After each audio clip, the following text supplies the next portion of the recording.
Hello, hello, hello, hello, hello. Okay. Now, shit. No, no, no, no, no. I fucking know what I'm doing. I know what I'm doing. Okay, okay. I'm disappointed he gave in to the peer pressure. It's just growing up lots, okay? Elusive had to grow up sometime. Don't say that word here, John. Don't say that word here. Right. I'm making sure everything's working because I had trouble sleeping yesterday and I didn't stream yesterday. So I was doing a whole load of like shit for stream. So I was making new sound alerts and fucking with OBS and whatnot to try and make shit better. I had a conversation with Cookie a day or two ago. And he was like, man, I need to fucking start taking streaming a little bit more seriously. And he was like, I'm going to start like fucking polishing up my streams. And I was like, you know what? They're so fucking right for that. So I started doing the same. So I've like polished up some bits and pieces. And I've been slowly doing it over the course of the next day or two. So we need to bring back bullying. It's true. It's true. So, two big things that I did. Other than drawing, because I did draw the other day. Or well, today. I didn't sleep well, so like the days are blending all together. I added in some actual fucking Twitch panels underneath the stream, so it's not just fucking blank. And I did some voice acting for like actual sound alerts for follows and stuff. They're pretty basic, but it's better than like the fucking $2 shit that I got off. I don't know, I can't even remember where I got it off. For like stingers and shit. So that should come up instead of the fucking bog standard ones that I got.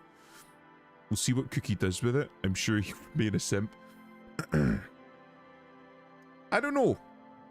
It's not my place to say, but events transpired recently that made me think that perhaps he's changing as well. I'm not going to say any more than that, but I have some faith in the mouse. Have some faith. He much like Elusive is starting to grow up, and I'm very proud of him. We fucking see. We'll see. But he started making sounds that are encouraging. But yeah, so I've fucking polished up my stream just a little bit. So you might get to see it during the course of the stream. Anyway, I'm going to do more Disco Elysium because I fucking love Disco Elysium and I'm determined to finish it. This is the second time I've tried to actually play it. Where the fuck are we? Sounds. It's not... Hold on. Can I actually fucking test one of them? I should be able to. You know what? This is going to be where it doesn't fucking work. Let me see if I can test them.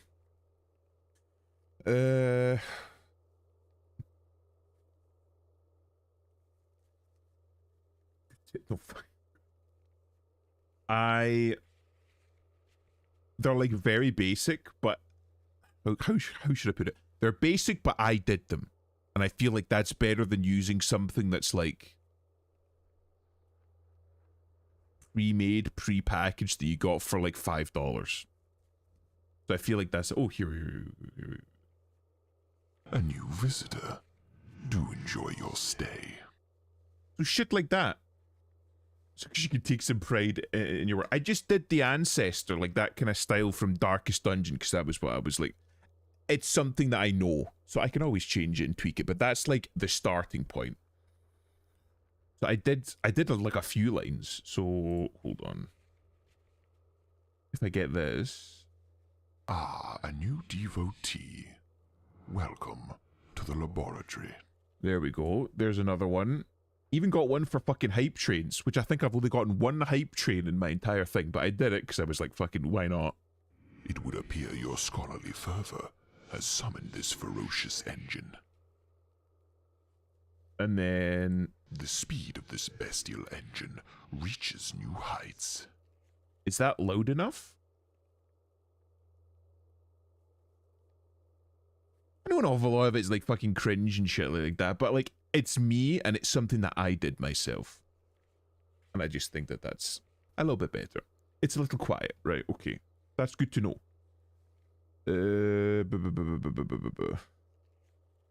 We'll bump it up. And then we'll try again. Hold on. Let me have a look. A new visitor. Do enjoy your stay. I'm not wanting it to be too loud, but at the same time, I'm not wanting it to be too quiet. Does that sound about okay? Or is that too quiet? Here's I just fucking never realized that before.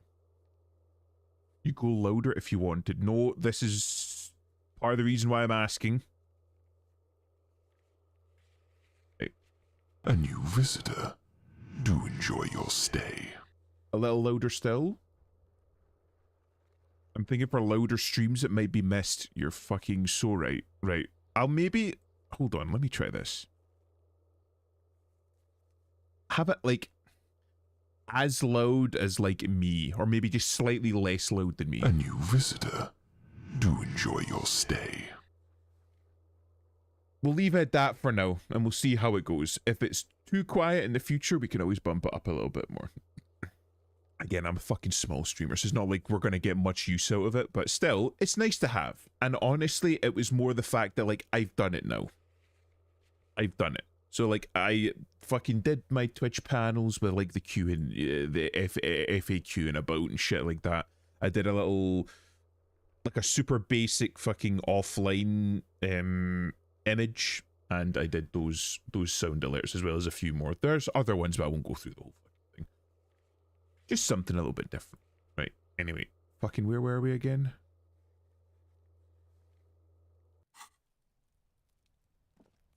I was trying to find a way into...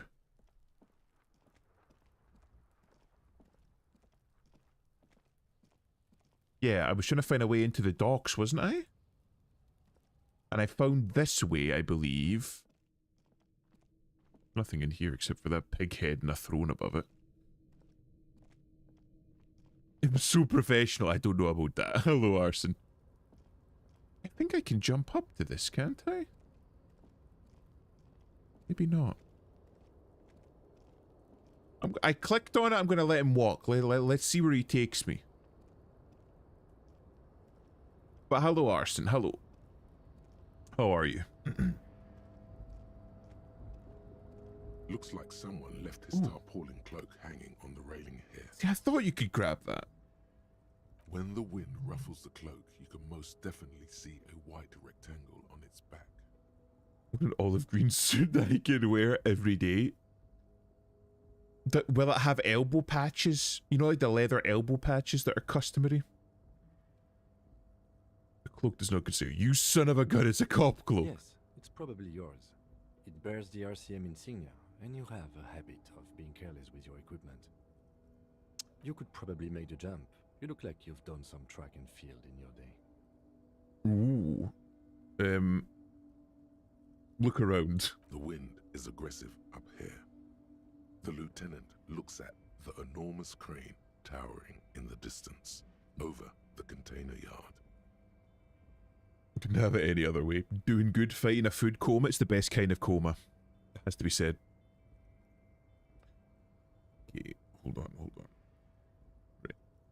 That machine is a Kvalsund 1020 HK. Kvalsund 1020 HK. Motherfucker. That's a huge crane. That's such a John Core thing to say. Just whistle at it. Is it? Kvalsund makes a lot of heavy equipment, but this is phenomenal, even for them. Really good idea. Sending a 50-year-old dude to do parkour. Is he 50? Is he? Or does he just look 50 because he spent his entire fucking life hard drinking? That could be the face of a 35-year-old man. We wouldn't know. But I digress. We were focusing on your cloak here. He looks at the sad piece of fabric flapping in the wind. What exactly are we doing up I here? was under the assumption we could ask the leader of this union to help us get this body down. This is why we're here, right? Doesn't wait for your Or answer. It could be that we are just exploring. I do like exploring. Do you really think this cloak is mine? Should I go for it? Jump? The cloak? I do think it's yours, yes. As to whether you should go for it, You know, looks a guys, village. every single day I have free will. I'm drawing a face decal for my OSHRN. Oh, right. Oh. Is that the... Is that the one for, that you did for the hag group art that you posted the other day? That was good. But yes, we do have free will. well, Every single day. it doesn't seem too dangerous. 2 meter stops. Whenever you're ready to do it, I'll be right behind you. The cloak looks like a bag of goodies floating in the wind. Who knows what its pockets may hide? That's savoir-faire. Okay, hold on. I believe I should be able to adjust the clothes that I'm wearing to increase. So that's -1 savoir. So we can take that off. Interfacing Inland Empire. I gotta take off my shoes and pants for this one, boys. Right, let me try to this one again. Cloak with possible RCM markings is still Please. caught on the railing. Please. Oh, I did it. I got my shoes and pants for the jump. As you leap in the air, a chilly breeze engulfs you, sharpening your senses. Oh, close your eyes and let your senses take in the world around you. Ankles tingling from the tension, blood roaring in your ears. You are ready for your rendezvous with the concrete pavement below. Continue the voyage through the salty air. As the concrete floor welcomes you, you realize it's been a while since you felt so alive, alert, capable. Must be the adrenaline. I knew you could do it. My climbing down might not have been as disco as your jump, but at least we can explore the harbor now. With your feet firmly planted on the concrete. I fucking love noise Kim. of the He's such a harbor fucking rushes Chad. back in. Imp, your art is getting a lot better too. Thank you, thank you. Yes, that is the one. I thought so. Yes, but I do it for private now. I sort of don't want to offend Big X. They're posting all sorts on X. You can fucking post whatever you like on X. But thank you, T. Honestly, I was posting it there. Like I said, I didn't sleep too well last night. So I was just like, I might as well be productive. So I just started fucking with the blend tool.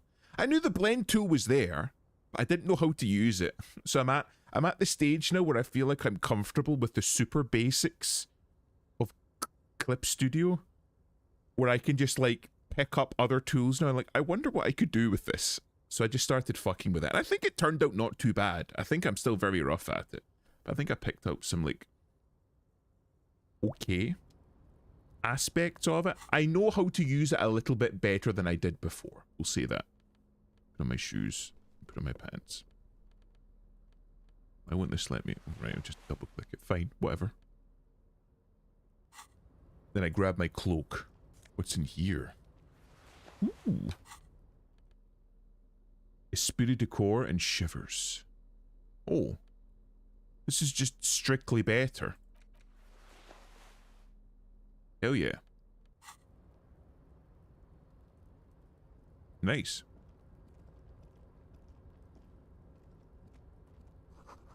Collecting rainwater. That's how you know that this place is fairly poor. You have to collect rainwater. Ooh. Okay, this is about as disco as it gets. Radio's emitting strange buzzing sounds. Comfy chair. A giant aspirin on the pillow and pattern of a coffee rings in the armrest. Well used. Someone is habitually chilling next to the radio. Wish I could habitually chill next to the radio. Ooh. Book La Fumée, Volume 1, Number 4. Can I read that? That's something I can interact with. Right click. Okay. Yeah, okay. The front of this quarterly journal features a large satirical portrait of the late. You're gonna tell Kim not to come to school tomorrow? Kim's one of the good ones. I would tell him not to come to school tomorrow. Of the cover. Why antlers? Because white antlers are one of the symbols of communism. They represent a society in accord with the natural world and at the same Kim is a time good one. above it. Suppose that makes sense.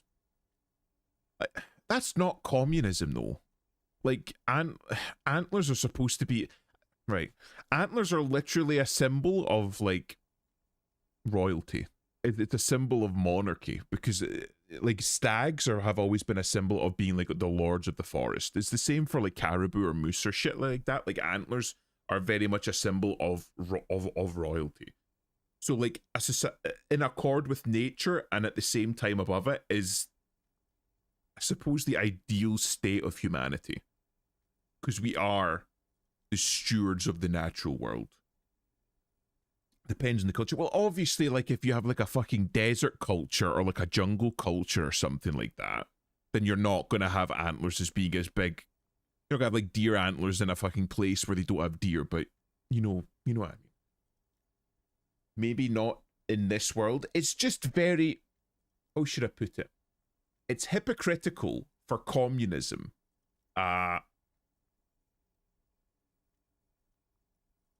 Cultural and political phenomenon that is characterized by equality and living at the same level as others in the world around you, then have this little bit saying in accord with the natural world but above it at the same time. You know what I mean? You know what? Maybe that perfectly embodies the hypocrisy of communism. We're all equal, it's just some people are more equal than others. I'm sure those Arabs would look at those deer as disgusting cloven hoof pigs, maybe. You never know. Gonna be honest, me and my husbando also want some private time. You know, it's fair enough. I think they're thinking of communists as more Druidism or the like. I'm gonna be real, I think the Druids are probably wanting to keep a distance from the communists. Or maybe the meaning just changed. The white flower in the game's universe, also used by royalists and soldiers, but then the revolutionaries used it too. I thought it was the rose. I think the white flower probably represented, well, I mean, you've got it in England where you've got the is it the White Rose of Lancaster in England? One of the noble houses used the white rose, but I think the white rose was used by the White Army during the Russian Revolution, and then the Reds used the red rose, I think. Maybe. Red is for Tudors, yes, but I think the white rose was for Lancaster. I think it was Lancaster. Anyway, but yeah. That's why, for a time, and I think still, you see an awful lot of bios on X having a red rose. It's to symbolise that they are, in fact, communists. Why Friesel? Because Friesel was incompetent, foolish, and cruel. In short, the embodiment of everything the communards wished to overthrow. It's satire, you see. Incompetent, foolish, and cruel sounds an awful lot like communism, to be honest. In the end, the in-game cultures might have some inspiration from IRL cultures, but they're not exactly the same. Of course. then it'll be interesting to see how it works. Although what happened in Reversal, as we've learned so far, follows pretty well on from what happened in Germany. Like, between World War One and World War Two, you had all obviously the royalist sentiment leading up to World War One. Post World War Two, you had this kind of like cultural shift towards like liberalism, which would then started giving way to communism, with leading up to the rise of National Socialism, because Hitler did him and his National Socialists rode to power on the name socialist. They were originally seen as a socialist party, but wanted to distinguish themselves from it because they didn't like the liberal or the monarchistic world order. And then obviously after World War II, zones of control, East and West Germany. Communism on paper is good, pure idea, but it's like I said so many times, it removes the idea of evil, and so it doesn't account for it. There are many ideas that work absolutely fantastically well on paper, right up until you start introducing humans into it.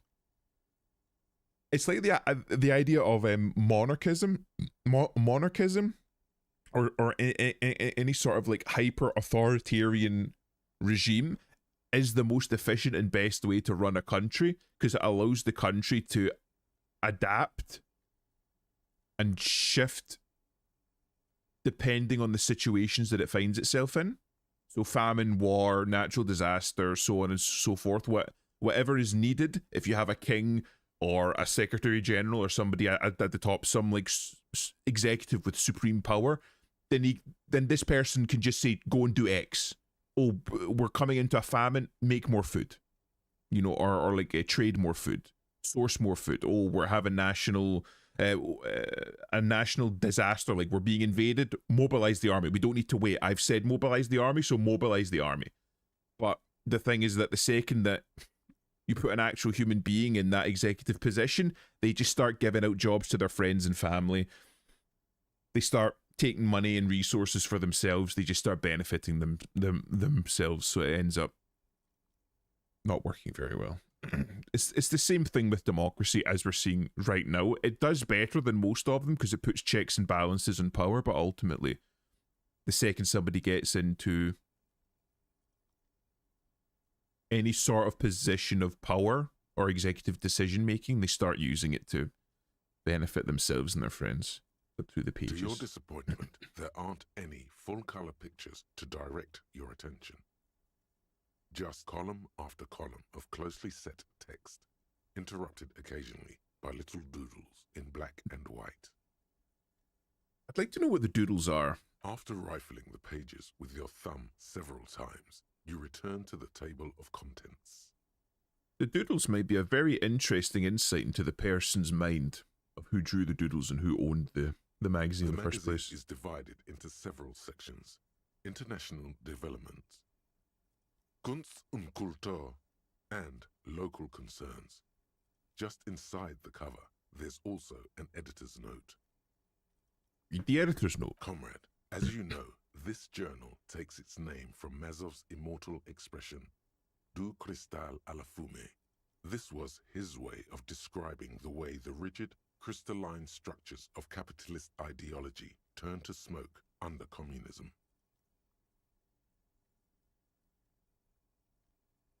The crystalline structures of capitalist ideology turned to smoke under communism. The crystalline structures of much of capitalist ideology is based on, well, human nature. That's why capitalism kind of beat out an awful lot of other ideologies during the 20th and 21st century, because they were much more they were much more compatible with how fucking greedy human beings are, and that the only way that you can encourage people to work together is that if it's mutually beneficial. Morals and high ideas are like great, and there is like a way of building that into people, but generally speaking, the best way to build that into people is either through like heritage, like the National Socialists did, like a national identity, which dates back through, you know, hundreds or thousands of years, or religion. And communism kind of didn't have either of those. It had the party, which is why if you look up here, Kunst und Kultur, culture was a very massive part of communist ideology as it developed, because they realized that they needed something to kind of bind people together. Just saying, oh, do it for the greater good wasn't a good enough. It wasn't a good enough reason for people to kill themselves mining coal for 14 hours a day. Like, if you say do it for Jesus, and you'll get into, like, you know, do it for Jesus and you'll get into heaven, it's a little bit more tempting. Or do it for your people, because if you don't, then you'll be outcompeted by the other races. That's a little bit more compelling. Or, like, under the capitalist system, do it because you'll get extra pay. Oh, that's good. That means I can use that extra pay for shit that I want. Whereas just saying, oh, do it because it's good, because it'll benefit the working class. And, like, right, so people like me, it's like, yeah, well, I'm people like me and I'm not benefiting from this, so fuck off, I'm not touching it. The crystalline structure of capitalism is you're going to do this because it's going to directly benefit you, and everybody's like, yes, okay. If you want me to work 12 hours, you're going to pay me for 12 hours. Like, of course we're going to pay you for 12 hours. Fine, I will do it. Whereas communism is like, you're going to work for 12 hours, why? For the good of the people. It's like, but I'm the people. And I don't want to work for 12 hours. Oh, I mean, I need to get some food. I've got less than a quarter of sake left. Yeah, food's probably a good idea. Crystalline structure is a strange descriptor of capitalism, one that I don't quite agree with. I think the crystalline structure is supposed to promote the fact that it's see-through. It's like it's like, it's solid, but at the same time, it's like ephemeral. It's like, it's there, but it's not there. You know what I mean? It's like ice. But yeah, I don't think it would turn to smoke under. But, like the structures of capitalist ideology, we too are at risk of going à la fume. Unlike many publications which are content to spoon-feed their readers reassuring drivel, La Fume is committed to telling the radical truth, even when that truth may drive away potential subscribers. Yeah, the communists did away with this idea as well, very, very rapidly, because it did start driving away people when they started saying, yeah, you're going to have to work in the mines for 14 hours. This is what we need in order to make communism work. And a whole bunch of people were like, nah, I'm fucking not doing that then. That's the thing. That's why so many stupid people don't realize about capitalism, that everything is a commodity and they, the people, determine the value of it. Of course, right? If your employer comes and says to you, I want you to work 14 hours and you don't feel like working for 14 hours, you're allowed to say no. Your employer just won't pay you for the 14 hours. If you work 7 hours, 8 hours, you will be paid for 7, 8. If you want to work for 14 because you want more money, then you will be paid for 14. Under communism, you don't have a choice.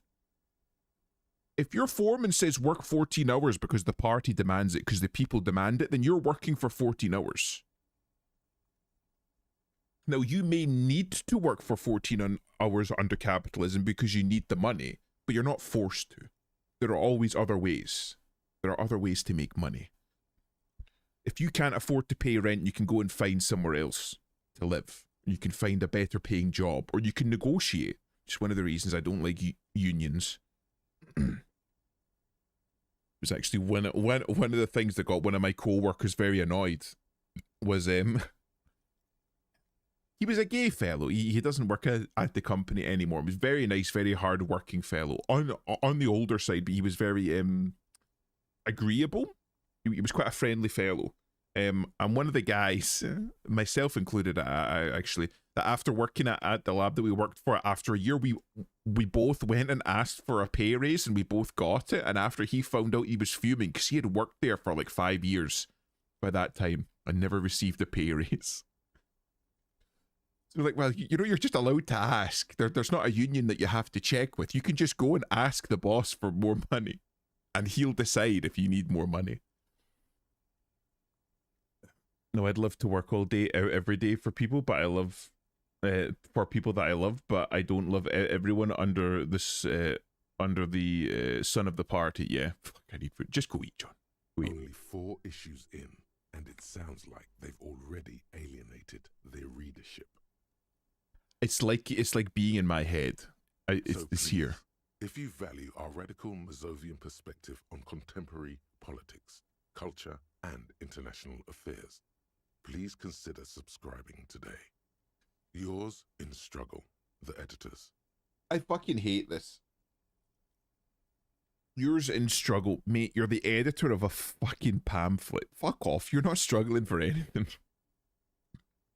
Kim, I think this is a communist magazine. What do you expect? It was laying around the office of the Demanders Union. They're probably bankrolling the thing. Yep. That's what I'm saying. They're not fucking struggling for nothing. Oh, what was the other one that they were all saying about George Floyd? Like, rest in power? Fuck off. Fuck off, rest in power.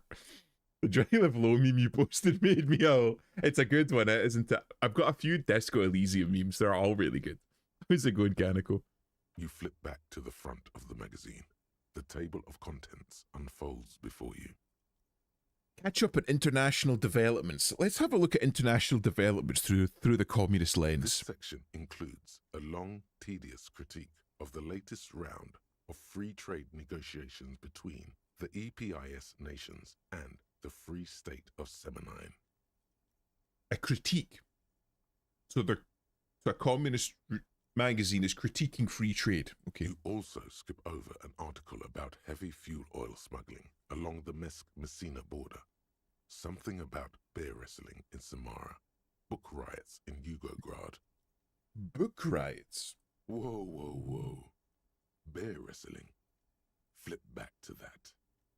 All right, let's see what this bear wrestling is all about. This shit was way too accurate. It really was. It was fantastic. It seems to be part of a new public fitness initiative in the People's Republic of Samara, SRV, devised and promoted by none other than President Kenajinsky himself. Ooh. Well, I didn't read this book. I'm alert to not get spoiled. No worry, Canico. According to this extremely credulous account, Good to see you. Uncle Sport, as he's affectionately known to his people, has recently decreed bear wrestling the national sport of the SRV. That doesn't sound very safe. Hang on, tell me more about this Uncle Sport. Based on the description in this article, he appears to be an extremely competent and democratically elected president. I just want you to read there. Based on this description, appears to be extremely competent, democratically elected. Something tells me that this person is not democratically elected or extremely competent. Something tells me. Sapormat Sport Kenajinsky is well into his third decade as president of the SRV. Oh, that's democratically Outside elected. Samara, he's known for three things: There we go. brutal repression of internal dissent, monumental corruption, and a near pathological obsession with physical fitness. I'm going to be real. This is like being inside my head. Maybe I was meant to be an autistic cop. What tells you that? I don't know. I'm just reading between the lines. Maybe I'm reading shit that's not there, but Encyclopedia seems to be fucking gelling with what I'm, it seems to be picking up what I'm putting down. Great. Now let's get back to the bear It's wrist. quite straightforward. A standard match features one man, or in some cases, woman, against one bear. Two competitors, one ring, 5 rounds, or until incapacitation. Okay. According to the SRV's Ministry of Information, the program has been a tremendous success. Public support stands at 87%, and youth obesity and alcoholism rates are down 12% and 7% respectively. I'm going to be real. I think you would need to be fucking drunk in order to step into the ring with a bear. I'm going to be real. This is the SRV we're talking about. If you think those are the real numbers, there's probably a guy who wants to sell you a bridge in La Chette. Thank you, Logic.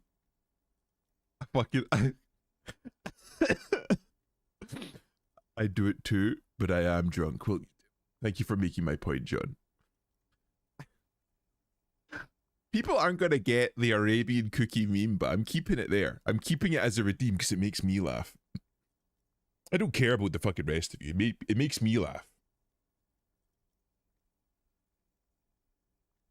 Oh, there we go. Hello, Bear.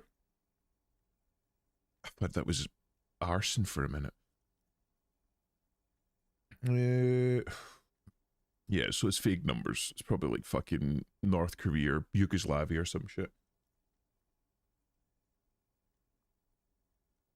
Not sure I trust these numbers. What are you, a statistician? Did the moral intern send you on a fact-finding mission? This is the How's it going, SRV Bear? party line, comrade. It's the SRV party line. Yeah, so you just believe whatever the party line gives you, right? Arson, did you send him? Is that why he's here? You sent him like Bear, please. I'm very low on points. I need it. Yugoslavia, where some of my higher ups served. Oh, really? I did not. A likely story. I just woke up from a weed coma. So Arson's just trying to get through a food coma, and you're waking up from a weed coma? Suspicious. I have 81,000 points, and you still got Bear to fucking get the casual toggle? That's disgusting. I don't think there's any chance our case will take us to the SRV. Good to catch up with foreign affairs. Honestly, yeah, it was good to catch up with foreign affairs. Of the magazine, the table of contents unfolds before you. I had 10k low. Arson. The boy is destitute. You still made him. It's good to see you both anyway. Your New Year's resolution? What's that, T? Kunst and Kultur. Takes a moment, but gradually it dawns on you that Kunst und Kultur must mean arts and culture. Yes. I'm a soldier. Oh no. I'm a soldier. All I know is destitute. That's fair. That's Why fair. They decided You to wear it so title well, this though. one section in Volda is beyond you. Why they decided to title this one section in Walder is beyond you. No idea. Anyone who has points can strip you, and yet you forced the Bear to do it. It's terrible. Please ask me. I got 71,000. You're just saving it up just for the casual toggle. As you leaf through this section, you come across several reviews of recent radio plays, as well as a brief artist spotlight featuring a local artist identified only as CS. The main feature, though, is a long essay titled Tip Top Tournée, a critical Mazovian perspective. Mazovian I'd like more info on, just the term. Can I toss loonies in strips for fuck's sake? Bull boys. That's fucking terrible. The maid outfit's never happening though. An inter-Isolari racing series, mostly known for its high speeds, ludicrous sponsorship deals, and high death toll. In Revachol, it's held quadrennially on the prestigious Zero Carousel racing circuit. Quadrennially? Is that every 4 years or 4 times a year? With their forces combined, Mordor stood no chance. I mean, Imsquad stood no chance. No. The clothes stay on. The clothes stay on. For now. Although, I don't know how it happens. I posted a meme like a fucking day or two ago on Twitter, and I woke up today only to find another fucking fanboy post on it. What did he fucking post?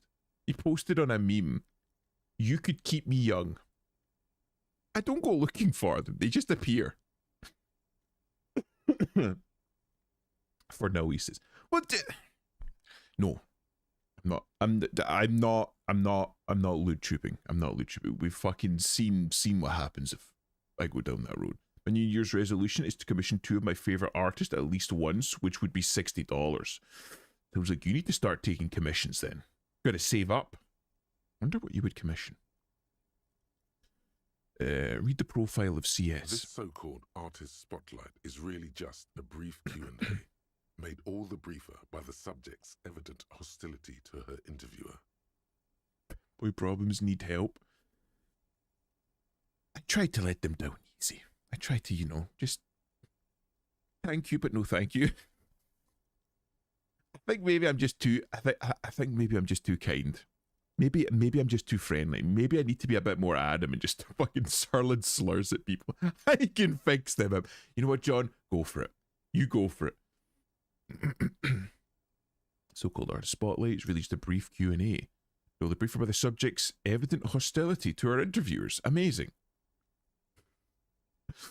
All right, let's see what these comments have to say about Tip Top. You think you're settling in for a relaxing recap of the most recent season, maybe sprinkled with some nice anecdotes about a few of the more colourful drivers. All I heard is I can fix them. Bear, if you and John want to go on X and fix femboys, you more power to you. I'm gonna leave that firmly. I've had my time with that. No, I'm not wading back into that pond anytime soon. Instead, you find yourself skimming a 10,000 word feature about all the politically problematic aspects. Oh, there's of that word. Top tourney. Once again, the word pop problematic cropping up as a way like, we don't like it, but it's not wrong, but we still want to say that it's wrong. You fix the Where to even start? For one, there's the crass commercialism of its sponsorships, and then there's the practically criminal emphasis on deadly motor crashes. Fix more like correcting the God fucking. This is the reason why they keep cropping up. I'm fucking blaming you lot. I'm blaming chat. So it's their fault. All of it, basically. Yeah. Yep. Anything that's like fun. I mean, this is very like, it's very moral panic. Oh, this is evil, and let me tell you how it's evil. Like, yeah, but it's fun. Like, no, it's evil, and it's problematic, and a good communist wouldn't have it. But I fucking people have fun. Nah, poor boys need a firm hand. Wait a sec, bro. You just woke up from a weed coma. You were in my stream 17 hours ago. It was a 17-hour coma. Just need a bear to correct them. For fuck's sake. You two sound like you're planning something hideous. Something evil. Hang on, who wrote this stuff? What's so bad about sponsorships? What's wrong with a good motor crash? They just keep it interesting. Hang on, who wrote this stuff? Oddly enough, this article has 2 bylines. Nasteb Encolada Bernal and Exilus Buka. I make no plans. It just happens. I'm going to be honest, I don't even know what I'd come. Well, maybe start thinking about it. Build up like a little portfolio of ideas, you know? There's no way those are real names. No, that sounds like something that I would come up with. Wait, why aren't they real names? Pen names? Have you ever met anyone named Exilus? Come on, they're plainly pseudonyms. Plainly. More than that, they're likely anagrams. I don't know, it sounds like it'd be too lame. See, if you're commissioning, you're paying for it. You can fucking put whatever you like. Don't feel bad. Like, if you're approaching an artist with an idea that you think is cool, don't fucking worry about it, right? You're paying them money. They have to deal with it. Because on the one hand, I want them to draw 2 of my favourite characters because their theme colours match. Well, fucking do it. If you're paying them, either they say yes or no. Either they want your money or they don't. Just don't feel... See, you'll understand this once you get a little bit older. I feel like some of the older people will realise that kind of like anxiety about stuff like that fucking drops off at some point in like your mid-20s. You stop giving a fuck. Throw money at people and they'll draw stuff. Yeah, see, Bear gets it. Like, do you want the money or do you not want the money? Don't fear the judgment, Dave. People really don't care. People really, especially artists. If people are trying to make money with art online, they're like, thank fuck you're giving me money to draw. I don't care what it is, just give me money. It's why the furries always have like a gorillion commissions. The artists are just happy to be making money from the thing that they love doing. More than likely they're anagrams. Oh. I could, but I won't. What's so bad about sponsorships? The article says, every pursuit has its price. Every pleasure, even one as elemental as the joy of racing others around a track, is reduced to an advertising opportunity. You don't have to take the money, you know. You don't have to take it. Yeah, look at him. You just throw money at him for less. No, I'm not doing. I'm not. This is as disrobed as I'm going to get. Even then, I'm still wearing like fucking gloves and a waistcoat. Thus, the so-called tourney becomes a competition between increasingly meaningless brand signifiers. Your discount laundry detergent racing against a pack of Astra cigarettes, or even a fritter. The gloves can stay on. How did I know that he would say that? Ask Arson. Maybe she could set you up with something. She likes to draw people in a state of, I was going to say distress, but that's not the correct word for it. Well, maybe she does like to draw them in distress. I wouldn't know. But in a state of being disrobed.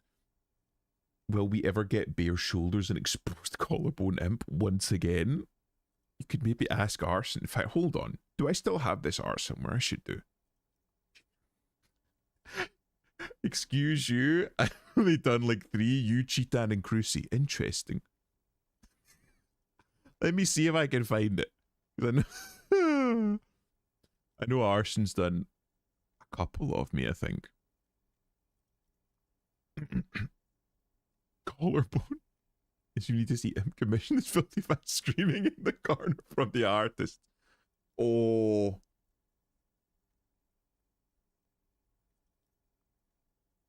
Fuck, I actually remembered that some... Right. Do you know when Smithers from The Simpsons goes to a strip club and it's just like strippers shaking their asses in his face and how he's like covered in the corner with his hands over his face? Spiral got his girlfriend to do a piece of art of me in that pose. I'll see if I can find it. Fuck, where did I put it? I really need to... Right, hold on, right. First off, there's one that Arson did. It's very good. Yes, Smithers is gay, yes. God, I'm such a commie chud. I've never made any money from art. You need to. Don't end up like Elu. You're very talented and you should make some money. Yeah, you with clothes and you without. And John Gay gave me tips. You know, that explains a lot. Let me see if I can find it. The one that fucking Spiral did of me. Klein model. You know, each to their own. It's always Calvin Klein though, isn't it? It's interesting how that works. Let me see if I can find it. One that Spiral sent. Because honestly, fucking Christ, okay.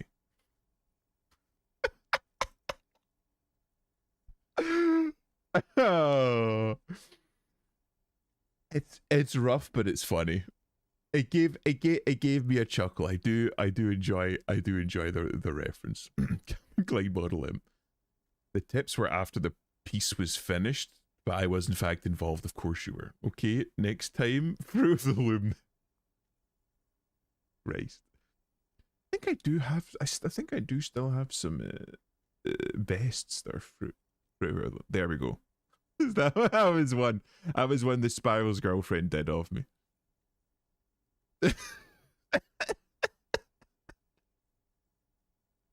I had to go back through my DMs to find that one. That was funny. We'll play them for next time. Oh, yeah. Oh, it's funny. I like it. Even if, how should I put it? Even if some of the, I don't necessarily agree or personally like some of the art that I've had made of myself, I'm not going to tell people not to draw what they want to draw. And 2, I always appreciate the effort that people put into them. I always appreciate it. Because somebody took time out of their life to fucking put pen to paper and draw something about you. So I always very much appreciate that. Even if, again, I may not necessarily like the outcome of the art, if that makes sense. Even if it's not to my taste, I still appreciate the effort and skill put in. Can you do your best for Scotland? No, on stream. What do you mean? Like fucking scream into the mic? I can't fucking do that. No, man. It's like fucking 10. I can say for Scotland in a very Scottish voice. For Scotland. Oh. Oh, for fuck's sake. It's so cool turning. All right, yeah. Right. But then you get to see them crash. That yes. precisely is what's problematic about it. Were it not for the promise of random, spectacular violence, audiences would quickly lose interest. I know for a Don't fact you that's feel not real. jolly? Don't you feel merry? I should take Don't that you down. feel a little festive? That's that's like leaving the fucking Christmas tree up part way through January. It's just not on. I'll need to remove that. That's terrible. That's awful.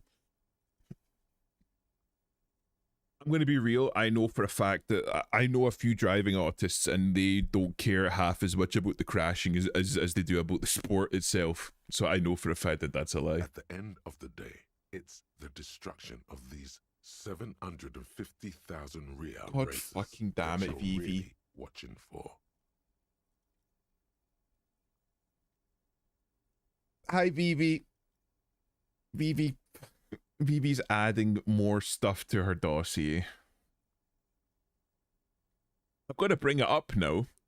I'm doing this on fucking YouTube as well, and I know that this is going to be the thumbnail now. This is it. This is going to be the thumbnail.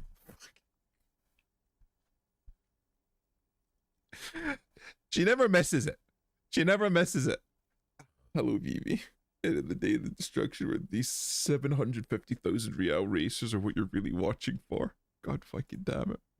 If I ever get a Google dossier, it's going to be as a result of Vivi's dossier on me, I swear. Though I'm pretty sure I like it for the racing.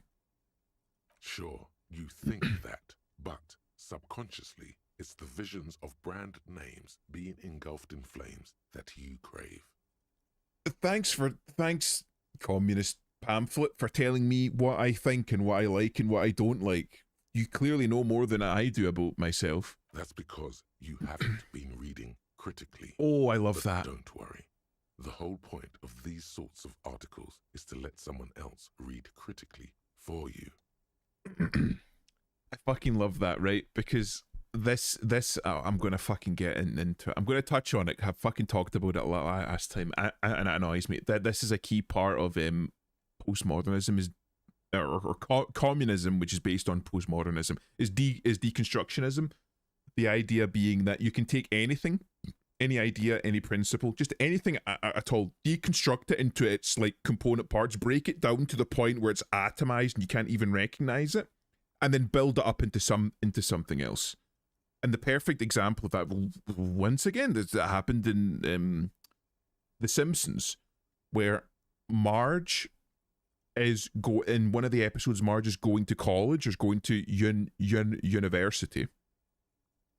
And I think Homer makes her lunch or something, because I don't think he goes to university. And in the lunch, he puts a little note that says, "I love you" in it. And one of Marge's professors is like, "Oh, that's disgusting." And she's like, "What the fuck do you mean? It's a love note from my boyfriend, my fiance, my husband to be." And he deconstructs the note to the point where it's like, oh, it's like he deconstructs the note where basically he deconstructs the note and builds it back up to make it seem like, oh, he's saying that he owns you, he belongs to you, you're an object to him, you're not a human being, you're not a woman, you're not like an independent agent, you're just an extension of himself. And fucking gaslights her into thinking that Homer is like a fucking horrific person through deconstruction. And this is exactly what they're talking about. It.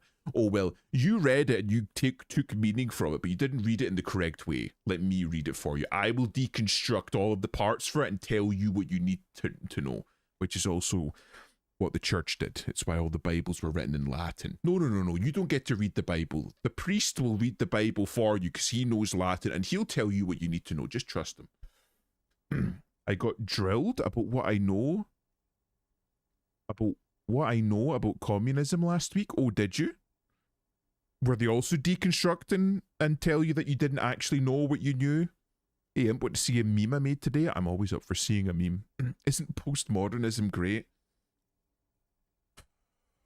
I like... The principle of postmodernism is... You need to have an antithesis. You need to have something to fight against. And the idea of this rationalism, this modernist rationalist theory and worldview that we've built up around science, it's utterly fantastic, and it's allowed us to progress stupidly quickly in a relatively short space of time. But there is a certain human element that isn't accounted for in it, which is where postmodernism comes in.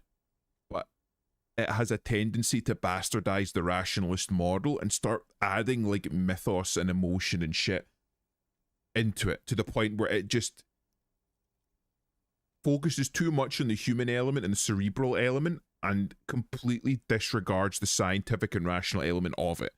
So it stops being grounded in reality whatsoever. It's basically magic. It's like one of these, manifest girls that you talk about, John, with like, oh, well, if I just have good vibes, I can manifest it. It's like a postmodernist idea. If I believe in it, it will become true. Will to power, that kind of shit. But yeah, Tia, I'm always up for seeing a meme. Got to enlighten something about what Pol Pot was? They didn't believe it. Of course they didn't, because they were a true believer. Completely demoralized, as Yuri Bezmenov would say. This person has been under the communist church and under the communist umbrella for so long. Even if you showed them the killing fields, if you showed them the bodies and the bleached skulls of the people that Pol Pot killed, they wouldn't believe you. You mean women? Women are more susceptible to it. I will say that. Because it's based more so on feelings than it is on rational thought. Men are much more rationally inclined, whereas women are more emotionally inclined. I'm not saying that's a bad thing, because again, you need one and the other. You need both. You need to have the human element, and you need to have like the rational, materialistic element, but they need to be balanced. Kim, this article says that no one really watches Tip Top Tourney for the races. Oh, come on. Can this article read your mind? It seems to think so. A certain kind of young man reads one or two books and suddenly thinks he understands the secret Oh, structures Kim. of reality. I'm not gay. But I would for you. If I had to He just gets it. I'd say they've He's never literally even me. seen the inside of a motor, much less a motor race. Bro, I just realised he's got the Gosling coat and the driving gloves on. He's fucking drive. He's Ryan Gosling. He's Asian Ryan Gosling. I fucking love Kim. I love Kim. Kim is the guy that you want in the foxhole beside you. The guy that you want in the trench beside you. He fucking gets it.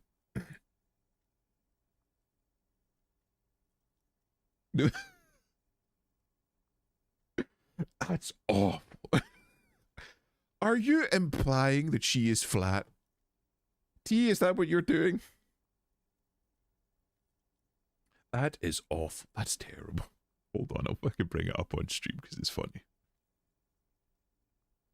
Wait, if it lets me. Yeah, pretty much. Very good. Very good. Who's the who's the streamer? Feel free to give them a shout out.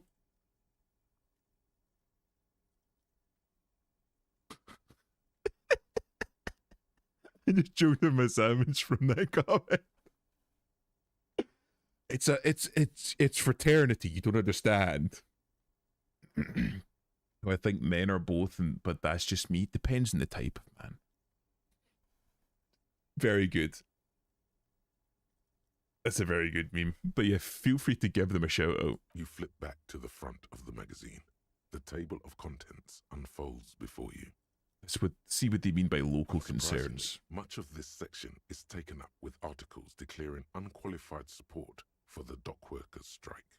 Unqualified support. You Interesting. skim the headlines. Paint the harbour red and white. Martinez tames the wild pines, a city in revolt. First we take Martinez, then we take La Delta. But you fucking take your empty dishes to the fucking sink, you basement dwelling commie piece of... Sorry. Anyway. I know some emotionally driven men, and not in the way that might first invoke far less graceful. Soy. That's all I'm going to say. A lot of soy. Shokun25, they're only on YouTube though. Doesn't matter. Feel free to give them a shout out. If you think they're good, they're probably good then. I'd say most men are emotionally driven, but often balanced by reality. I saw a clip recently from a female psychologist, and she was going over this idea that in generally in kind of like popular culture, in media, we view women as having more emotional intelligence than men. The idea that they're more empathetic, they're more in tune with their emotions, which is why they can seem an awful lot more emotive just in general. She posited, as a psychologist, I'll fucking see if I can find it. I don't think I can find it. It was a fucking week or two ago, no, won't be able to find it. Anyway, she posited that this is wrong. Because if you look up the actual definition of emotional intelligence is not just qualified by the ability to understand your own emotions or the emotions of other people, it's being able to parse through those emotions in a healthy way and being able to control them. So emotional intelligence is not just about, I know how I'm feeling and I can communicate that. It's about being able to communicate it effectively and maintain composure whilst doing it, which is why she posited an awful lot of the female clients that she has had during her time as a psychiatrist did not have this ability in order to like moderate themselves in their own emotions. And I think you see that an awful lot, not just amongst women, but amongst men as well. And from the sound of it, Vivi, you might have met one of these people with very low emotional intelligence. Being very emotionally driven, but not being able to put a lid on it. Women have less emotional restraint, which is why they're more expressly emotional, and women don't have emotional intelligence. Well, some do. Some are very well contained and very well moderated, but it's something I feel that having less emotional restraint as a woman is far more permissible than it is for a man. You know what I mean? Like, as a man, if you have like an emotional outburst, like if you start crying in public or you have like a fit of anger in public, people look at you like, what the fuck is wrong with you? People avoid you, people get aggressive towards you. Whereas if you have that in public as a woman, you're much more likely to be supported or to ask if you need help or if there's something wrong. So I feel like as a result of that, there's less incentive for women to show as much restraint emotionally as men do. Whereas men, you're kind of told, shut up and keep a lid on it. You need to keep yourself under control. That's your job. Whereas women are told, no, express yourself. Let us know if there's something wrong so that we can help you. And I think that's more of... I think there's a biological element to it. I keep coming back to like biological and evolutionary elements of certain traits between men and women, but I think an awful lot of it is culture as well. Finally, there's a brief article by the writer G. Martin accusing the owner of the Capeside Apartments of illegally attempting to evict certain communist tenants simply for not having paid their rent. That's terrible. Imagine not paying your rent. Fucking Christ, damn communists should have killed a lot of them when they had the chance. If it weren't for the wild pines, all those moochers would be out of a job. Charging rent just to live somewhere is pretty outrageous. Wouldn't it be better if everyone, if labour and capital could reach some sort of reasonable accommodation? Why should I care? This doesn't have anything to do with me. Damn communists should have killed a lot of them when they had the chance. If it weren't for the wild pines, all those moochers wouldn't have wouldn't have a job. I love how it's like the options that you have here kind of push you towards either left, like left of left, or right of right. There's no like middle of the road, kind of like reasonable. It's like we should fucking kill these moochers, or like nah, Ren is fucking evil, or like just like I don't care. Like you can. There are aspects of this game which tell you that this was written by people that are very politically motivated. Because it's very much you're either with us or you're against us. If it weren't for Wild Pines, all those moochers would be out of a job. Why are you talking about Wild Pines? Fucking One commies. of the editorials proclaims You know what, that the more the forces of reaction attempt to crush the body, the more defiant the spirit of communism becomes. I know it's a bit late for me to see this, but Sho is my second favorite artist and is one of the people I'm planning to commission. Isn't that your Oshi? No. Oh, I forgot the name of them.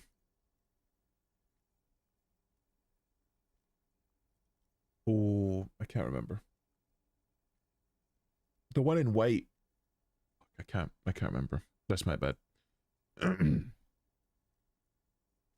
The light blue angel one, yes, that was the one that I was remembering. Some women might be, like you said, women are coddled when they are emotional, so they are less incentivized. That's what I'm saying. Generally speaking, women are a much more protected class out of the two sexes. There's a reason that the old saying goes, women and children first. Those are the two that are much more likely to tolerate outbursts from. Whereas men just kind of had to deal with it. Spoiler alert, they can both be used as planks. I see you have a type T. Interesting. One of the editors proclaims that the more the forces of reaction, so we're using reactionaries, okay, attempt to crush the body, the more defiant the spirit of communism becomes. You flip back to the front of the magazine. The table of contents unfolds before you. Okay. Put the magazine away. Oh wait, can I? Have I read this? Have I used this? It's the ledger you found in the trash. A cabbage of papers hanging from the board, with the permeables drawer inside. It's barely held together by a clip, then made complete by the faint smell of urinal cleaner. Why did I not open this before? Interfacing? Hold on. Do I have anything more for interfacing? The gloves? Esprit de corps? Anything else for interfacing? Tools?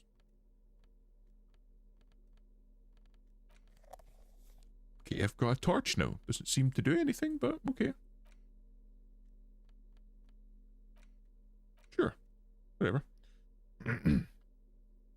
Sent their official character reference in DMs. It's just really concave.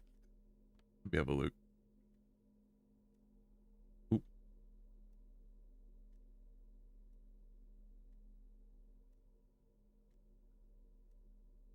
Bam.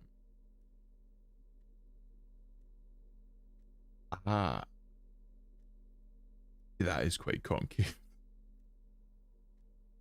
But seemed like a good sort anyway. Right. Let me see if I can interact with that. Right. It's the ledger you found in the trash. A cabbage of Come paper. on. Hell yeah. The two sides of the board appear slightly misaligned, like a drawer that's come off its slides. If you bend the plastic on your knee slowly. I'm really a flat guy. It's just pure coincidence. Well, guys are supposed to be flat. Well, guys aren't totally flat. You're supposed to have a little bit towards the chest, but that's mostly pectoral muscles. I suppose it does. I do chest press, so it's like fucking different for me, but still. I'm not really a flat guy. Fair enough. You're not supposed to be totally flat anyway. Only children are supposed to be totally flat. Place. It should be possible to just, Open it. Slide the drawer open. Without resistance or sound, the two panels move against each other. The compartment is now open. Okay. 2 ticket stubs and a handmade postcard. Ooh. Ticket stubs. I'm confused. Are you flat or not have flat tastes? I think T is flat and has flat tastes. But I think he's flat because he's a guy. Ticket 2 stubs. octopuses are smiling, reaching their tentacles toward each other in the colored pencil drawings. The tickets permit access to the zoo in Revachol East. The aquarium costs extra. These let you go there too. Amazing. Pick up the card. You feel that thing in the back of your head, that little voice, that quiet scream. You already felt this was a bad idea, but especially right now, it's even worse. Try as you might, you can't read it now. Oh. Bad memories. No, I don't like flat that much. I'm more of an everything type of guy. It's a man's man right You've there. got business to deal with first. Talk to the union boss first, at least. I can't stop you for long, but there's just enough of an excuse now.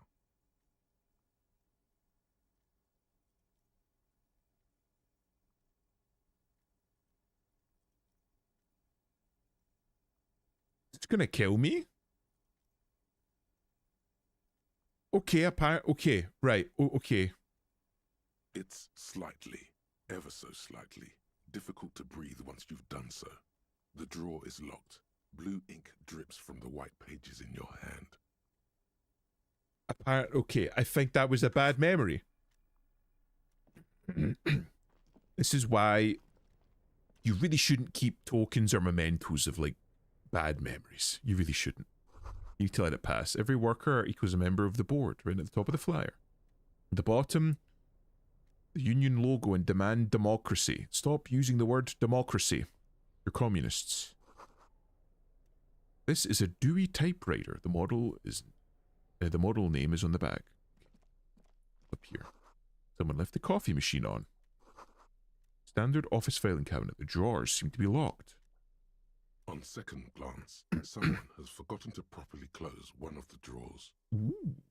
It's unfortunate for the union to just leave the paperwork lying around like this.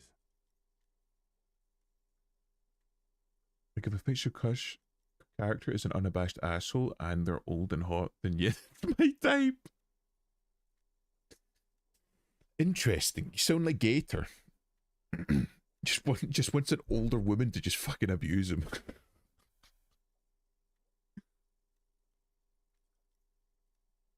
Really, that makes sense why you're so into Limbus Company now. It's all coming together. Unfortunate for the union to just leave their paperwork lying around like this. Well, I've got to go have a look through. Opens smoothly. Inside is a well-organized selection of brown folders. Well, I mean, if they didn't want us to go through it, they would have locked it. Hundreds of documents containing logistical data. 2 kinds of transactions stand out. Materials coming into Revachol from the outside world, from Muindi, Grad, and even Ilmara. Not a great thing for a young man. Not a great thing for an old man. I believe being a young man and liking that is the only time when it might be prudent. The whole, you know, mummy and daddy thing. And the same materials being handed over to companies inside Revachol. Thanks, Freud. Pluton, Coal City, La Delta, and Jamrock are listed among the many districts where the imports are being sold. Okay. So it's just logistics data? Just like basic shit? It's hard to make sense of this thicket of company names, dates, quantities, and percentages. You try to focus, but the lines are getting blurry.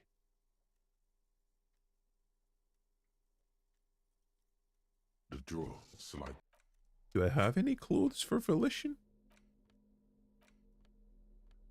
Apparently not. I mean, is it a white The file check? cabinet stands steady as ever, and the unlocked drawer slides out to greet you.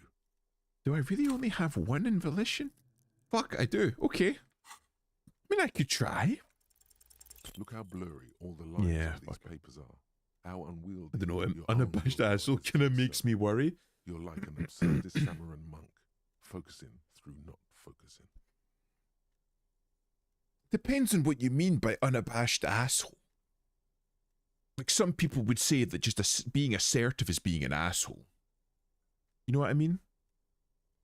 I mean, Project is a 6'4" granny who's fit, but she's missing a full bitter taste. Project. Oh, who's that fucking woman from Limbus Company? The tan woman that's like 50. That has the... Oh, that's going to annoy me. She had all of the fertility aid shit I've done about her. With enough fuel, one can relight a dying star memes. They had all of those written about her. Fuck, I can't remember. Let me see if I can find it. All I'm saying is T is asking to get groomed.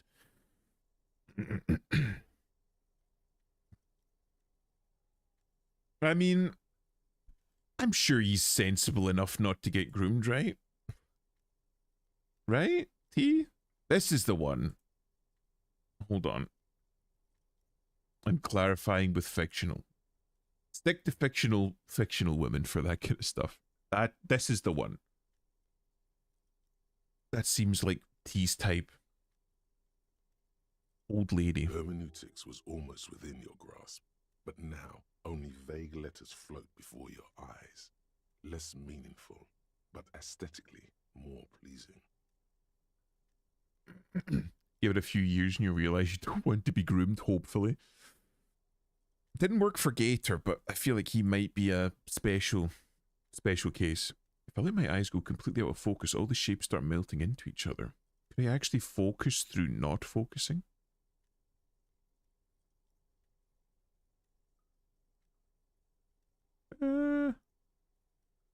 You're a police officer, not a spiritual healer. You can focus the normal way by turning your attention to something and not letting go. Yeah, but why fucking didn't you? Fucking piece of shit, Volition.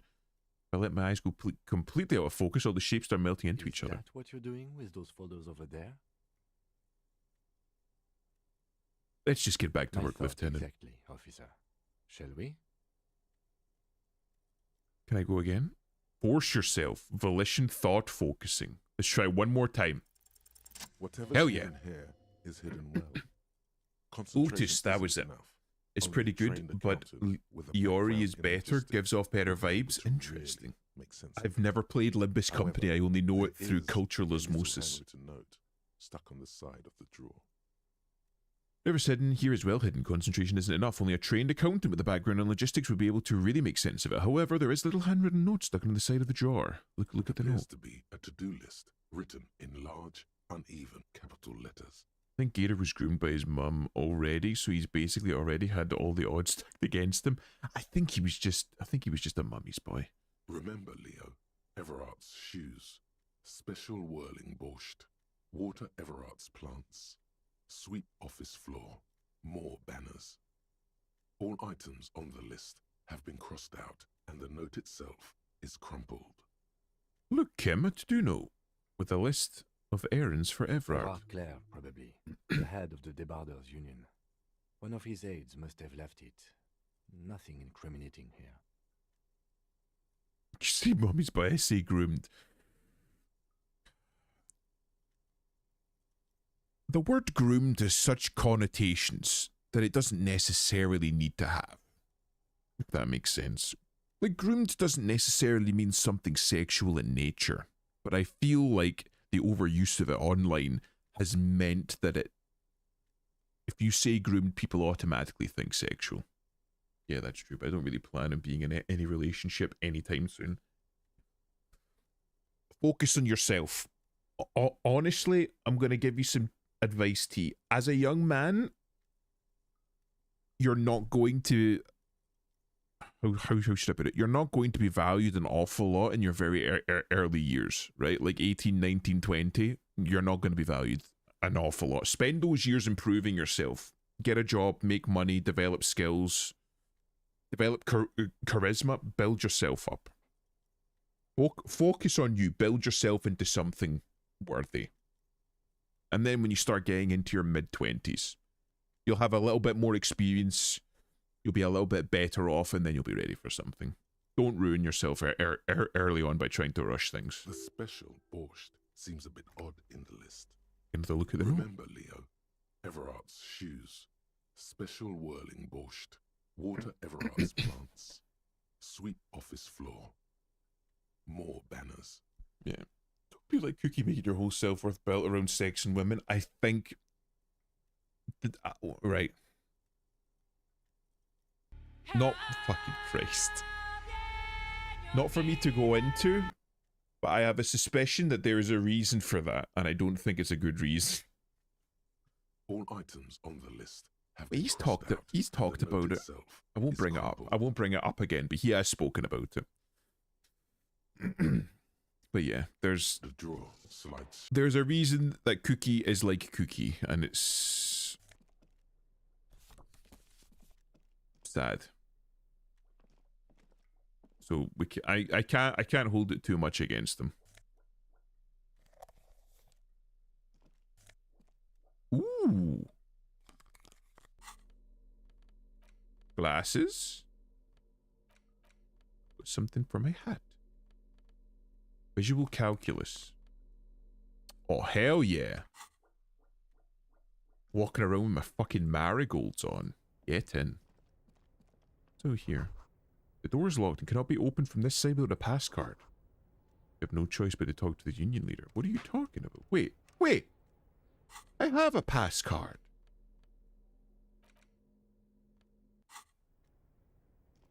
Let me in.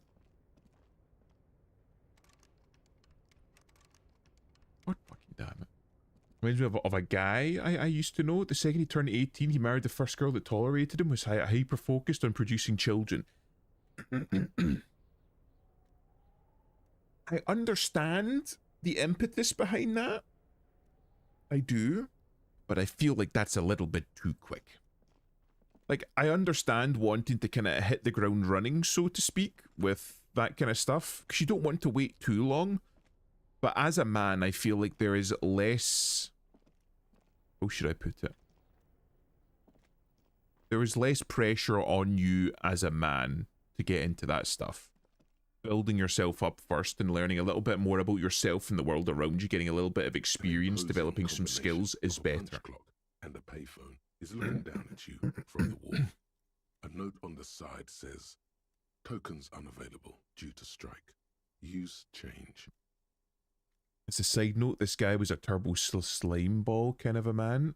Like ponytail, greasy hippie kind of guy. Jesus Christ. Is he still together with the woman that married him? Just fucking describe Ron Jeremy. I can The machine swallows your coin and seems to be waiting for your next move. Did your muscle memory dial a random number? Your fingers run over the dial pad. 005. That's the dialing code for Revachol. 4952. And a moment of hesitation before entering the final numbers. 993. When I first met him, he looked through my art portfolio and said, yeah, I could improve a lot of this stuff for you. A narcissist, I see. But given his reaction, the fact that he married the first girl that tolerated him, that narcissism is born out of low self-esteem. The man is very low self-worth. Which is probably why he acts up a little bit and dresses up with, you know, the greasy ponytail and shit like that. He thinks it's a style, but it's not. Calling. Thank you. Still calling. Thank you. Video Revachol, 24-hour video rental. We rent 8 and 10mm film for home use. This is Lemmy. How may I help you? Lemmy. The voice of a youngster on the other end sounds as enthusiastic as that of a man walking towards the gallows. Okay. Video Revachol is a 24-hour video rental. We rent 8 and 10mm film for home use. This is Lemmy. I haven't kept contact with him. He was kind of insufferable and rather objective focused.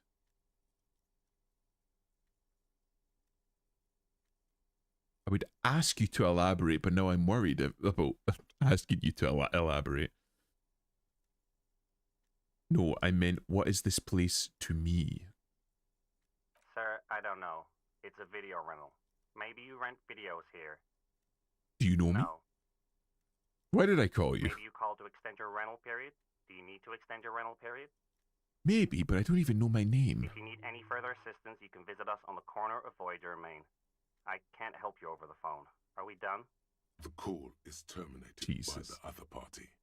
You're left with the discomforting sound of the disconnect tone. At least you know to recognize an insufferable man, Vivi. I feel like Vivi has had to deal with an awful lot of insufferable men. Based on the conversations I've had with Vivi, and honestly, The payphone hangs. I sympathize, because some of the people that Vivi's had to interact with have truly been just fucking awful people. Trust your gut when it comes to people. Nothing. If there's one piece of advice I can give to anyone out there, trust your gut when it comes to people. If you're interacting with somebody, if you're speaking to somebody and you're talking to them and you just get like a bad feeling, trust it and maybe like avoid them.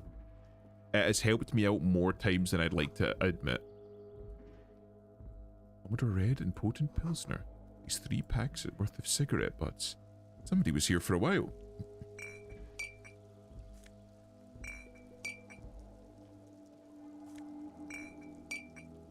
Somebody had a...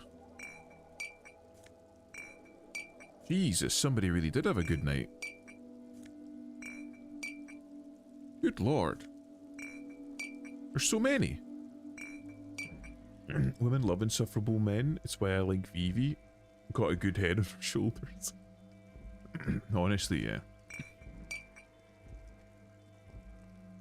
I have learned during my time that allegedly... Is that everything? I think so. The reason why an awful lot of women like dickhead men is because it's a sign of power.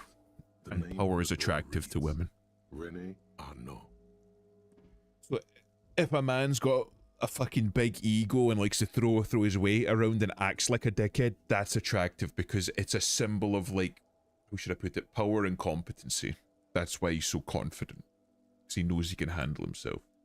I know I'm not getting into any relationships because I cannot imagine tolerating me privately at all, because the only culinary skill I have is that I can fry chicken, cook ramen, and make rice.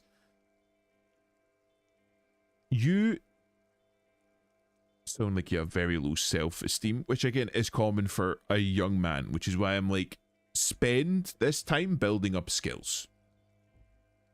You know what I mean? Don't spend your time comparing yourself to other people. Compare yourself to who you were yesterday or last week or last month. Are you better today than you were then? And if you are, good for you. Because there's an awful lot of areas that you can improve on or that you excel at already that an awful lot of other people don't. So don't belittle yourself. And if you can fake that, you got it made. Honestly, yeah. An awful lot of the world that we live in today is about perception. Overconfidence with the ability to back it up is attractive. Overconfidence on its own is still a turn off. That's what I'm saying. And I think that's probably why the greaseball guy came off as a greaseball in Vivi's story, was because he didn't have the confidence to back it up. He knew that he needed the confidence, but he didn't know that he needed the competency to back up the confidence, if that makes sense. You don't need to have any skills or confidence to have a relationship. That's why you are easily groomed by bad people, yeah. Yeah. You gotta have a little bit of faith in yourself and know that you, as you are right now, are intrinsically worth something and you are of value to somebody out there, and you should be of value to yourself first and foremost. If you're not happy with where you are currently as a human being, that's perfectly fine. That just means you want to get better. But don't wallow in self-pity about it. Do something. It's your life, and if you want to be better, you can be better, but you have to put the work in. Oh yeah, and it'd look really bad if one day there's the Google Doc about me, you know. I'm going to be honest, T, like that fucking one sentence perfectly sums up the feeling of most young men in the world currently, not just like in like online, but in general. Every single man is like, I don't want to approach a fucking woman or fucking anybody really with romantic intent, because if I fuck up, I get a Google Doc and my life is over. So it's not even like, how should I put it? It's not even like you have malicious intent and therefore you fear the Google Doc. You know, I'm evil and I don't want to be found out that I'm being evil. It's the fact that I have good intentions, but if those are misinterpreted and a Google Doc is made anyway, I'm still fucked. Because people will perceive me as being evil. Please just be careful on the internet. Yes. Maintain anonymity. Don't post pictures of yourself anywhere. It's not a good idea. Don't start up an OnlyFans or a Fansly. Don't do that. Just be cautious, you know? You can still try to connect with people while still being cautious about it. Just be very careful. You're surrounded by bimbos, John.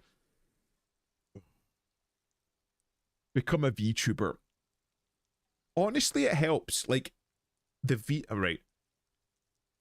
How a VTuber interacts with their audience is how you should interact with most people as kind of a standard, as a basis. Now, as you learn more and more about somebody and you become a little bit closer with them and you learn to trust them, then obviously you can open up a bit more. But you need to be keeping a certain level of distance with everybody that you meet online until you know them better. You need to be careful. Don't do that right away. Yes, don't actually do that though. Don't do that now, but like, I mean, I fucking waited until I was almost 30 before I started doing this shit, and I'm fucking glad I did. Voiceless TTS VTuber. Like Zen. Listen. I won't say any more about that. Take a few minutes to yourself. Sit down and have a breather. Kim, I'm going to take a quick look inside. If you must. But please hurry. We are pretty easy to spot up here. So is the body. Nothing incriminating catches your eye. The cabinets are clean and their sparse contents meticulously organized. There's a framed photograph on the table.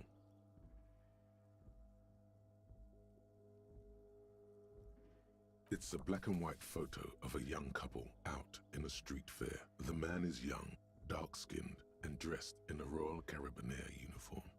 The girl is smiling playfully at the camera. Oh, that's nice. Why did you take that? Something about this man piques my interest. I think it could be a side thing. I'm a cop, it's instinctual to collect evidence. But let's move. I don't want to be seen snooping around here.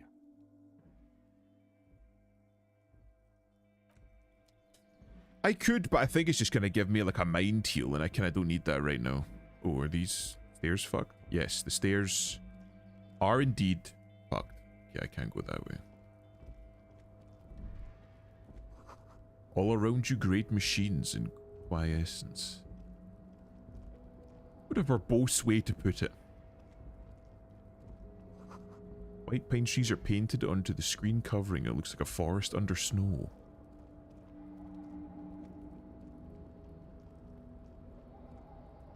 Evergreen.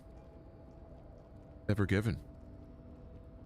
The right stuff, Measurehead. Yeah, fuck you, Measurehead. Fucking eat ass. A rusting control panel with several knobs. 2 buttons marked Marche and Arrête. are Go faded with use. stop. It seems to control the large crane above. A container is attached to its hook block. Okay. Marche. On.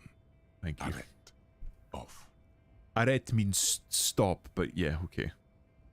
With a loud grind, the crane shifts overhead, moving a massive metal container through the The air. literal translation of arrête is stop, but probably on and off is more prudent, more appropriate.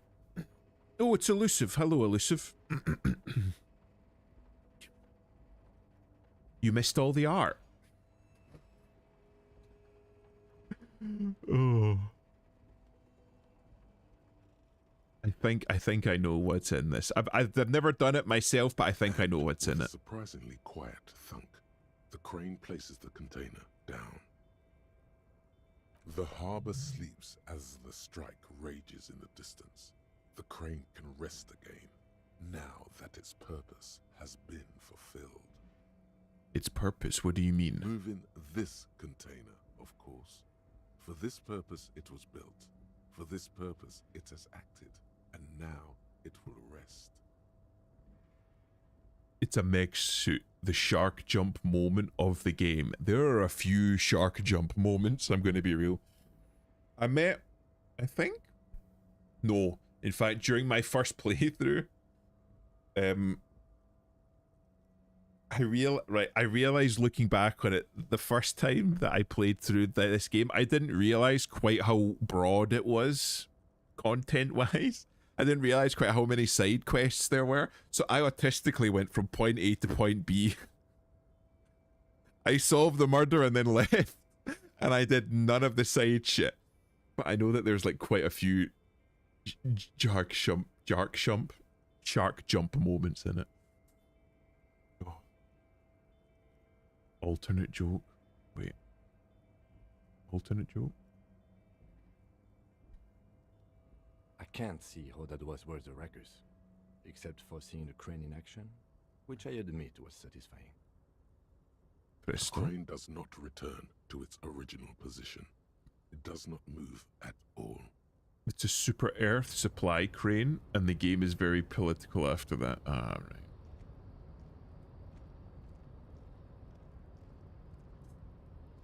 right.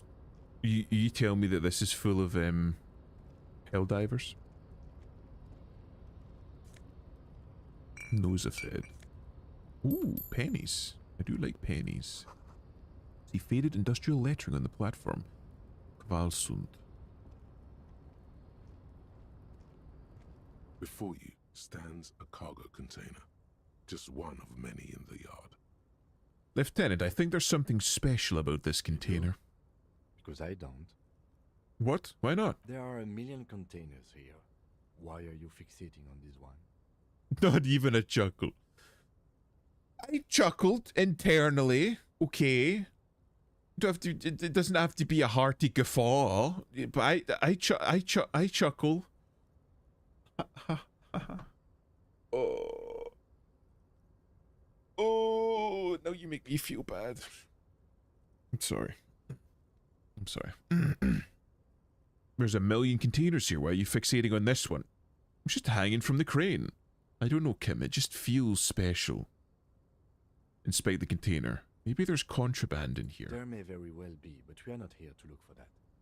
We are not here to interact with containers. We are here to get the body down from the tree. Knock on the No door. reply. The knock produces a hollow ring of metal. Doesn't sound like there's anything inside the container. You attempt to turn the handle, to no avail. The doors seem to be mechanically locked. To your left, the lieutenant considers your actions with some puzzlement. Oh. Do I have any clothes that appeal to rhetoric? Let me have a look. Oh, that's nice. Wait.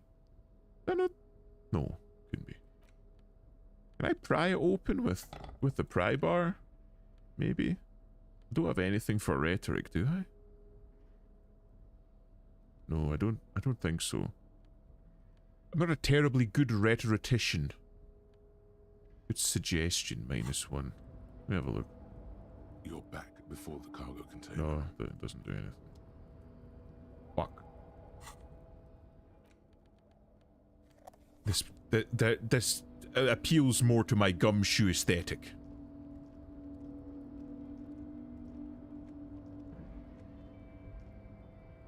Kim is so adorably autistic. Look, elusive shipyard is oddly quiet. The great machines are sleeping. If you keep hanging around here, just get just a little bit more based, you too could one day become Kim Kitsuragi Core. I mean, you're Asian enough. It's because I already said there's no work to organize in the yard below. We need to get you a bomber jacket and some driving gloves, and then all you have to do is wear your glasses, and you're there. The musk of oil and rust comes from the chasm in front of you. Smells like blood. Can I not pry this bitch open? Can I not? Pry bar? Oh, I can. Found Ultra Series gloves? These are like the fucking mechanics gloves. Oh, fucking hell yeah. I am white with a hard H. I'm white. But we've established before, you have the temperament of like a fucking dainty Chinese woman. Right, okay. We just need to get you more Gosling pilled. Industrialized size thermos smells like burnt coffee. Cups. Some pennies. The one Scottish man in the game, and he's retarded. Asian eyes, though. Container, container, I'll turn you nice and red. Container, container, put the logos on. Oh, smashing. The lyrics to this container song are being made up as he goes along. Thank you, I never would have guessed. The accent is so thick, it's impossible not to notice he's Ubi, from the vanishing peninsula of Ubisunt on Muindi. Why did he put Muindi? It's Mundi. Latin for world. Container, used to be Wild Pines. Container, container, now belongs to Everard. Tiny man is so engaged in his work he doesn't notice you. Hi. Everard, Everard, Everard, he looks after everyone. Huh? Well, hey there. How can I help you, mister? I see you are not a union man, mister. Did you get lost? You're not one of them scabs, are you? A shadow passes over his kind face. What is it with you people in scabs? I mean, I don't personally mind. Folks is just folks, you know, and folks gotta eat. Doesn't seem to be waiting for you to answer. Just some of the other guys don't look too kindly on the scabbing kind, if you know what I mean, mister. You're Ubi, right? Oh, yes. Born and raised in Irish, mister. Mum had to leave my dad after he got a bit violent. Took us here to the new world. I was about 10 then. Too old to lose my accent then. That's fascinating. Right, that's one of the things that I've heard from people that I know that moved to like America or Canada. They start to like dilute their accent a little bit more, but the second they start drinking, the Scots accent comes back.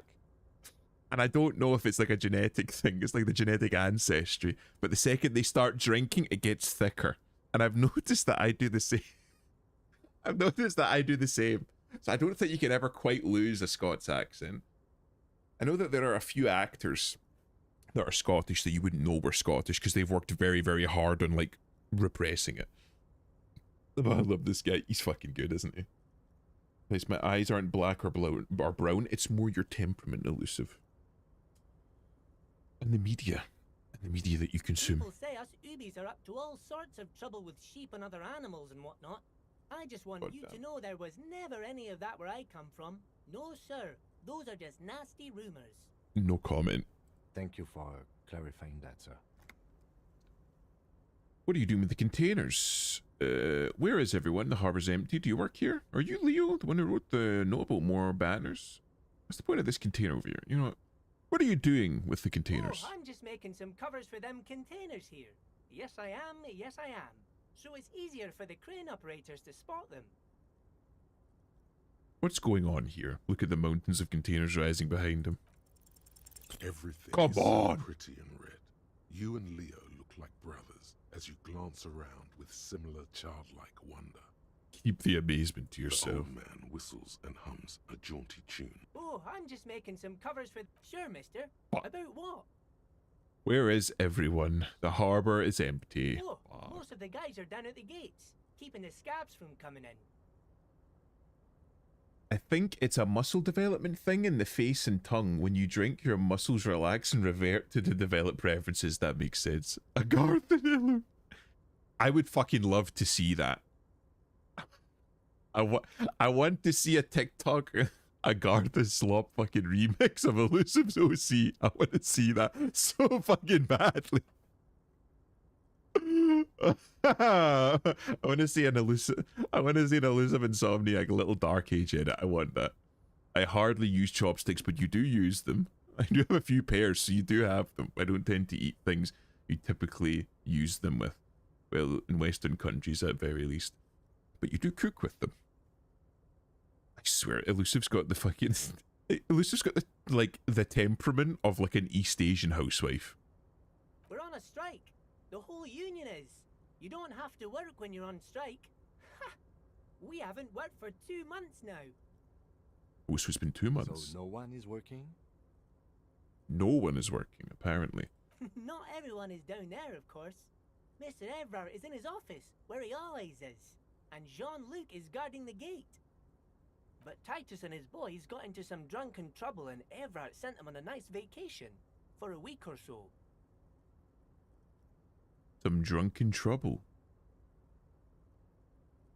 What kind of trouble did this Titus and his friends get into? Oh, I'm not really supposed to talk about that. That's union business. He smiles and leans closer. Him and his boys stirred up something in town. Probably drank too much and got into a fight or something. I heard Mr. Evrard telling them to take some time off. No idea what the big slop edits. Oh, it's very easy.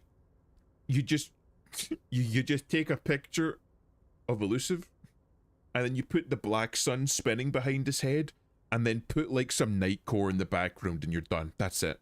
That's it. That's all you need to do. It's very easy.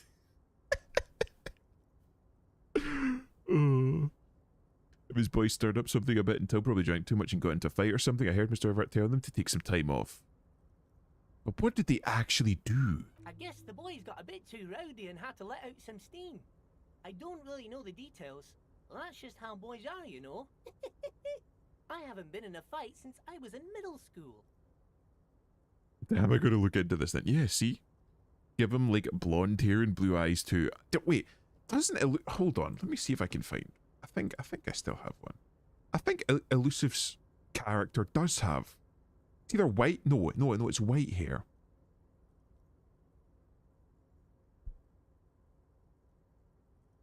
Yeah, white hair, heterochromia. That was it. Let me see if I can fucking find it. I have one blue eye and my hair is partially blonde, and admittedly so. See, Elusive was built for TikTok slop edits.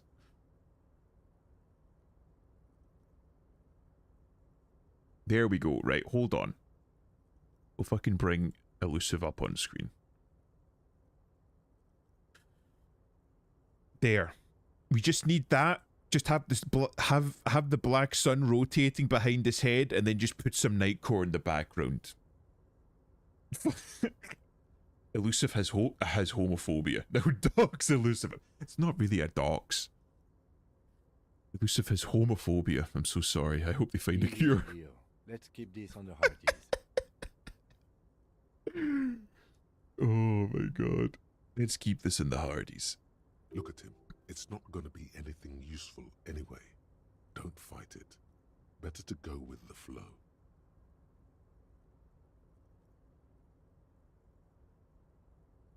Okay, Leo, let's hear about this fight you got I into. remember I was the runt of the class.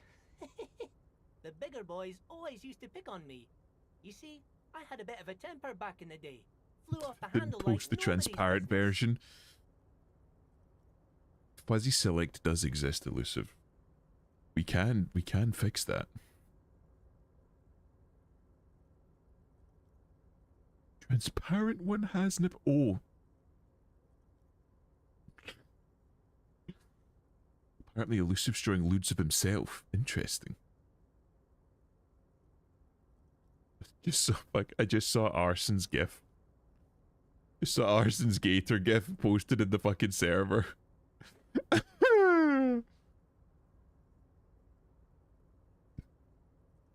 It's utterly amazing. Can I bring that up on stream because it's so good? It's perfect for Gator. Arson puts it. She does. Oh, it's amazing. Gator every Niho stream be like. Up in Gopium, the blinking, the one eye, then the other is perfect. New Fugi God, I hope All so. the lewds I draw are never shared. They all remain hidden in a book. That's a shame, Elusive. You can be making money off. Think about all of the followers that you could have on Twitter if you posted them. Amazing, Arson. Amazing. New Fugi? I fucking hope so. Primarily because they're for anatomy practice. Well, it's good that you're practicing. But Mr. Everett and his brother always came to help. Once they beat old Noel Becker so bad he needed stitches on his head. Noel never started another fight with anyone after this. Interesting. Mr. Everett and Mr. Edgar are real nice guys, mister. You should go talk to Mr. Everett. I'm sure you'll be good friends. He's friends with everyone around here. I think you had fun with this. It's very clear that you did. You put work in.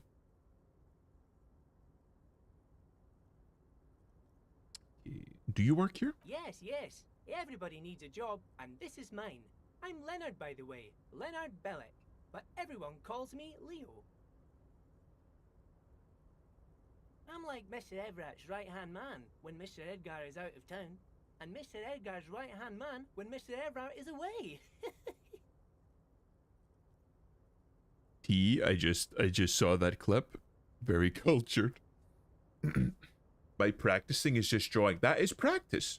Every time you put pen to paper, you're practicing. Doesn't matter if it's for something or for fun or for whatever. It's just practice. Oh, I know I should refrain about talking to other streamers and yours, but the clip I sent is so funny. It really is. She's so real for that. Actually, Miss Beaufort is the right-hand man, but she's a lady. Heard it chuckling. Who is this, Miss Beaufort? A real pretty lady with a skin like those Douai Sucre candy bars my missus likes so much. Them are real nice to suckle on once the dinner is done and me and the missus sit down besides the radio. Sit down besides the radio. But I can't listen to the radio all the time. There's so much to do around here and I'm always busy keeping things running here. Yes, So I that am. was his Yes, I place that am. we were in with the filing cabinet. What did he just say? He sits down beside the radio. He likes to suckle on candy bars while he sits down by the radio. Hold on, who's this Mrs. Beaufort that you mentioned? I think you're doing a great job around here. Yeah, I'm pretty sure this place would totally fall apart. Hold on, who's this Mrs. Beaufort you mentioned? Oh, Lizzie. She is a real sharp tool. Mr. Everett put her through some fancy school and everything, east of the river. 4 years she was gone, and when she came back, she was all fancy and lawyerly. Oh. He respects that word. That's obvious. I wouldn't say we're too bothered about it as long as you aren't coming in here and just ranting about them like it's not exactly like Elusive says. As long as you're not like in here just shilling for another streamer or another content creator or something, you can talk about pretty much whatever you like. But she's a real nice girl. Grew up in this here neighborhood, knows everybody and gets along with everyone. Real pillar of the community one day, I'm sure. Liam shills. I don't shill. Mostly because I don't make money off of this. If me missus and me was to have a child, I'd be real happy if she turned out like her. But she can't have kids. Oh, that's sad. That's sad. Sits down by the radio and suckle on a candy bar. Aye. Candy bar. After your tea, you have a wee cup of tea and you sit down by the radio. You suck in your candy bar. My maitre said so, and she knows about such things. Been a doctor for almost 50 years she has. Interesting. So Everett trained a lawyer named Miss Beaufort. Interesting. Very interesting. He shows his favorite VTubers. All of my favorite VTubers are people that I know. So, people obviously like Cookie Gator, Arson, Vivi, Adam, if he ever fucking streams again.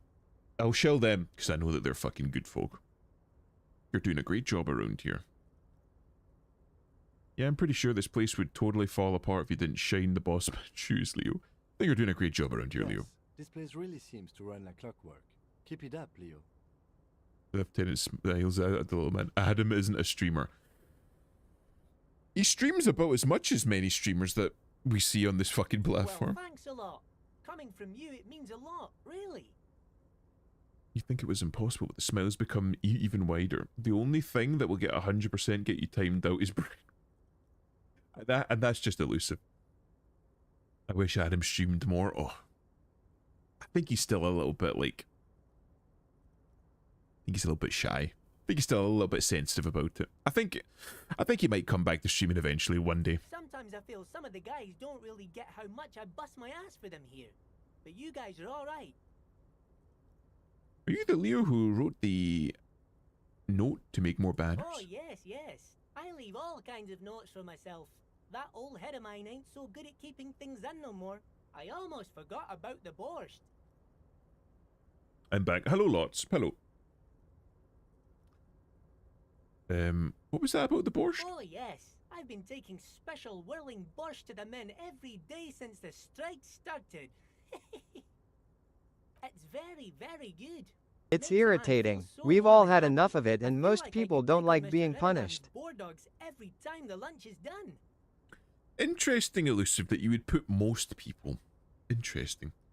I think Adam has the view if he likes playing games with his friends as a hobby and doesn't see much of a point in streaming when he already does what he likes with his friends. That's fair enough. I mean, I use streaming, honestly, as an excuse to just fucking hang out with my pals anyway. So I can understand. I mean, he's always keen to come on stream whenever we're doing anything. So is it much different than if he's streaming if he's not? Because he shows up on stream anyway. I mean, it would be nice to see him stream more solo. I mean, by taking the soup to the men, is it for striking?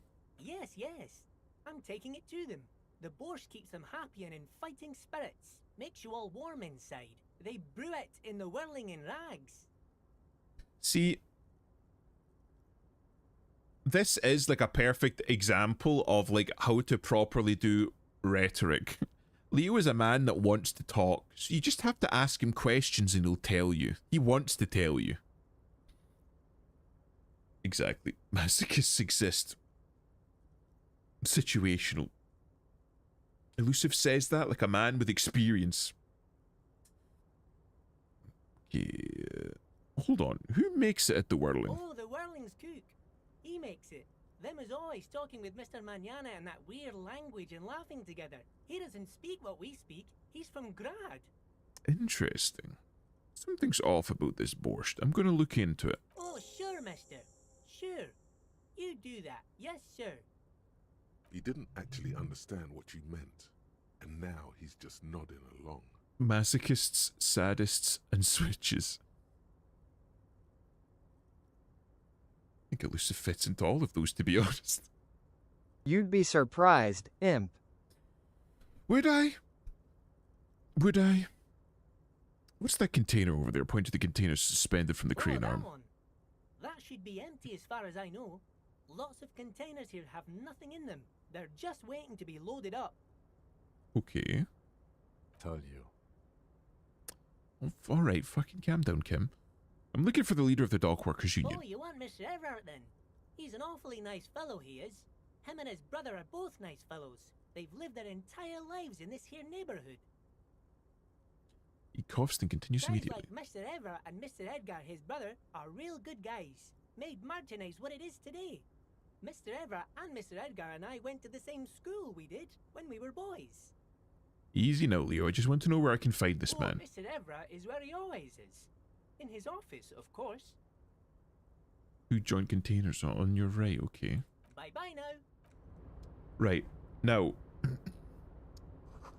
I'm thinking that when it comes to Everard Clare, if we're going to need him to get the bodies down, he is a transactional man. As a result, I'm I feel like I'm going to need some sort of leverage. And right now I don't have it. Right now I'm just coming to him with nothing. So I'm thinking maybe I hold off. Well, you were surprised by the whip. I'm not anymore. I wasn't. I was surprised by the maid outfit, by the thigh highs. I was surprised by a lot of things, but not anymore. Not anymore. Pull a gun on him. Wait, shh, you shut up, Lots. You shut up.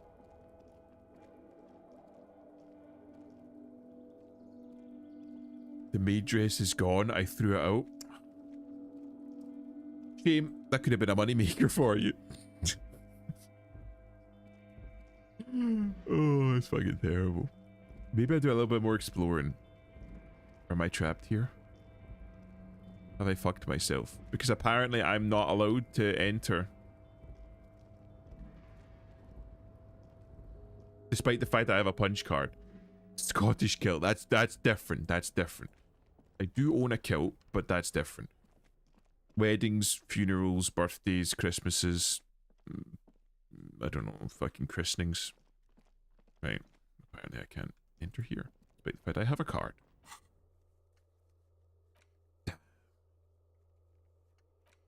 Read the watermarks. I did. It's been gone for a while. I'm not the one with a bussy tag. Well, that is Gator. And he does have a maid outfit redeem. Damn. Got the Christmas kilt. Christenings, not Christmas. Christenings, that's what I meant. The kilt's great because you can wear it fucking anywhere. If you ever go to a Scotland game, like, yeah, I think I just have to fucking chat to Everard. If you ever go to a Scotland game, like a football game, where Scotland is playing away, you will find like half, if not more than half, of all of the male Scotland fans will be wearing kilts, because that's just the uniform for Scotland fans. Whenever they go abroad, is they'll just wear their kilts. The giant thermoses and is lukewarm. There's made of pallets leading up. Dude, if it wasn't a women's skirt, I'd wear a kilt every day. It's comfy. Fish? Big fish? Taxidermy fish that tells the time. Does it sing? Look at this fucking lad. Before you is a walrus of a man seated behind a large desk. He looks up from his work. Fucking cockeyed piece of shit. Surprised to see you. With great effort, he straightens himself up in his chair, yet says nothing. Because Scotland forever. Fucking too too right. A toga is more masculine. I'm just gonna say Athenians wore it. Not too masculine. With a mixture of expectation and impatience, well bottled. Surely biologically it should have been the other way around. We are the ones with sensitive balls. We should be the ones wearing skirts, and we did for a very long time. However, it's more practical to wear trousers, so we don't have to worry about exposing yourself. You tend to find that like men's fashion tends to develop around practicality rather than ostentation. Generally. There were 2 Greeks inside of you. There are no Greeks inside of me. There might be 2 Greeks inside of John. I'm sorry. What is the Imperium of Man based on? Rome. Just saying, Rome. Example, pockets, thank you. Heels used to be for men. Heels still are for men, but not quite stiletto heels, if you know what I mean. I believe they were developed to help with riding. And Rome wears togas. I don't know about that. Maybe it's a little bit different. I don't know what the Greeks wear. I'm not going to comment. I fucking something came to mind, but I'm like, okay, right, I need to calm down. The mixture of expectation and impatience well bottled up. Just walk out without comment. Mr. Dubois. I'm sure I'll be seeing you around. I need to make sure that I am wearing the right clothes. I don't know what I need though. Esprit de Corps concepts suggestion. Should I take my shirt off? Physical instrument, you think? Because I think I'm going to need suggestion, right? Surely. Maybe I take... Right, maybe I take the trash bag off. Maybe. Look a little bit less shitted.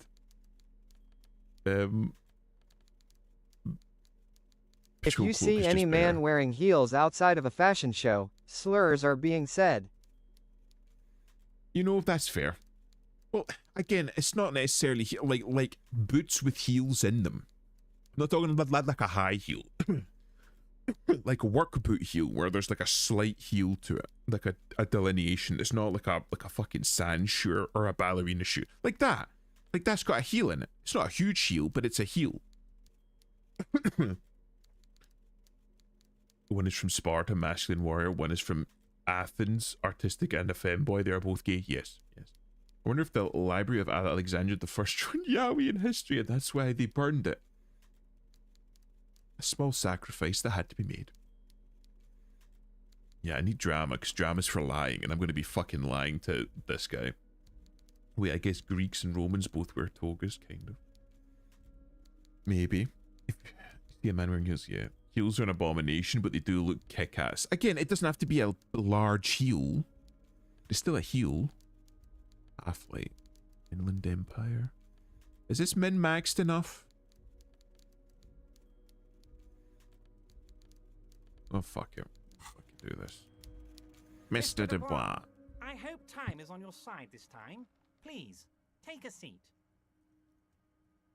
Why are you calling me Mr. Dubois? Please, Mr. Dubois, let us converse in a civilized manner, as equals. Take a seat. I insist. If I remember this, the seat might kill me. Excellent, Mr. Dubois. I can see that you are a reasonable man, and reasonable men can be of great use to one another. Remain serious. So tell me, how can the head of the Debarders Union help a representative of the Revachol Citizens Militia today? When I refer to heels, I'm talking about big heels, yeah. Like stiletto heels, high heels, like catwalk style heels, yeah. But those weren't what was originally developed for riding horses. The chair you're sitting on. Ow. Man, he looks like such a massive chud. I wonder if I'll turn out like him in the future. Your backside. T, just don't become a communist, and you'll be 90% better than this guy already. By the way, I heard you got a rather rude reception from a certain Lawrence Gart. Some people have no manners, it pains me to say.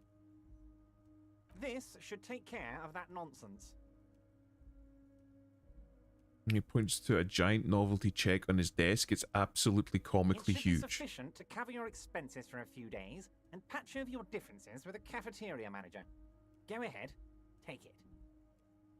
Wow, that's 25 real. That's good money. You need it.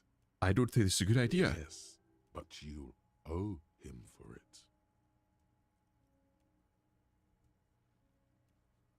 Keep it, I'm good. You take that comically large check and shove it up your ass. Wait, you know Garth? Yes, I know Lawrence. He's a real character. No union man in him. A real piece of work, that boy is. With a grin, he points to the checker game. It's like you're on a game show. At least don't thank him for it. Keep it, I'm good. I'm not fucking taking anything from him. Okay. I respect a man with principles. No handouts, then. His arms, he crosses his arms in his ample midsection and sinks further into his chair. I'd like to set your mind at ease about one other matter. Your lost gun. Let me assure you, Union people are on it as we speak. I've got my best hounds looking for that lost gun. His slug-like lips move, but all you hear is an echo. Lost gun, lost gun, lost gun. Are you sure he can cross his arms? Swallowed by a black hole of fear. He can maybe Only touch his two fingertips words across his escape belly. Gravitational pull. Lost and gun. When he said, "Don't worry," He actually meant, be very worried. I'm not worried, I got this. Are you all right, Harry? You say you got this, but you seem a little anxious to me. Don't be. Everything's going to be all right. I fucking know it's going to be alright, you fucking It's turd of not a like man. you left it loaded. You didn't lose a loaded gun. Local children aren't out there playing with it right now, pointing it into their own mouths. It's in a safe place. I just know it. I have a feeling everything's going to be all right. Do you think he likes to rub his belly? I think he likes to rub his belly in his spare time and chuckle to himself quietly when nobody's looking. It was loaded. There were 2 bullets in it. You always keep at least 2 barrels loaded.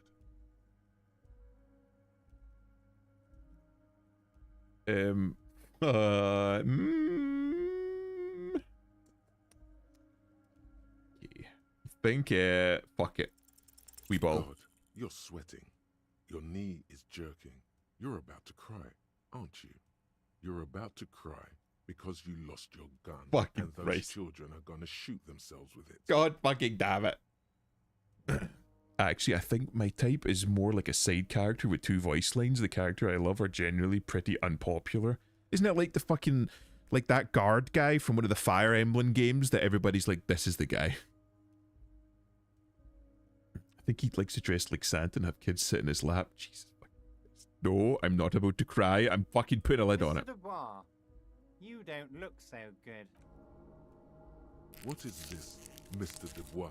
He keeps repeating. I'm fucking, What I'm is he locking trying to in. do? It's not happening. You need to cool the fuck down. Chill. I'm fucking Mr. chill. Dubois. Mr. Dubois! Harry! Am I gone? Keep sliding down the chair like a jello shot. There are no Harrys. Let your mind go to your safe place. Am I just gone? Mr. Dubois, are you okay? Can I get you a glass of water or something? Are you having some kind of medical emergency? You're telling me he doesn't look like the type? I mean, he kind of does. But he would be...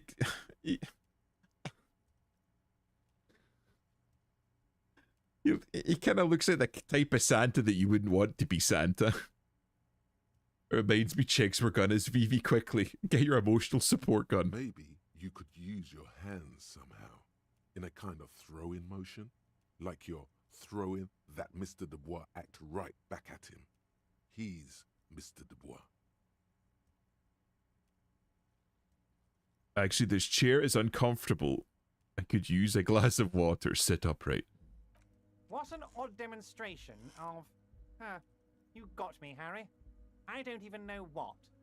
As Fucking, I'm just entertaining as trying to keep it was, together. I'm afraid we're wasting our time. And I'm an extremely busy man, as I'm sure you are too. Yeah, the Fire Emblem Gatekeeper could work. Yeah, see? Okay, enough. We are here to ask you some questions pertaining to a murder investigation. Thank you, Kim. Fucking took you long enough. Quick, here's your window. Get yourself together and ask him questions.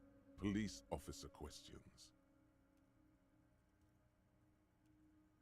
Into your shady brew, the container outside your office. You called me Mr. Dubois. Why? Of course. Let us dispatch with the formalities.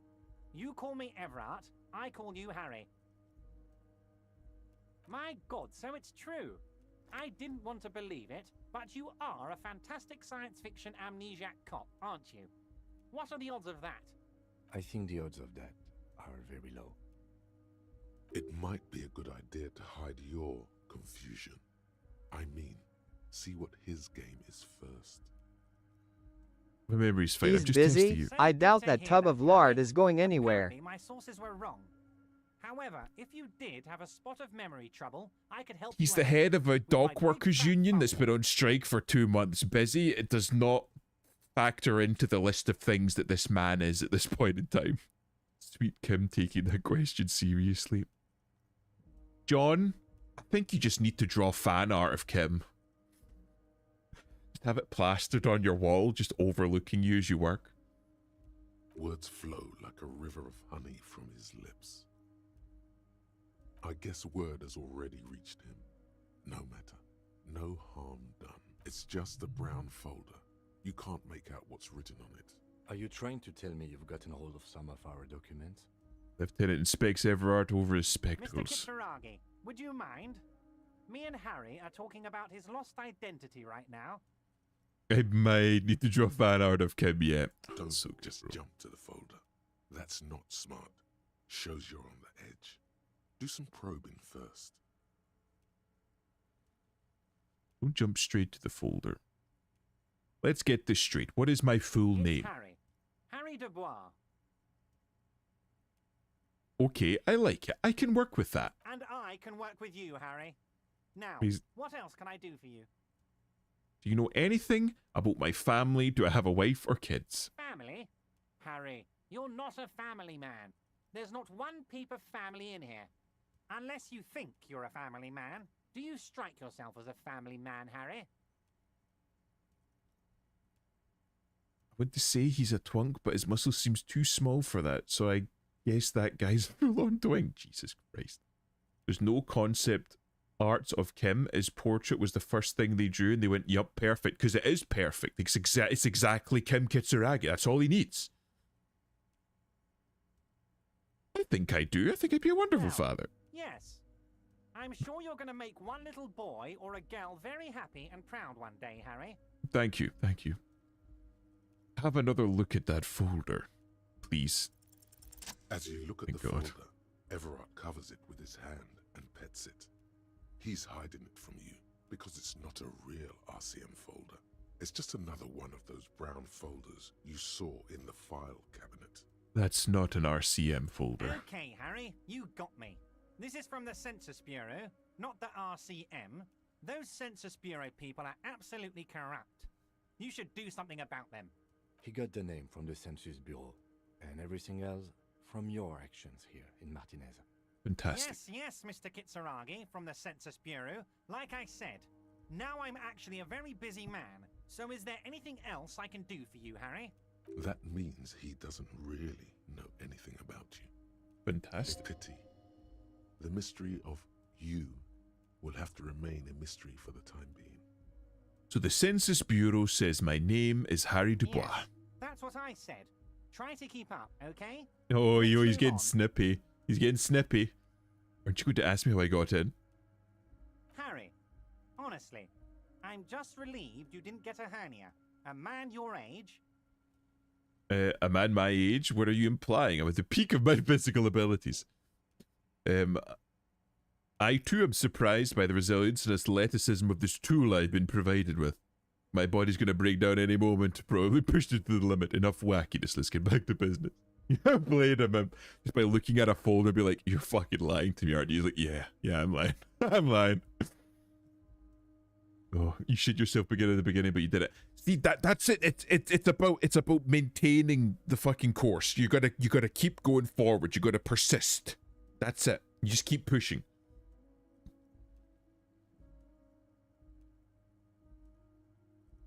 A man my age? What are you implying? I'm at the peak of my abilities. Yes, Harry. You are obviously in peak physical condition, and I salute both your initiative and your physical prowess. Very impressive, Harry. Very impressive. God score. Anyway, I assure you, I am a very well-informed man. Information reaches me before I even get the chance to request it. Really?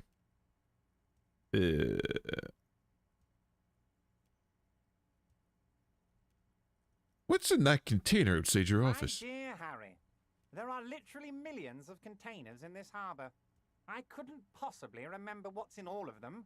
There's something special about it. It was attached to the Kvalsund crane. Harry, you smooth-talking son of a bitch. Oh, he's Time is a buttering me precious up now. resource, and I don't have enough of it to count containers with you. Smooth talking. Maybe that's the way to go about opening the container. You should at least try convincing it. Fucking Christ. Okay. I'm looking into your shady brew. I don't know what that means, Harry. Shady brew? There are so many moving parts in my operation, I can't keep track of them all. I'm sure. You know what? Don't even tell me. Whatever it is, do it. Surprise me. Just one thing. If you can, make it even shadier. Oh. He sincerely has no idea what you were talking about. And he doesn't care either. Oh, I think he does. I think he just asked me to. So if I remember correctly, the borscht has alcohol in it, so he wants me to put more alcohol in it. I'm going to talk about the hanging. Oh, of course. That's your main thing here. That's why you're in Martinez. I know everything that goes on around here, and I would love to discuss it with you. I mean, it's no secret that the lynching is connected to the strike. So much to talk about. Honestly, it's been weighing on me so heavily. I understand you need to interview me. I sense there's a but. But there's a thing that's been keeping me up at night. I want to talk about the hanging. I mean, if we could just calmly talk, exchange information, we could blow this thing wide open. Yes, that sounds good. Let's do that. But I can't think straight with this thing weighing on me. You're police officers, aren't you? I have a crazy idea. You guys are basically door-opening machines. Incredibly talented at opening doors. I've opened a few doors in my life. You've heard wrong, Everard. We're not. Kim, is that true? Are we door-opening machines? I'm like fucking Abelard. Is this true? I'm not sure I understand. If you're asking us to break down someone's door, it's not going to happen. Come now. I just need you to go open a little door for me and leave it unlocked. A simple thing. Absolutely nothing shady about it. Incredibly An shady. excellent opportunity presents itself, sire. You could win the trust of the arch-liar, pretend to play into his hand. Then, should you wish, bend his efforts towards your own. I love Kim's autism. Kim is such a fucking bro. What's everyone's favourite type of historical outfit? John immediately in there. Immediately. No hesitation. I mean, it's a... Mine's the Lieb Husarian Regiment uniform. You know what? I gotta go look that up. I gotta look that up now.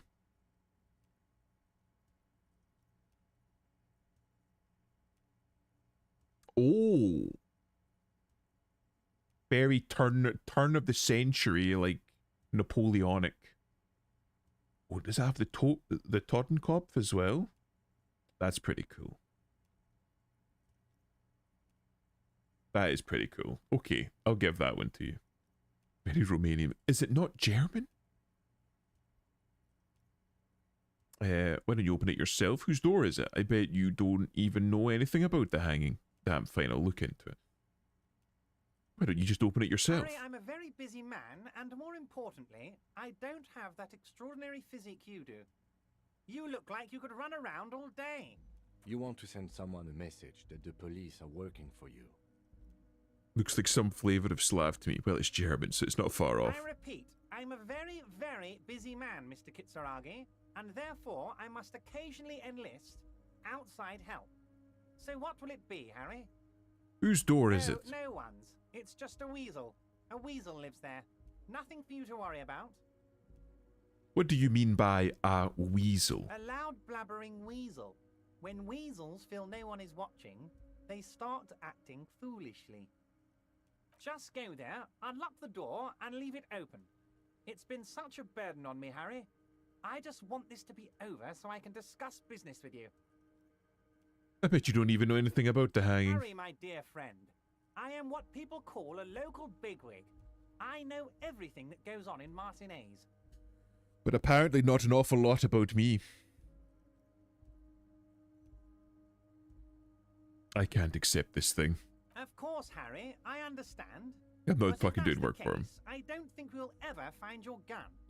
Even worse, we won't be able to speak like equals about the murder. This fucking Perhaps piece of this shit. was just bad timing for you. Know that you can always come back to me. I really hope you do. For your sake, my sake, and for your gun's sake too. Yes, we both understand what you meant.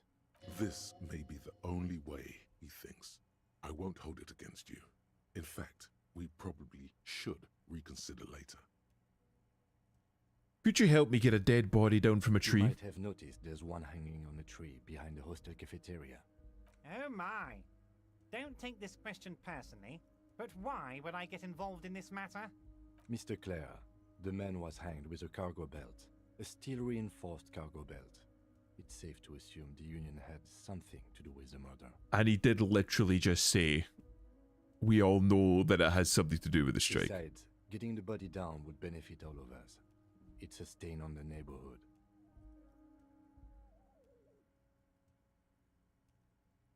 You're a community leader. Help your community out. I can certainly see how having him up there might start affecting some real estate values. But of course, all joking aside, I am going to help you. Picks up the handset of a radio phone to his right, then clicks a button. Jean-Luc, my boy, I'm sending 2 police officers down. They have a dead body in a tree problem they need help with. Namely, they need it to be taken down.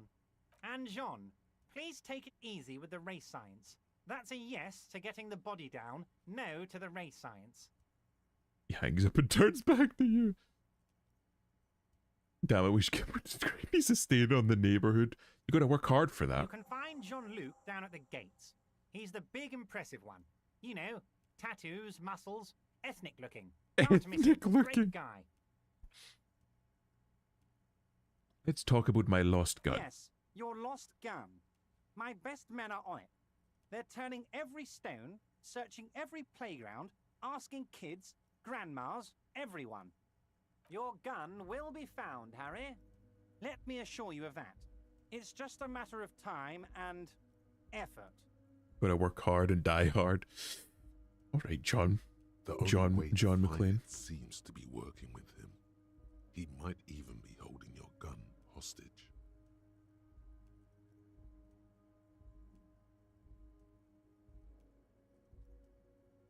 Hold on. Could he really hold my gun Who hostage? knows? Only one thing is certain. If you work with him, you're going to get it back. And working with him might be the only way to do it. I will not be blackmailed with this gun business. Harry, I was only trying to be tactful. A lost gun is a dangerous thing.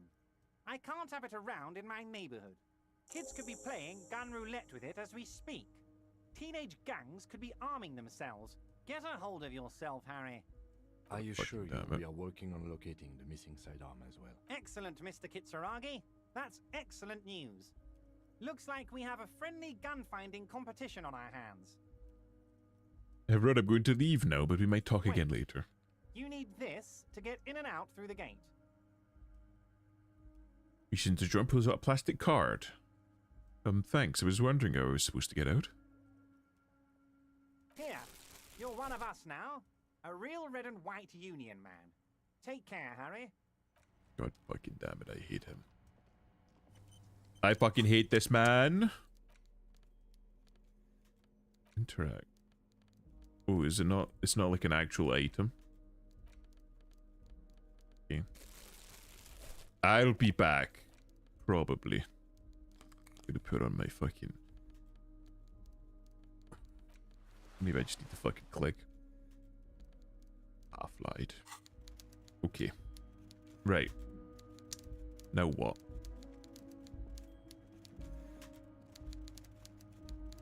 That was kind of useless.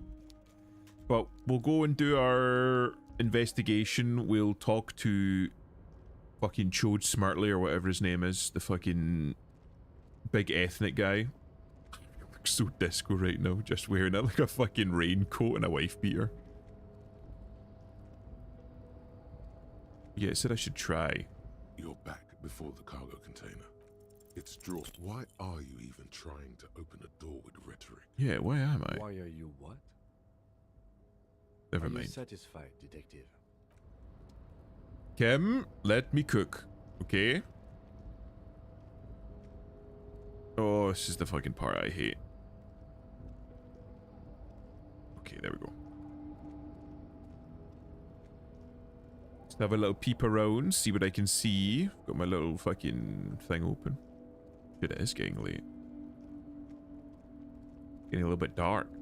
This torch might be more than useful now. Harry is one disco mother. Okay, fucking beef stench clench, I've got a job for you. We're gonna make a call real quick. Abelard, open this cargo container. Superseded by the Seminese. Last we saw, your race was being superseded by the Seminese, really? Well, we've got a job for you today, so fucking hop to it. You're right about all this. Now I just need to cooperate with me as a police officer. The situation is serious. Your people have probably killed a man. Enough with this begging. You should leave the stage of history with dignity by inviting the other races to a great world war. Bring your troops to the Simenine Islands and to Boogie Street, and we will pulverize you. When you are gone, we will build a museum for you. Who the fuck is this guy, The man? walls will be lined with bottles of Al Ghul, your beloved beverage. Inside, we will store the odes to homosexuality you call art, and your microcephalic skulls.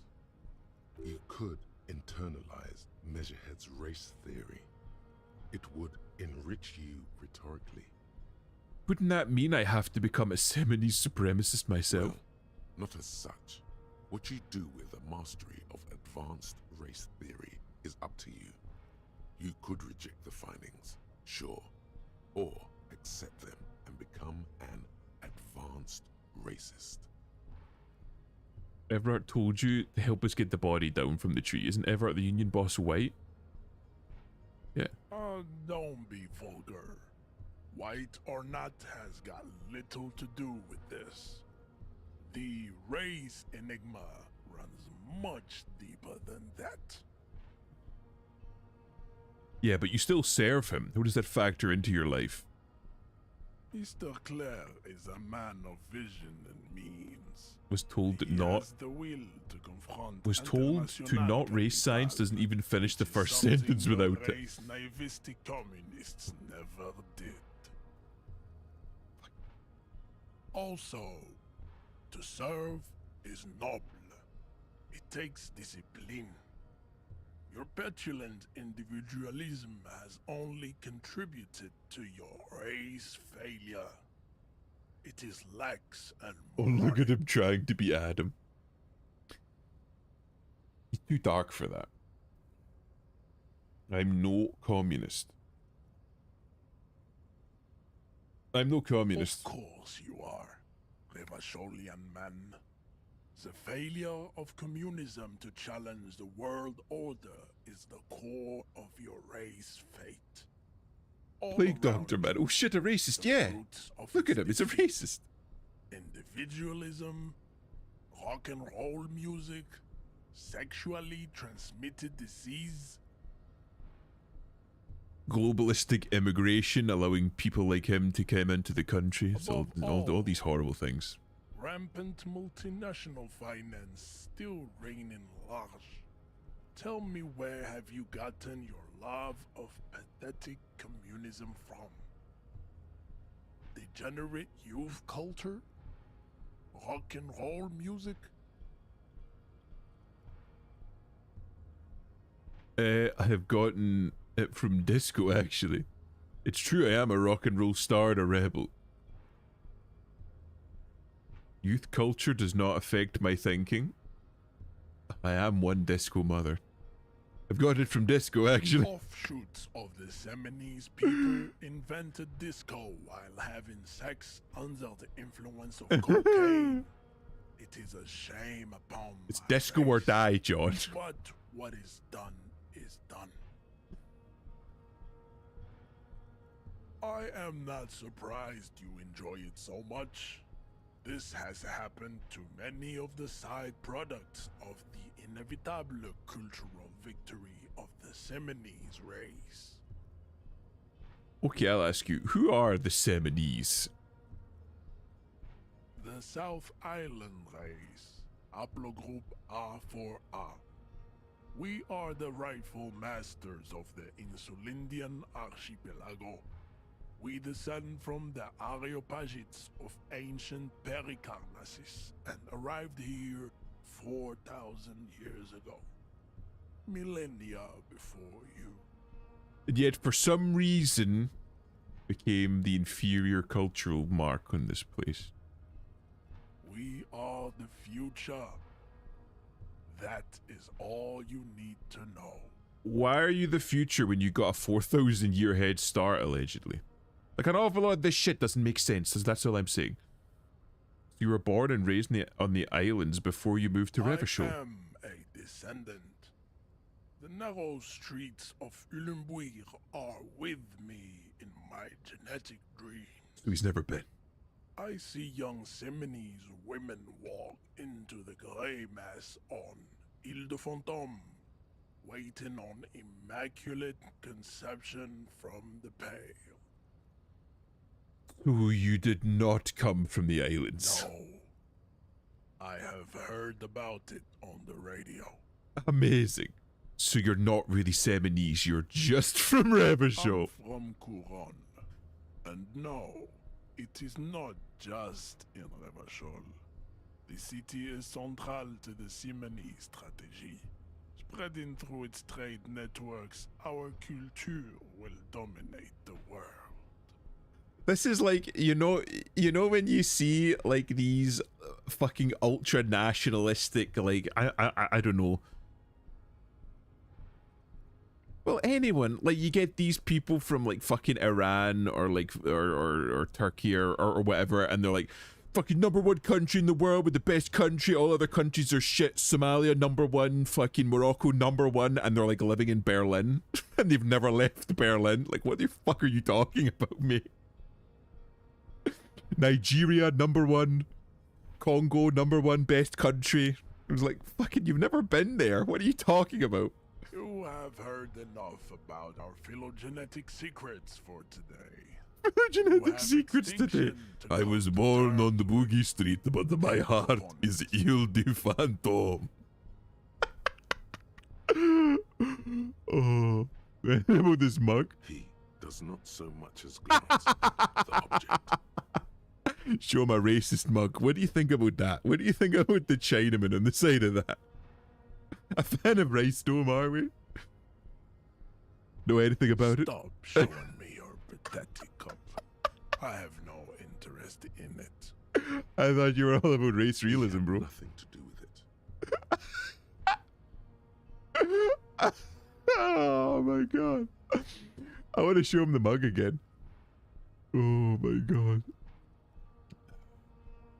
Yeah, what do you think about this? This racist is better than the last, but the next racist will be the really good one. That will be the... That would be our lucky racist. He will grant us 3 wishes. Oh. Your Find one pedomorphic more. friend has quick wits. Pedomorphic! A protruding occiput and Fucking an Christ. zygomatic bone. Oh my god. God, they call them fucking pedomorphic. I like when Americans call themselves Irish or Russian or Swedish or Italian or yeah. It's like, right. I was in Beep server. No, I am still in Beep server. Fucking piss boy, you know Beep. I'm in his server and I used to play Baldur's Gate with him and a couple of his friends once a week. And one of the guys in that server was like one of these like fucking race realist guys. And he was not a very nice person, just in general. He was one of these people that was just, would always bring down the mood of any conversation that he was in. You know, one of these like defeatist, just miserable fucking cunts that was always upset about something. Just a very depressing man to be around. Anyway, and he was going off talking about how like, oh yeah, he thinks that like, you know, everyone should go back to their ancestral homeland and blah blah blah. So he was going on about how he was like 12% Irish or something, and how he had like tattoos of like Gaelic script and stuff on his arms and blah blah blah, and he's talking all about that. But I said to him, it's like, right, so you think that everybody should go back to their ancestral homelands? He's like, yeah. Is right. So does that mean that you go back to Ireland? And he kind of stopped and said, well, yeah, I suppose. I said, right, well, I can tell you for a fact, as somebody that's like from the islands, if you go back to Ireland and start telling people that you're Irish loudly, you'll get your head kicked in because they will not see you as Irish, you're American.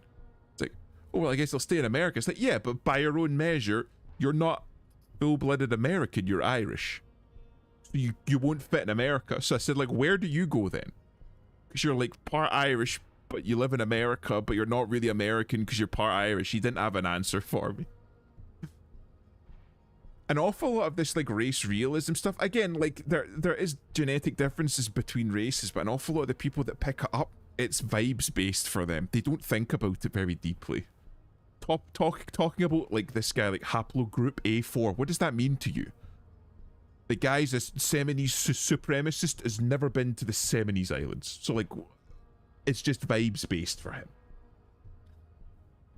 I think my dream goal as an artist is to get at least one person to deconstruct and spend time examining my drawings for at least a quarter of the time I spent on the work. That would be pretty cool. Go figure, Beeb hangs around some poor people. Yeah. Uses racism talents for something like, just like H.P. Lovecraft. Honestly, H.P. Lovecraft turned his racism towards something good. I can see someone like that going, that's why mixed races should be erased, and then he places the gun against his own head. Racism is just a filler for insecurity. I think an awful lot of modern racism, not all of it, some of it is justified. That's fucking terrible to say. But you know what I mean? I mean racism, not in the sense of just hating on somebody for the sake of their skin color. But there are differences between different races and different groups of people that exist genetically, and we shouldn't totally throw that out. We shouldn't totally dismiss that, because they do exist there. And if you're going to dismiss that aspect, you're dismissing reality, you're dismissing science. That's why an awful lot of this anti-racism shit that you get from an awful lot of like left-wing mainstream media, it's anti-science, because claiming that somebody that was born and raised in Somalia is exactly the same as somebody that was born and raised in Germany, are exactly the same genetically, is completely wrong. Somebody that was born and raised in France is not going to be the same as somebody that was born and raised in Canada. They're different. There's going to be genetic differences there, and you have to address that. The lieutenant does not flinch. You should keep him close. Based. Fucking, how are you doing, Backslash? It's been a while. The effect of farsightedness does not render him a complete invalid. He still has the use of his mind. That's good. Racism and cultural prejudice are different. I don't like other cultures because they practice poor things. There are genetic differences between races, but that's not what I care about when interacting with them. I think that's another big aspect, is the difference between culture. People don't talk about that enough, I feel. Because I think one of the biggest issues that you have, it's not the only issue, of people coming from different countries, like say for example, some of the nations of Africa, and then coming into Europe or the United States, like North America, I think that the biggest hurdle for them is the cultural shock, right? Because they have an awful lot of practices that are simply not compatible with the Western cultures that they're moving into. So if you say, for example, if you're from a very extreme, or how should I put it? If you are originally from a country that has a culture of extremist Islam, that has very extreme and strong views about women's rights and propriety, and then you come to America and you see women walking around in like booty shorts and mini skirts or yoga pants, or like fucking crop tops or something like that. Something that may be seen as something that is mundane here, but is outrageous and filthy from where you come from. There's going to be a cultural clash. And in those Muslim countries, if you see a woman, like if you walk around Iran, well, maybe Iran a few months ago, and you saw a woman walking around in booty shorts and a crop top, she would be arrested on the spot and stoned, right? There would be severe consequences for her. So if you as a man walk down the street and you saw a woman dressed like that, being aggressive towards her is totally justifiable in that culture. But if you come to Germany or Britain or France or America and try that shit, that's out with the norm. It's not something that you should be doing. Doing well, just been busy as fuck. Hope you're doing well. Oh, well, that's good. It's always good to stay busy, Backslash. I hope you're doing well. think culture is much more interesting and much more important to care about than actual race. Well, again, if you think about certain other things, like we're going to talk about IQ, but it is real. It is real. There is IQ differences between races. We have studied this, and the man that discovered the double helix within DNA has said this himself. He fucking got ostracized by the scientific community because it was wrong thing, but it's true. That there is a link between genetics and IQ. So if you have somebody that's from, again, we'll just take Somalia, where the average IQ is somewhere in the 70s to 80s, and you move them to Western countries where the average IQ is maybe between 100 110, then there's going to be issues there, because there's going to be expectations that are reasonable for the average person living in that country of, you know, 100, say 110, that are not going to be reasonable to expect for this person coming in with an IQ of 77 or something. So there are differences that need to be taken into account there.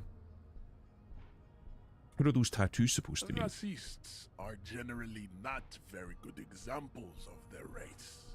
Gestures towards the lorryman down the street. Okay, that's fair. Welcome to Revachol. You hear him yell at a redhead woman visiting the fritter nearby. He must think redheads are immigrants. I Amazing. am not like them. I am craniometric perfection.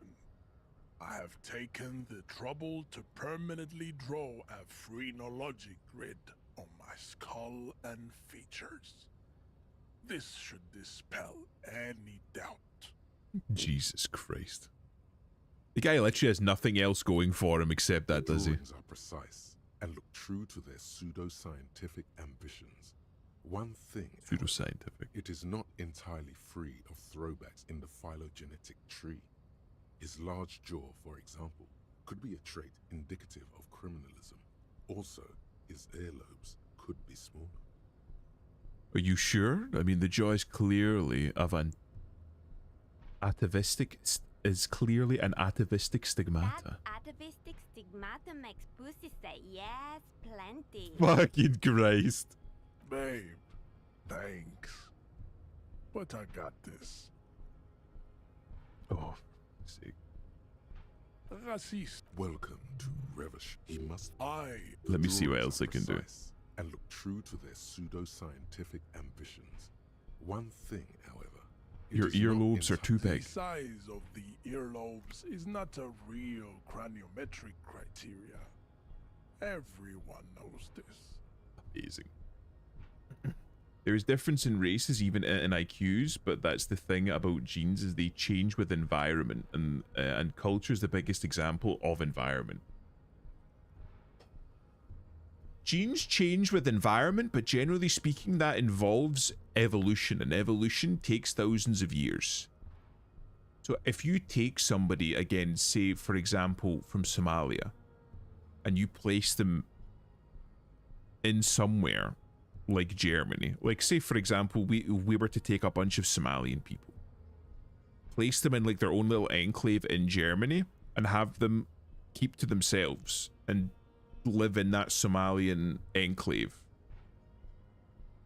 inside a German city and not intermingling with other Germans. 20 years, 50 years, fuck, 100 years from now, they're still going to be Somalian. You know what I mean? Like, the soil beneath them is not going to cause their skin to lighten any faster. It's not going to cause them to, you know, have their hair lighten or straighten. It's not going to cause, like, the type of... It's not going to cause their average IQ to increase drastically.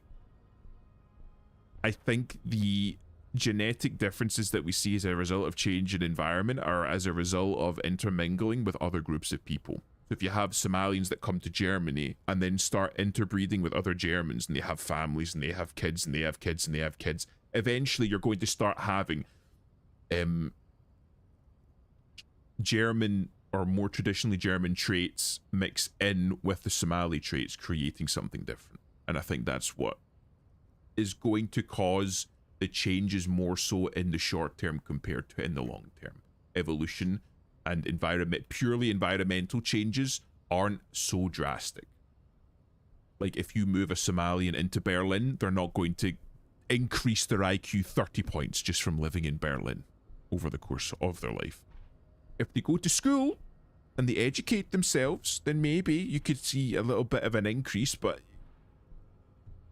that's something entirely different. Your earlobes are flawless. Yes. Yes. You sure I'm not craniumagically superior to you? Just say Your nothing. silence betrays your inferiority. You do not have a reply. You should enter it. You know what? Let's ask him. You exhibit forward projection of the jaw, indicative of schizophrenia and sexual inaccountability. Nah, David Sarif, self-directed evolution. I mean, that's one way of doing it. Jaw makes you look like a baby. This is not craniometry. We don't even necessarily need to go. Well, no, that's dangerous. Christ. Self-directed evolution doesn't necessarily have to be through bionics or bionic augmentation. We could start wading into genetic modification. However, as we've seen more contemporarily with the COVID-19, whenever you start messing with the genes of living things, they have a tendency to adapt very rapidly and in ways that are unforeseen, which can cause issues. Because random mutation is always a factor. Genes themselves don't change rapidly to the environment, yeah, but which genes are active changes a lot depending on the environment. Two twins that live in different continents would look a lot different. Sounds fake, but it works like EV evolution. Same EV growth, different depending on which candy you live by. When that comes to different environments, like if you have two babies that grow at different rates, I think like the most obvious one, I believe, was two babies that were separated at birth. One lived in Korea and one lived in America.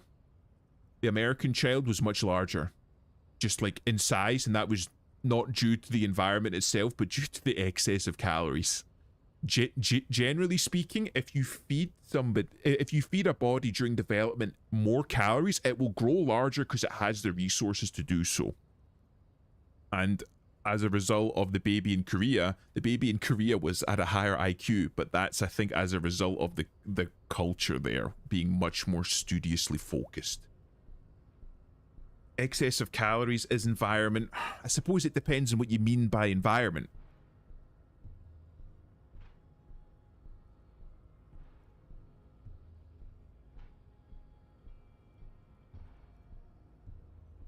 Because there's an awful lot of fertile areas that have the capacity to produce an awful lot, so that could be like an excess of calories to that extent. But again, I think that's much more of a cultural thing, because you could eat as much food in Korea as America. You have access to the same amount of food. However, in Korean culture, it's much more modest. You know, large portions aren't quite as big a thing in Korean culture. And it's the same for American culture. Well, intellectual excellence and like scholarly excellence is still important. It's much more important in Korean culture. Reminds me of the designer babies. Yeah. Well, people still do that, but again, random mutation, I think, is too much of a risk for me to currently wholeheartedly go into or advocate down the route of genetic modification of human beings, because we don't know what's going to happen. When it comes to difference in evolution and adaptation, I tend to butt heads because evolution is always just a matter of time, but how much time? Yeah. But in the end, it's all adaptation. It all takes time and effort. It's all under different circumstances and at different speeds. I mean, we have short-term adaptation with the activation and silencing of epigenetic loci. So depending on stressors within your body or stressors in the environment, your body can alter certain smaller aspects of itself in order to better adapt to the conditions that you're in. One of them being one of the ones that came out let's say recently, fairly recently, was an epigenetic loci which they colloquially termed the thrifty gene, whereby it was found to be activated in people that were at like a state of normalcy, or in a state of normalcy, obese by default, or at least more overweight than average by default, despite living lives and lifestyles which weren't necessarily conducive to obesity. And this was as a result of a thrifty gene being activated, which is an epigenetic loci which is activated during periods of starvation, which slows the metabolism. So that was found to be activated when it shouldn't have been activated. Slowing the metabolism meaning that you're more likely to retain weight than burn through it as you should have done normally. Culture environment also affects genetic growth. Like a boy raised by nothing but women can develop more like a woman. Again, developing more like a woman, the kid's not going to develop tits and a womb. But behaviors might do. But again, behaviors is because an awful lot of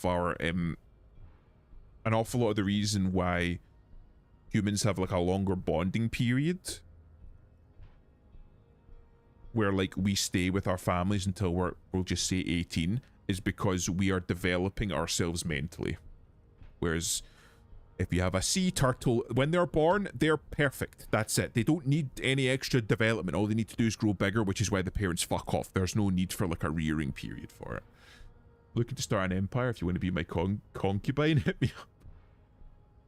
Genghis pilled. Behavior and culture are almost the same thing. One informs the other. Yes, they're very closely tied. If you're part of a culture which is a more studious culture, like say for example, right, we'll give you an example of something that I've seen personally in Scotland. Scottish people, when they go to school, or at least when I was growing up, when I go to school, you ask kids what they want to do. Like, I want to go to university, I want to become a doctor, I want to become a lawyer, I want to become, you know, an engineer, I want to do something, I want to go and learn something, you know. Typically STEM field. But then if you ask, say for example, Pakistani kids, and you ask them, what do you want to do when you grow up? All of them, one of two things: that I want to go through secondary school, start my own like small shop or a business, or the more ambitious ones, I want to go to university, learn business, and then open my own company. And that's just because their culture is much more strongly based around mercantilism and the making of money through that. And that's a cultural thing. So that will, based on their culture, will be based on their behavior. So they're much more money focused compared to, say for example, Scottish kids, which are much more academically inclined. But even then, the Scottish culture's changed an awful lot over the last 50 years or so. What else? It is impossible to see any more of your bone structure. It is covered in the ravages of Al-Ghul. From what remain of your features, I can see fleshy lips, baldness of the head, and long arms relative to lower limbs. This leads me to conclude you are not a police officer. You are a common criminal, an offspring of murderers and sailors from Sur-la-Clé and Vesper, and possibly even the degenerate sheep herders of Ubi. Oh, that's not very nice. So do you believe behavior and culture are separate from each other? A sort of nature nurture thing? I believe that they're not the same. I believe that one leads to the other. So depending on the culture that you are born into or that you adopt, it will affect your behavior. So if you're born into a culture that is, say, for example, we'll take the Isle of like the Lotus Eaters, say for example. It's a mythological place in Greece. No, the Isle was a real place, but the stories around it were basically there was this island. I don't know if it was in the Aegean Sea. It was somewhere in the Mediterranean or the Aegean Sea. And there was this mythical island where people lived, and all they did was sit around all day and eat lotus flowers, and that was their thing. They were totally pacifistic, and that was their whole culture was built around pacifism. And then you compare that to something like the Athenians or the Spartans, which were much more warlike. So I believe, if I'm remembering correctly, the story goes that the island was invaded and everyone on the island was killed because they just simply didn't have the cultural behavior to deal with, or the culture to promote the behavior of, you know, aggression and warlike attitudes in order to defend themselves. Another one is obviously the, well, closer to home, the differences between the British monks and monasteries compared to the Viking raiders. The Vikings were much more aggressive and ambitious, so they would always go on raiding parties. That was how they made an awful lot of their money. That was how they made it through harsh times. You went on a raiding party, you pillaged and you killed and you raped and you stole, and then you went back home with your spoils. You lived off the spoils for a little bit, and then when you ran out, you went out again and you raided again. Compared to the kind of like British Christian values, which were much more pacifistic, turn the other cheek, the meek shall inherit the earth type stuff. So they stayed at home and built and developed and farmed, and they built these great monasteries and accumulated wealth and relics and icons and stuff like that in their churches. So what happened was the Vikings came to Britain, saw all of these churches which were filled with gold and silver and jewels, which were like religious relics, and monks that didn't have that kind of aggressive nature in order to defend themselves. So they just went in and killed them, and that's just as a result of different cultures. Both Caucasian, both quite genetically close together, relatively speaking, compared to, like, I don't know, like a Scandinavian and an African, or a British person and a Chinese person. But the cultural difference was so vastly different and resulted in the Vikings having absolutely no trouble whatsoever, because they simply didn't have the culture to build the behavior of defend what's yours, if that makes sense. Then why would you say it is to be a man and a woman? Do you say that there's a difference in culture between them, or is it just genetic development? Well, that's the genetic aspect of it. I'm not saying behavior and culture are the same, and that's like the perfect example. Behavior is a mixture of culture and genes. So if you have, say for example, a man versus a woman, the man is going to be much more aggressive, generally speaking, and much more physically inclined than the woman. But if you place him, the man, in a pacifistic culture, like a Lotus Eaters culture, where they're all pacifists, then he's going to be much less quote-unquote masculine and aggressive than, say, a man that was brought up in, I don't know, like a Viking culture back in the raiding days. Brits being pacifist in your story is really funny when you fast forward a couple hundred years. Yeah, because, again, when you fucking hit the harsh reality of things, being like, yeah, apparently there's an awful lot of people out there that aren't Christian. And they're actually pretty fucking bad. And you can go and look up the history about Christian monks and stuff like that. Like the Knights Templar, if I remember correctly, started out as an order of pacifistic monks. That was like the roots of those knightly orders. But they realized very quickly, yeah, that's not going to work. Because there's an awful lot of people out there that aren't pacifists. And if we just keep being pacifists, we're just going to get slaughtered and we won't exist anymore. You even see it amongst Shaolin monks.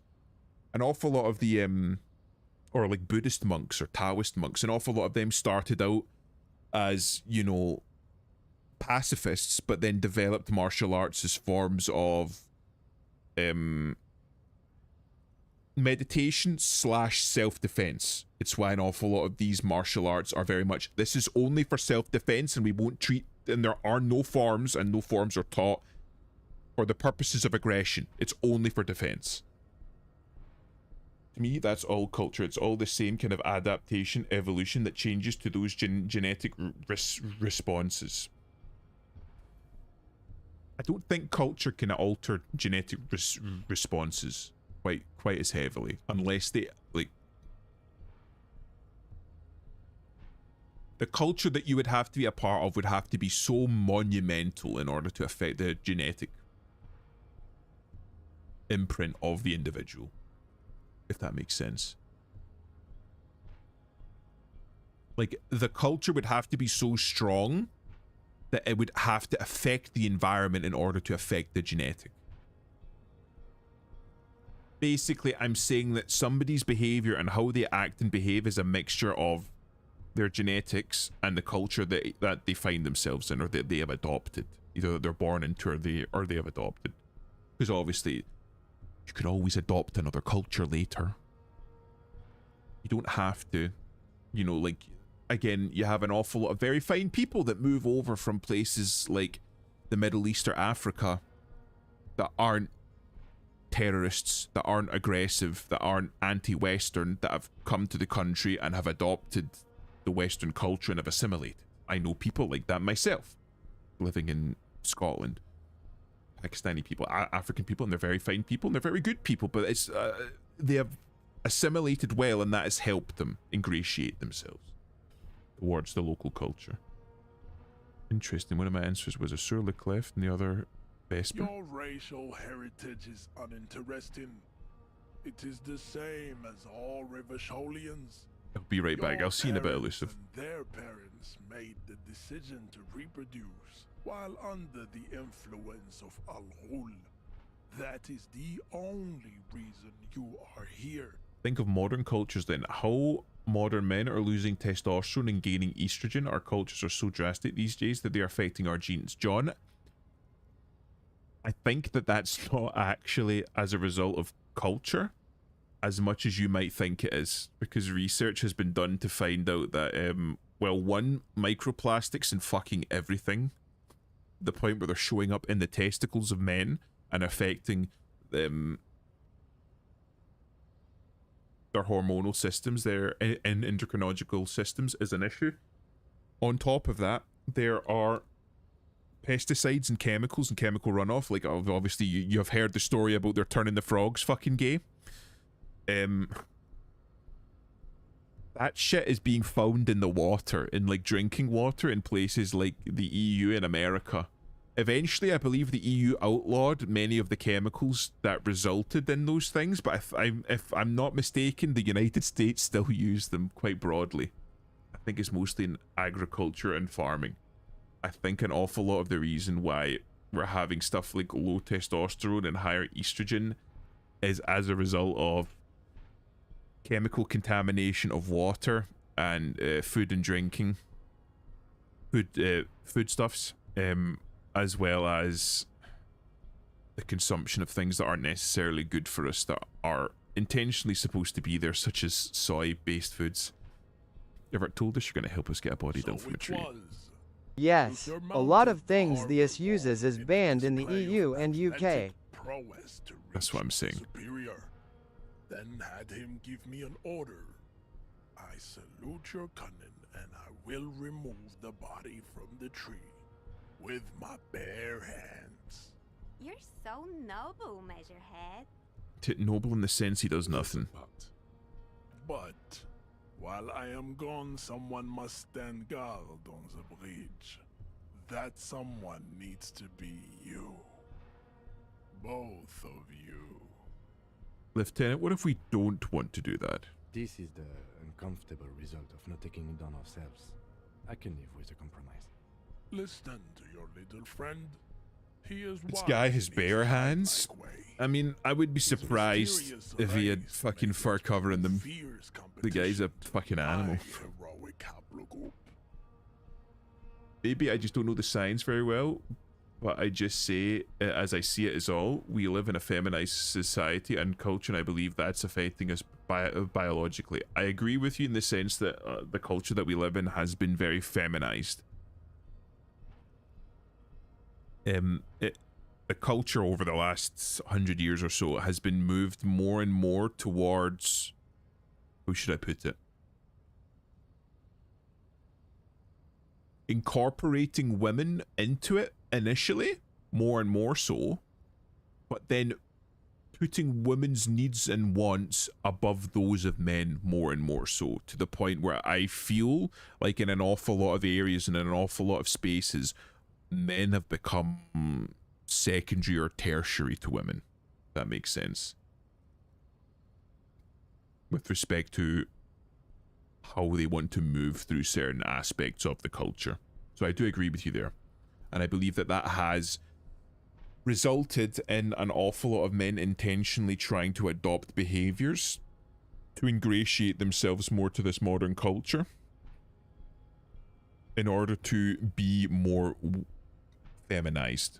But I don't think it's genetic or biological. I think it's a behavioral change. Imp is a no. I'm just calling it like I see it, right?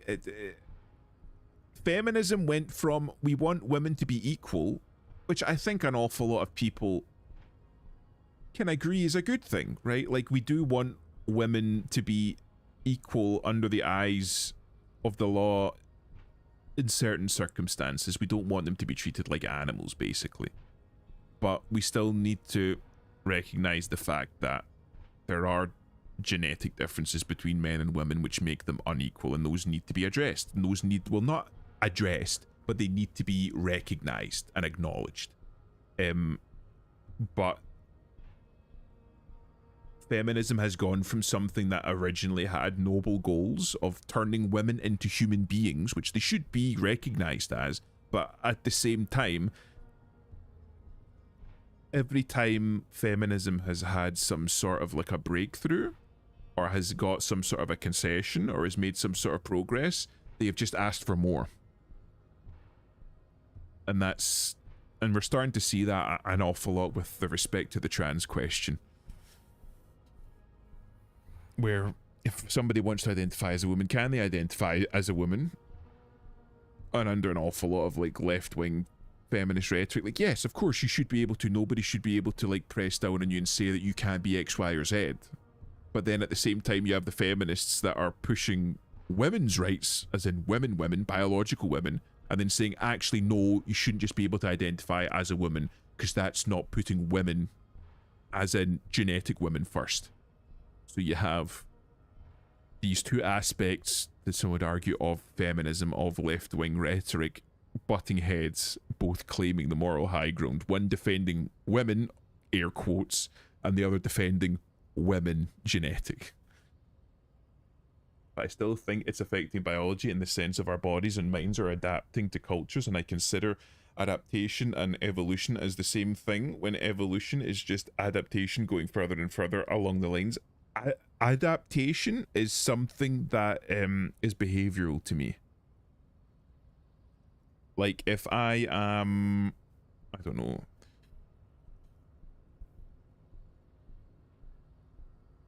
if I walk to work every day, and every day that I walk to work I have to walk through a puddle, then adaptation would be I would start wearing boots so that my shoes and feet don't get wet. Whereas evolution might be, if every day I walk to work I have to walk through a puddle, the evolution might be, I don't know, I develop wings so I can fly over the puddle. I know that's an exaggeration, but those are the two differences. It's more like wanting to be superior than equal. That's the point. It originally started out as we want to be equal and we want to be treated as human beings, which I think most people can agree is good. But it's gotten to the point now where they just keep pushing, being like, how much more can we get? Hey guys, I'm just going to say this, but I sort of don't really want to hear political stuff, so I'm just going to go see y'all later. No worry, T. Thanks for stopping by. Anyway, okay, Hey, we'll just wait. See that they stay here the whole time.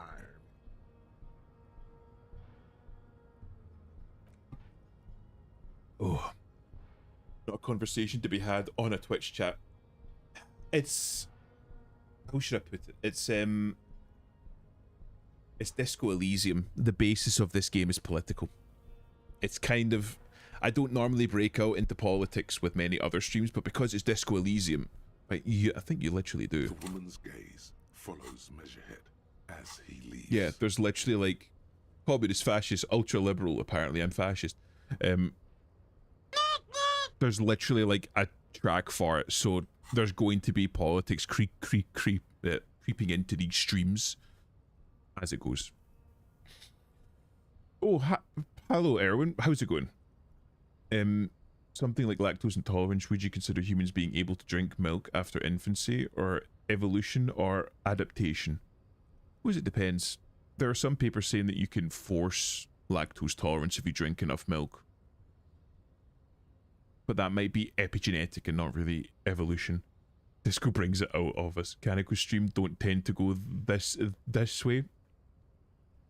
Kaneko can run his stream however he likes. Well, everyone reacts to different things in different ways. It's true.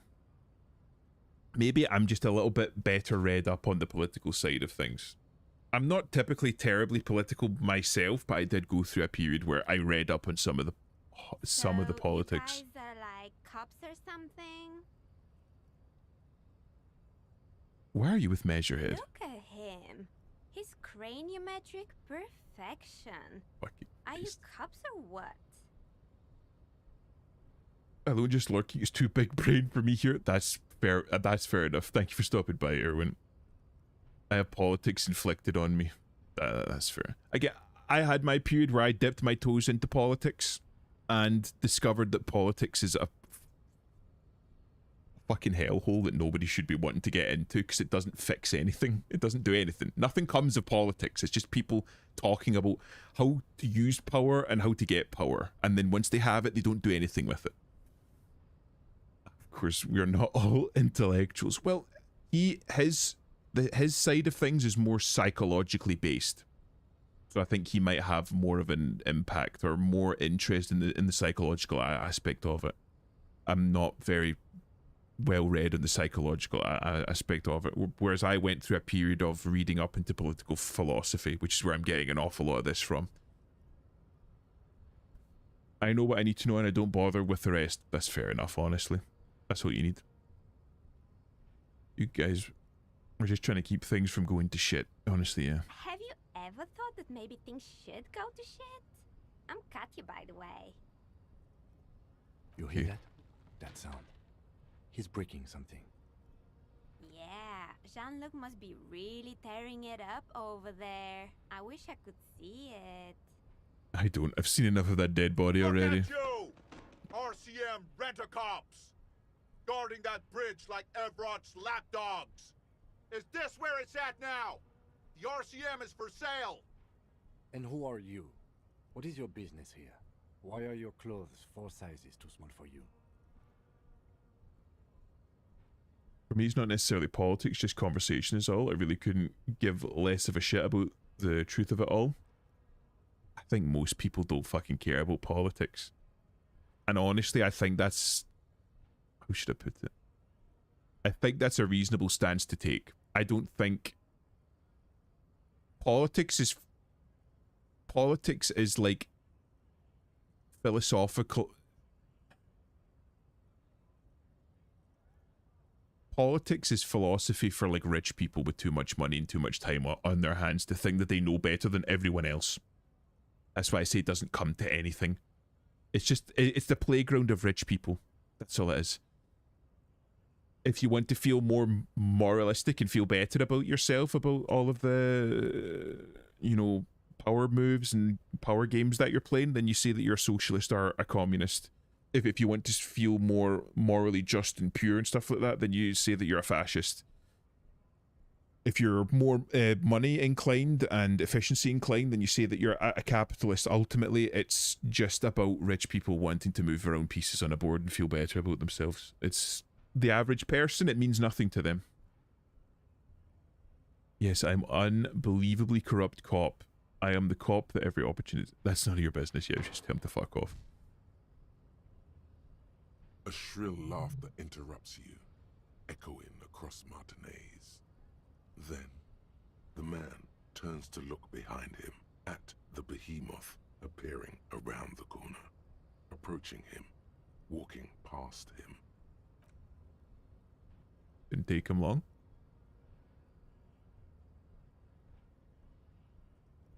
Ooh, a little bit of clipping issue there. The corpse has been removed from the tree. Stand down and congratulate yourself. You have sided with Ray's victory today.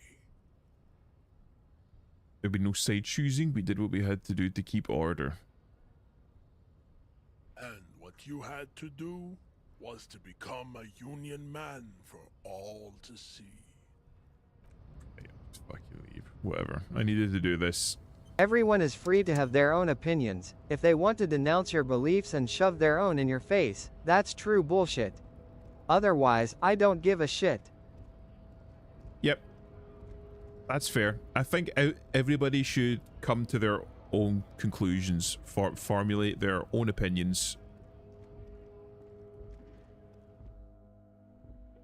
Don't let some fucking idiot online, and I'm including myself in this, tell you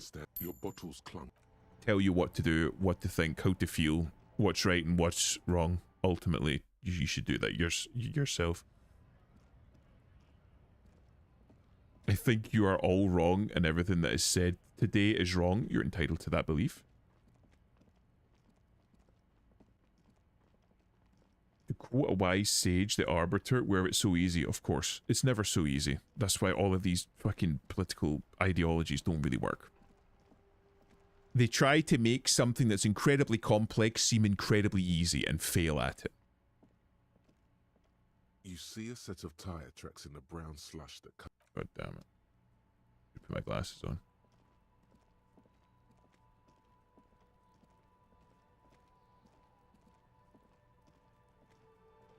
It's hard to have a mind like mine. I don't blame you all. That's an interesting way of putting it, Lots. The corpse lies on the ground among the remains of an absolutely demolished pinewood branch. It's gently laid on one side. That's what makes life interesting, maybe from the outside in. Life being complex is only... Life being complex is only a problem if you're under the illusion that you can control all of the variables. Life, once you realize that you can't control everything, life becomes so much better. You don't have control over everything. Good things are going to happen, bad things are going to happen, and you just have to deal with whatever comes.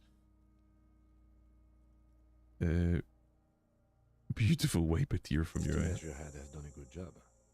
Nothing is too broken or compromised. The victim is ready for a field autopsy. A field autopsy. So I get one level up. Don't know what to put in.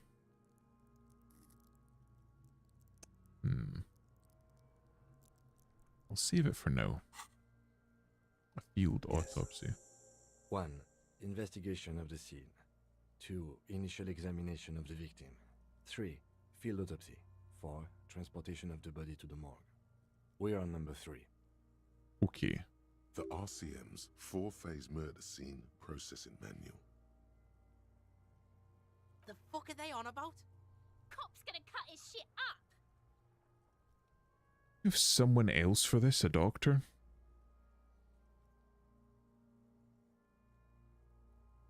No, you and I are detectives. The honorary rank of detective signifies our ability to handle the entire incident chain, from autopsy to cleanup to social work. Everything. Wait, honorary rank of detective? An honor and a burden attached to your rank once you've proven yourself able. Usually after 5 to 8 years of field work. Mine is lieutenant detective. I see. Yes, I feel like a detective. Your station would not have assigned you on this case if you weren't. Now, the way I see it. He looks at the corpse with some disgust. Either this, or we complete the initial interviews. We already met Evrard. That only leaves the Wild Pines representative. There's one in town, negotiating the strike. She could have information. Okay. No need for distraction.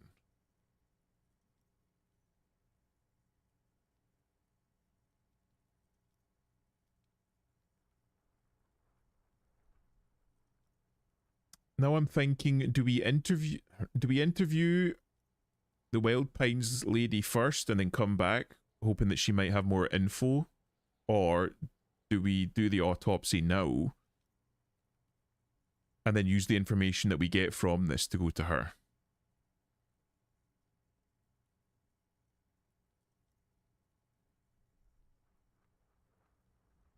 Interesting. Do we interview her first? Not much later, I hope.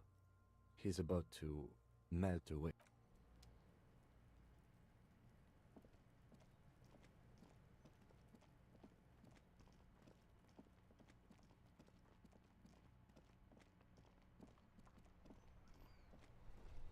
Iron, you don't have to like it. You don't have to like other people's opinions.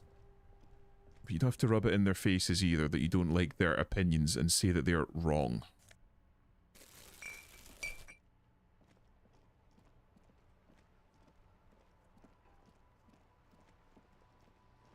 Yeah, I think Elusive was talking about the grammar.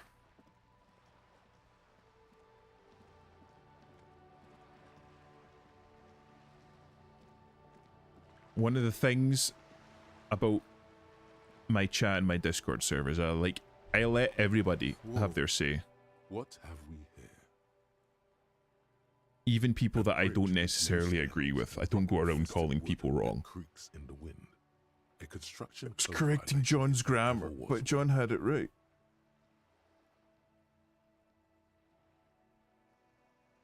Y-O-U-R. Y-O-U-R-E is you-are thoughts. John's grammar was correct.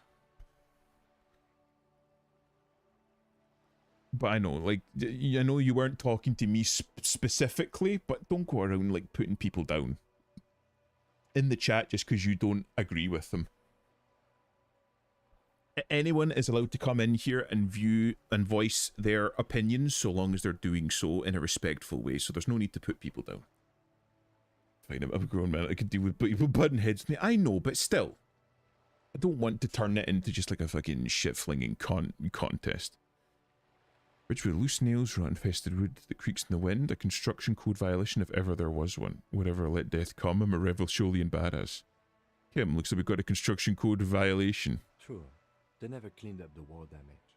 The rest of Revolution looks better, though.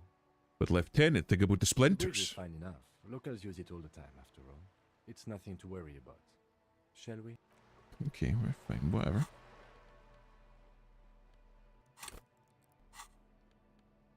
What do I have on now? Half light. You know what? I'll fucking keep the half light on. You never know. I feel you, and everyone around me is always wrong too. I have to stay humble. Iron. I hope that was tongue in cheek.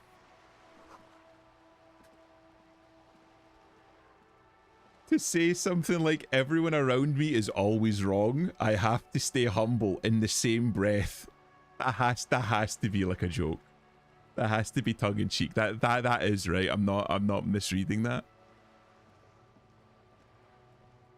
What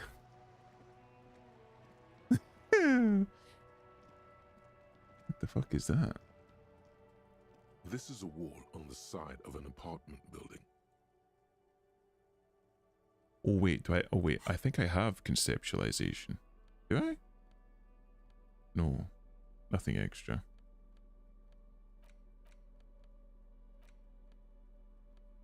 Nope. Just an ordinary wall. Nothing to see here. Let me see.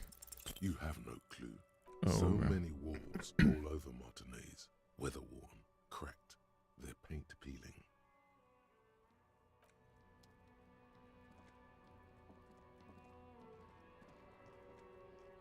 John may have some spelling mistakes, but the grammar is usually correct. You can fault him on many things, but not his grammar.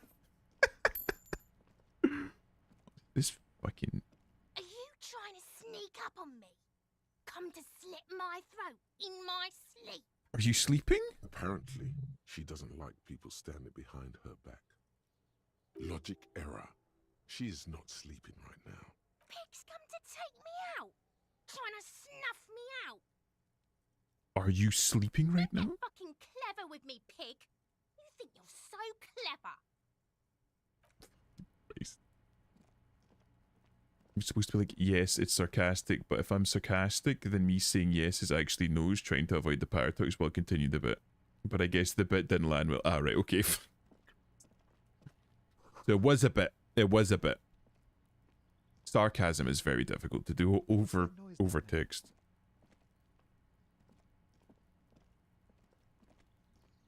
Jesus, who's this fucking zesty fellow? I know I've been caught afoul of that more than once. Especially on Twitter, because normally at like 99% of... Jesus. 99% of everything that I post on Twitter is just me taking the piss out of people.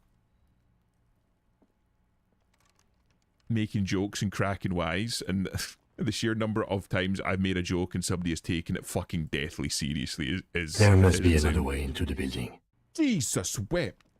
What the fuck was that? Can't get involved in this. Then don't get involved in it. Ooh.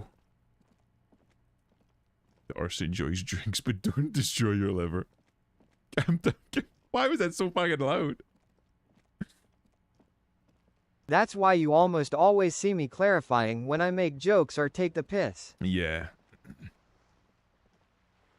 I know that there was oh, I can't even remember who it was now, but there was another VTuber I posted on Twitter, or somebody had St. Gisley. Okay. Somebody that another female VTuber that posted a clip of themselves on Twitter, and it was talking about them being a Fujo. So I kind of went, ugh, Fujo, smiley face. And she fucking took it deathly seriously. Like, what the fuck do you mean, Fujo? What do you mean, Fujo, smiley face? You wait and see. And I had to be like, no, I'm taking the piss. Right, just don't. Do not consent to that, Kim. You go to fucking check on the door, you check the door handle, it's locked, Kim gets right up into your fucking ear and just screams in it. Oh, it's a fucking edgelord, kid. Streets will flow red once more, great torrent rushing down Rue de Esperance. You wait and see, the girl stares at the sailboat by the streets pier. will not flow red with anything. Who are you? I'm Cindy the fucking Skull. What else do you want to know? Date of birth, blood type, the last time I was tested for Hep C.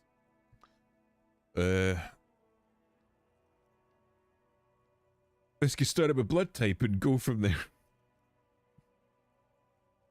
Go where? Accosting a minor? Listen to your partner, pigman. Keep Fucking your Christ. grubby hooves off little old ladies. Fucking hell, man. This bitch, she's just such a fucking posturing bitch. An artist. The red splatter is urban expressionism. Jesus, how did I manage that? Keep looking off to the side. What are you looking at? What are you doing to that wall? You know anything about the recent murder? What are you looking at? The lieutenant furrows his brow at another one of your eccentricisms. Hatred, disgust. It's difficult to tell which of the two is more present in her girlish features. The woman on the boat does not notice her staring. That is on her. Someone's got to keep an eye on her. So she's working for somebody then? Ozon is an archipelago 2 days' travel away from Rivershore. Its moneyed residents, used to posh restaurants and upscale boutiques, rarely have reason to visit Martinez. Who is she? Probably the Wild Pines rep. We should talk to her. She's a professional negotiator, though. I have the feeling she will be very cooperative while telling us nothing. Interesting. You should take the lead. Ask her unexpected questions, you know? Do your thing. Don't be afraid to get a bit wacky. Throwing her off is our best bet. Good idea, piggies. Run along now. Fuck her shit up good. Impound that boat while you're at it. I'd like to watch her swim back to us. Gonna get water, BRB. See you in a bit, John. What are you doing to the wall? Can't you tell? I'm painting a beautiful mural, an aereo graffitio visible from low orbit. That's so. I haven't really started it yet. I'm waiting for the right words. She studies the wall, suddenly pensive. So you don't know what to write? Have you ever tried your hand at graffitio? When faced with a blank wall, most people write unimaginative stuff, like pigs go home, and Mona was here. We rarely see pigs round here, though. Just union cats. And my name's not Mona, so... Why are you so committed to defacing the building? This place is severely lacking in havoc. Not even the occasional trash can fire to break up the tedium. I thought I'd mix it up, you know. Summon the forces of crime and social chaos with a wall-sized invitation. Social chaos. It's an interesting one. I have an opinion on this. I want to hear it. Yeah? Actually, I don't have an opinion. I lied. Lying is cool, I guess. Do you know anything about the murder? Ain't no snitch, pigstein. Go forth and forage in someone else's shit. No shortage of squealers in these parts. Fuck, I love water. Whoever invented this shit knew what was up. Actually, so fucking true. There is a shortage of people who talk to us in a normal, calm, informative manner. We weren't put on this earth to make your life pleasant, fucko. Watch your back, ungulate. Oh, she's such a fucking bitch about everything. Oh, you think I could... crack this open? Hell yeah. Oh, suggestion? What is this? Think I might need that? You think... Right. I'm just sat here thinking about how familiar her accent feels. Maybe you might know her from somewhere else. What do we think?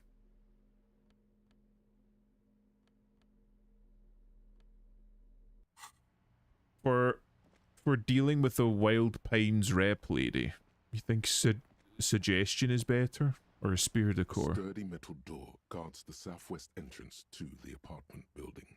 It's locked. The door rattles against your knuckles, but there's no response. The door rattles again, but this time you hear an elderly woman's voice calling out from inside. Stop banging on the door! I'm not letting any more strangers inside. Hold on, who am I speaking to? Doesn't matter who I am. Now go on. From within comes the faint sound of a broom sweeping across the concrete floor. This is the police. Open the door. The police? Everyone knows the police don't Tuesday, isn't it? Fucking Christ. It is a British accent. It is a British accent that Cindy had. But I'm not joking. No, I already told you. I won't be responsible for any more strangers getting into the building. Go check the backyard door. Maybe someone there will. Backyard door? There must be another entrance to the east. Kim, tell her we're real policemen. Madame, I assure you, we are real police officers. There is no reply. Alright, she's gone then.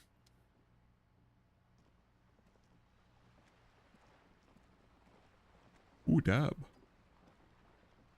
I said there was more construction here once, decades ago. Anything here? Some magnesium. Oh, it shines like it was recently painted. What does this say? This Gislane. Token reserved for resident of Rue de Gislane 33A. Room at the Whirling Ledge is much bigger than this sloop. It's worth more than you'll ever earn in your whole life. A striking woman leans against the cabin top of her sailing boat, smiling as you approach. Her green raincoat glistens with droplets. A silk scarf is tied around her throat. Good evening, officers. I'm Joyce. Joyce L. Messier. I represent the board of Wild Pines, the owners of the harbour. You gentlemen must be from the RCM. Elusive, she's British as well. You might recognise her accent, given that it's a bit more posh. Yeah, what does the L stand for? Leighton, my maiden name. Leighton.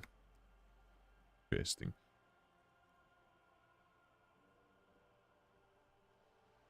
What gave us away? Honestly, I've said it to every drunk in town, and you're the first one who's responded. Relax. She meant it in jest. Shaker. I'm glad to see you here. Her grip is tight and cold. Like steel.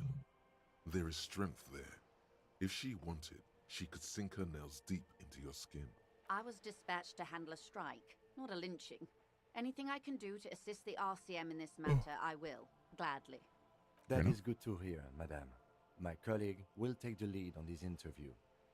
I should let you know that he is recovering from an unusual medical episode. God, I fucking hate that. Very unusual. I can assure you of his ultimate competency. There's a trace of irony in his voice. Mischief, even. This is a tactic. I'm going to put the Tard in charge. Let's see what they do. It's quicker than a shooting star. But did the lieutenant just wink at you? How interesting. I wish you a swift recovery. In the meanwhile, you have my full cooperation, and the full cooperation of the Wild Pines group.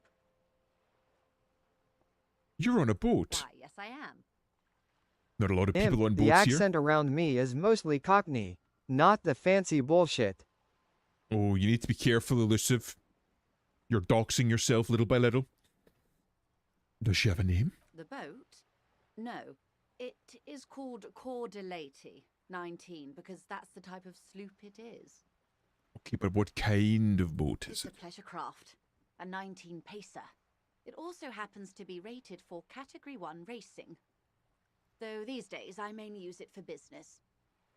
How'd you like it? My sloop? I like it a lot. It's the eel's hips, baby. No, I gotta piss. Cockney is common down south. I don't know. Not in Cornwall, it's not. I'm enjoying this part of the interview.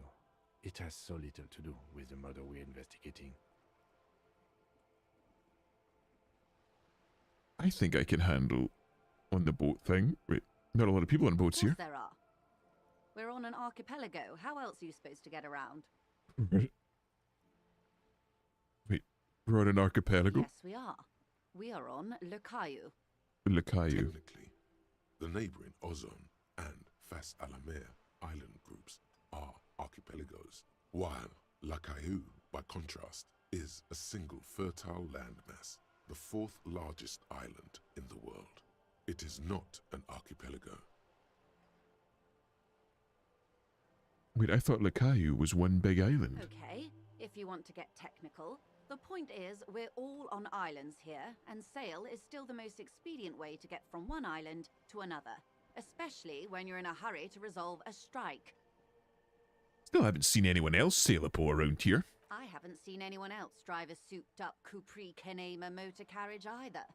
Actually, that motor carriage has been specially issued to serve as a patrol and pursuit vehicle. It's for crossing long distances in the greater Revachol industrial harbor. It's not a toy. Neither is this. A toy, I mean. It's a machine for crossing long distances in the Bay of Revachol, between the city and the islands. You need to make this lady admit she's only riding around on this boat because she's rich. Why? Why what? Stop thinking. Take her down.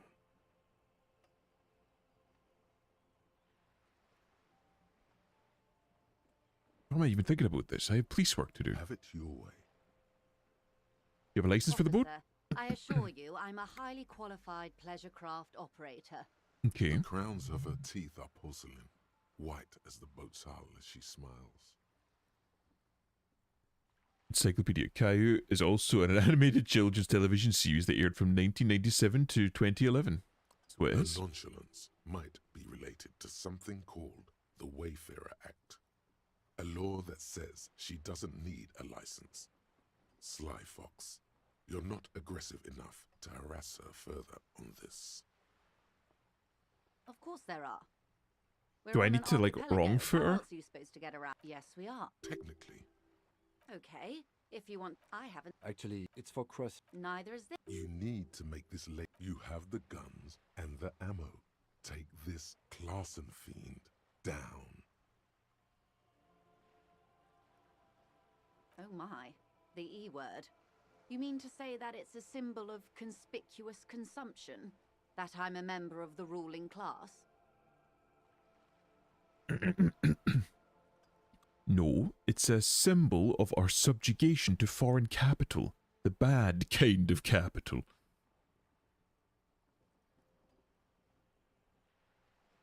She is a member of the ruling Detective, class. May I remind you that Mrs. Messier is a professional negotiator? Then what does that say? Does it say docking reserved for residents of Rue de Saint-Ghislain, 33A? 33A? This old proletarian haunt here. As I said, plenty of people drive boats, of all social strata. Fire back quick. Your synapses flesh. This house was built before the revolution. I don't see any other eel's heels around. Doesn't seem to be much space left with this 19-page sloop docked here. Oh, which one do I do?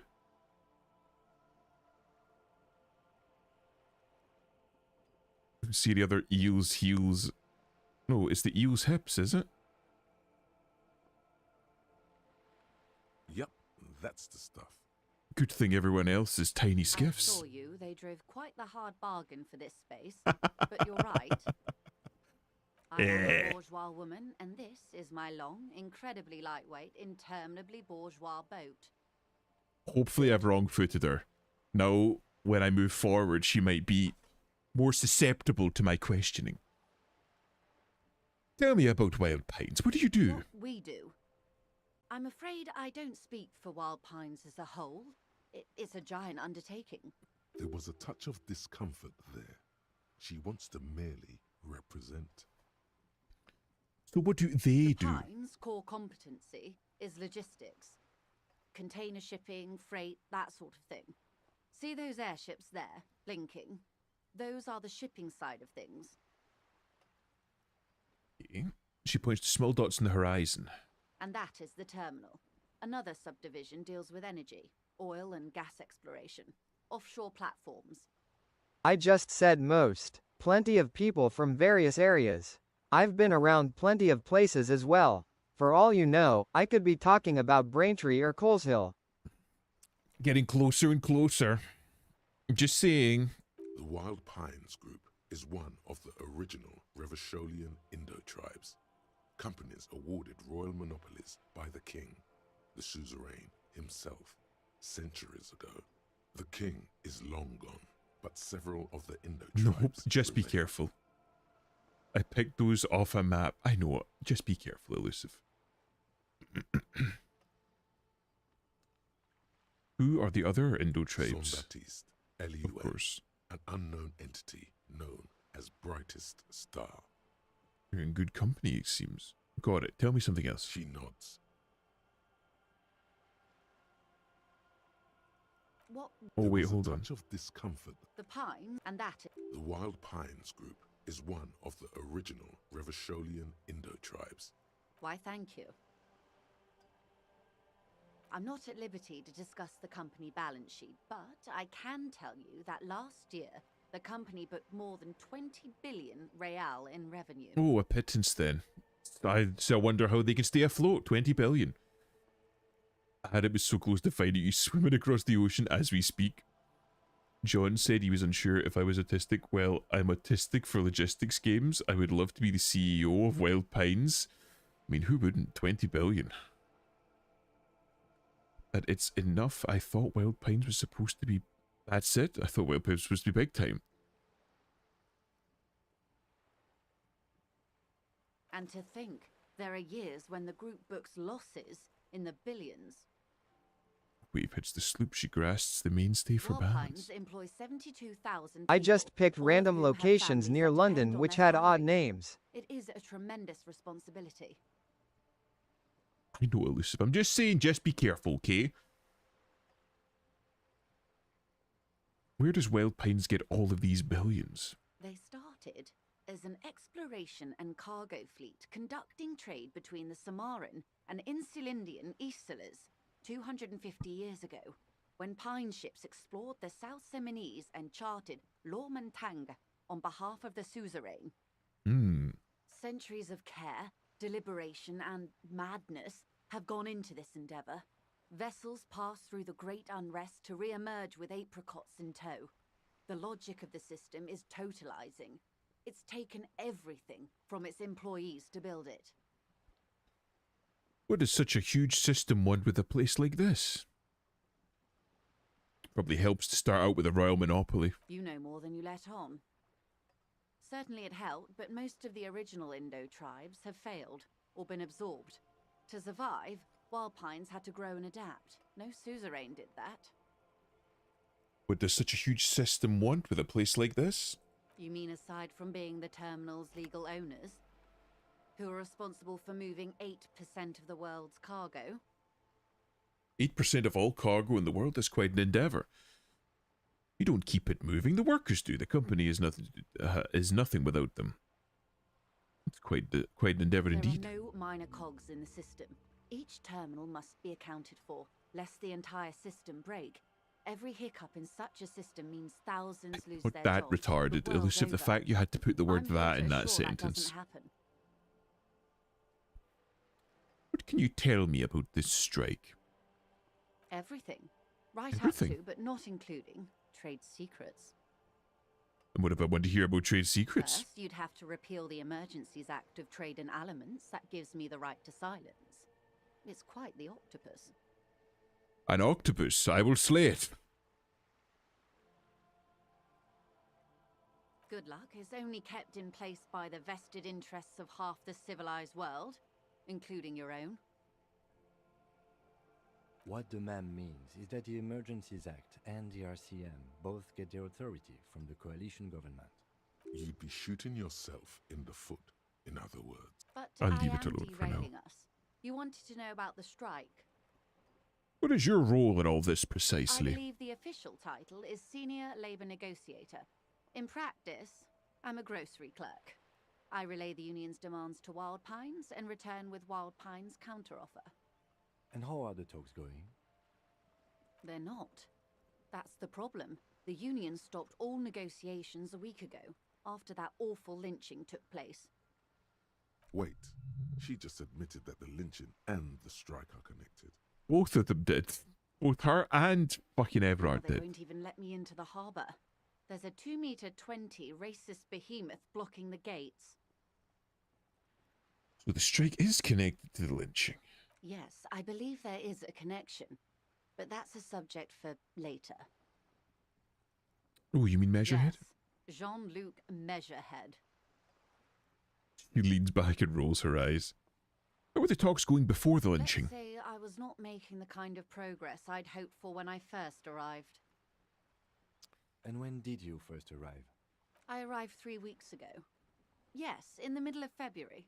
The bay was still partially frozen then. I prefer to do these things on site, like the RCM. But the strike began in December. I wasn't the original negotiator here. I took over after Mr. Gaumont hit a wall with Mr. Clare, the union boss. Mr. Clare refused to speak with Gaumont despite concessions he'd granted the union in prior negotiations. This isn't the first time the union has gone on strike. Heavens no. There have been 2 prior strikes. Both times the union won significant concessions, including overtime pay and a medical plan. This time their demands are more, I guess you could say, aggressive. Ludicrous even. It's meant. What happened to this Gaumont? What are their demands? Scabs at the gate. Did you put them there? What happened to this Gaumont? Mr. Clare told him to... How did he put it? Fuck off, midget. Gaumont is short of stature, you see. Okay then. Yes. Keep in mind, this is a negotiator Mr. Clare has worked with before, and who was more than fair with him and the union. What are their demands? There are leaflets everywhere, and banners. What did they say again? Oh yes, every worker, a member of the board. Most of the workers probably don't know what that means. I don't know what to think about that. Over aggressive commie posturing, yes.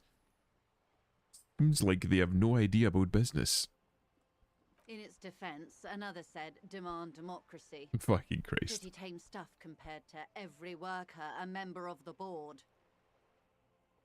Most of them probably don't even know what that means. Fortunately, they explained it. Every time the Wild Pines group makes a decision about anything, it needs the signature of each of the 2,200 workers in its Martinez terminal. Just so you understand, this is but one of 22 terminals owned by Wild Pines. Essentially, not only are they kings of the company, they are also kings of the 72,000 employees of Wild Pines Group. That's not too bad. Gambit, surely. The workers can't be kings. The king is the king. The king is dead. Long live the workers. Sounds like an opening gambit. So I hoped. But this type of opening is usually followed by a more reasonable offer. I've yet to hear one. Just the same nonsensical slogan repeated over and over again. And now, people are getting lynched, I hear. Behind the whirling in rags. A disastrous situation if there ever was one. Excuse me, from whom did you hear about this lynching?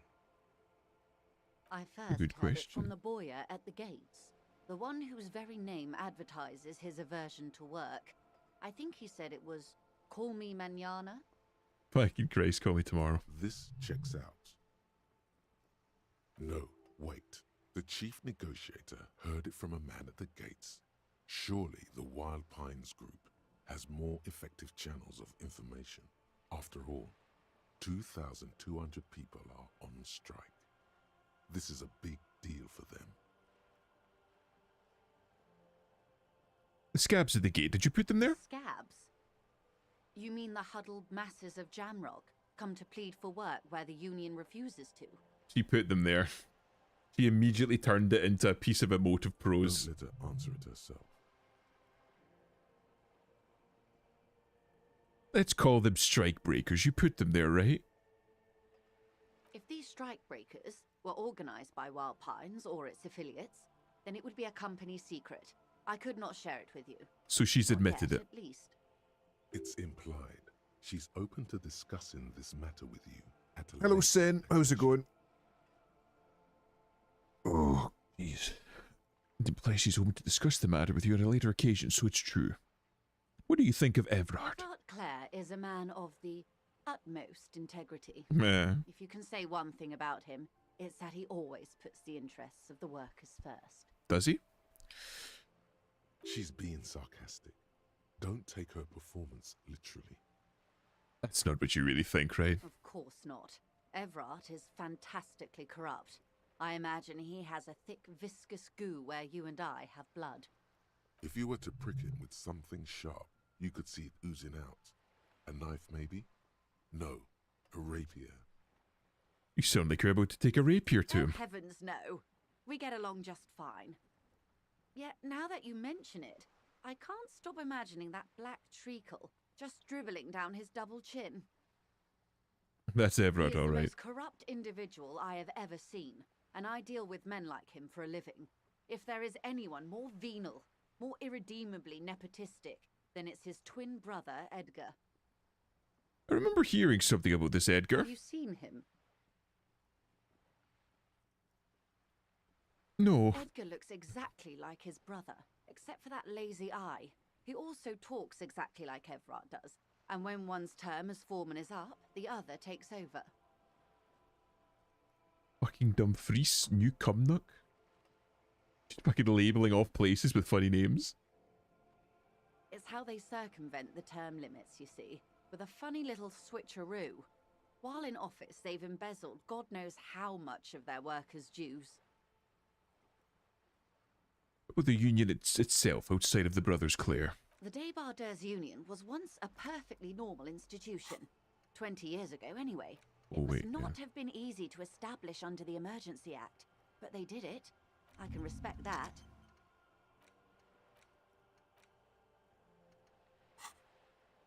Organised labour at its best, as they say. Yes, Then I something am, happened in and the some local are chapter awfully close to elections. The Glasgow. Brothers Clare came and I transformed recognize a the few of them. how do you say, A mob. The debardeurs are a crime syndicate. Sad as it may be, we are forced to cooperate with them. Refreshingly honest, officer. The company has tried appeasing in the past, but I'm afraid our concessions have only emboldened Everard and his brother. He turns And to your you. opinion, detective, if I may ask? I'm a curious and talkative person, you see. Would you say the Debardeurs Union is... Basically a socialist mob. Thank you for being candid. Sadly, Wild Pines have cooperated with what amounts to a crime syndicate for 2 decades. Call a spade a spade. However much you feed the wolf always hungers. One more thing. You said something happened in the elections? I'm glad you asked. There was a woman, the previous forewoman of the Union. She disappeared. Although I only know because I have the map up. I figured as much. Yes. On the last day of the local chapter elections, her daughter phoned in and said she wasn't running anymore, or coming to work. Ever. End of story. This forewoman, her name? This forewoman, her name? Sadly, the company records do not even give a name.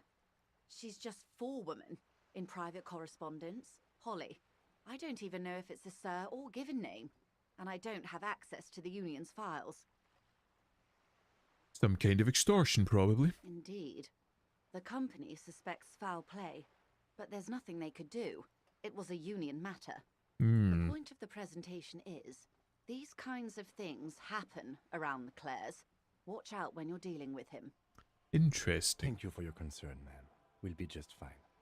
That's all I need. Let's change the subject. Of course. How else can I help? By the way, I've talked to Everard You Clare. have? And how did you like Mr. Clare? He's a beautiful man, beautiful and just. He's a hero of the workers' movement. He's a champion. I've sworn fealty to. He's a bloated rainbow socialist. I can do business with him. For a socialist, he's reasonable. He's not the champion I've chosen. I wish to swear fealty to the cause of capital. It's not important if I liked him. I didn't. Oh, come on now. He has his uses. How else would he have stayed in power all these years? Or wait, actually, corruption. That's how he's done it. Fantastic, Verm-like corruption, reaching into the bowels of the earth.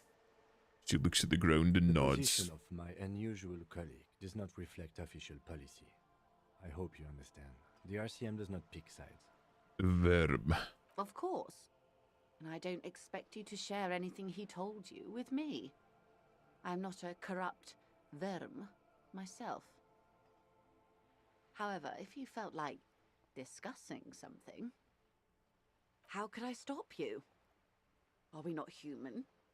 Are we not curious to hear another person's take? It's only natural. We would only be gossiping.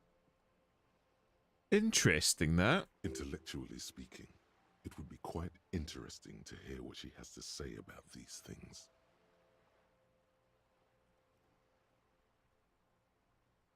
I'm not gonna give her fucking shit. Of course, detective. Should something come up later down the road, don't be afraid to drop by for a chat. Until then, is there anything I can She help you fucking with? throws the book at me like, I'm sorry, company secrets, I can't talk. The second I turn around like, well, I mean, if you wanted to gossip, I mean, I would be open to listening. Fuck off. What could you tell me with Quite a lunch? few things, I'm afraid. The information I'm to share with you includes sensitive trade secrets. For the sake of my employer, I have to ask for your names and badge numbers. Of course, ma'am. We should have introduced ourselves. I am Lieutenant Kitsuragi from Precinct 57. And this is my colleague from Precinct 41. I'm afraid he doesn't have his badge at the moment. I hope mine will soon. How curious. Why is that, detective? Remember when my partner told you I had recently suffered from an unusual medical episode? My lost badge is related to it. I see. So, are you saying you lost your badge during the course of this episode? Yes. I can't hear you, darling. Speak up, please.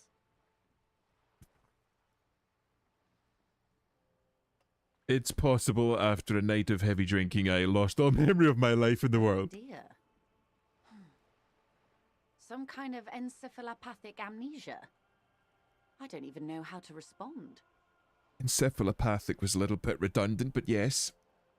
I do believe you, naive as that may sound. I simply can't imagine what you gain by Trying to make us trust her. She's good. She's good. She's grilling you too much to be trusted. Well, I suppose it's her job.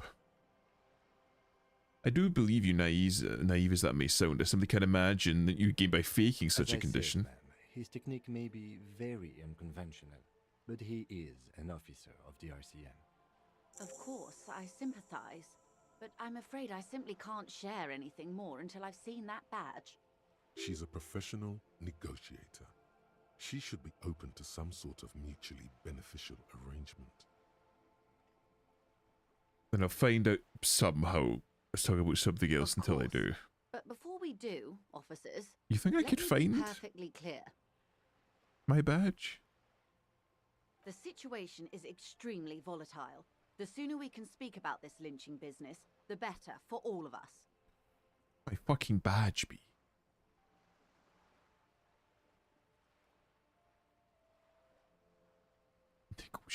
She's very clearly the whitest person here. Can't say that. You know something about these tattoos? That's the man who was killed. Yes.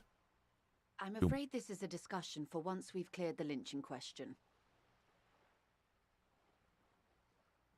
So you know something about the tattoos? Better not tie the fourth day to the backstay on this. I hope there is something else I can help you with. Of course, Detective. God fucking damn it. It's clear you like the hard stuff, Brota. Wait, what? Oh, fuck. It's gonna make me a fucking fascist. Fuck. The what? Sounds like my stomach is growling. Evening falls. The time has come to take the vow. The vows? Vows of blood and flesh.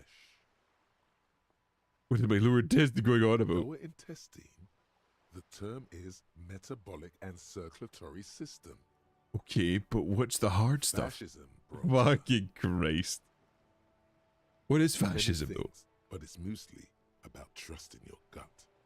Who does your gut tell you is the source of Revachel's problems? It's the foreigners. Yes, them, but also women. Women. Women. Men of wood. You don't like them. They're insane. Their idiocy needs to be I swear to God. with rubbing alcohol. Woo men need to go back to the fucking kitchen. Oh, so true. So really true and based. So true, so true. They just fucking picked a griper off of X and be like, we need you to write a small script. That's what fascism boils down to. The rest is also important. But the main thing is that women need to know their place. Okay, stomach, I made up my mind You're about going to fascism. keep your voos, right? Keep your voos, Brota. There's The- a slow, painful growl somewhere in your intestines, knocking on your alcohol engorged. It is one of betrayal. Betrayal and this. I betrayed my guts. I betrayed my tummy. I betray. I am a stummy traitor. Oh my god. It's fucking funny as shit. Oh my god. Oh.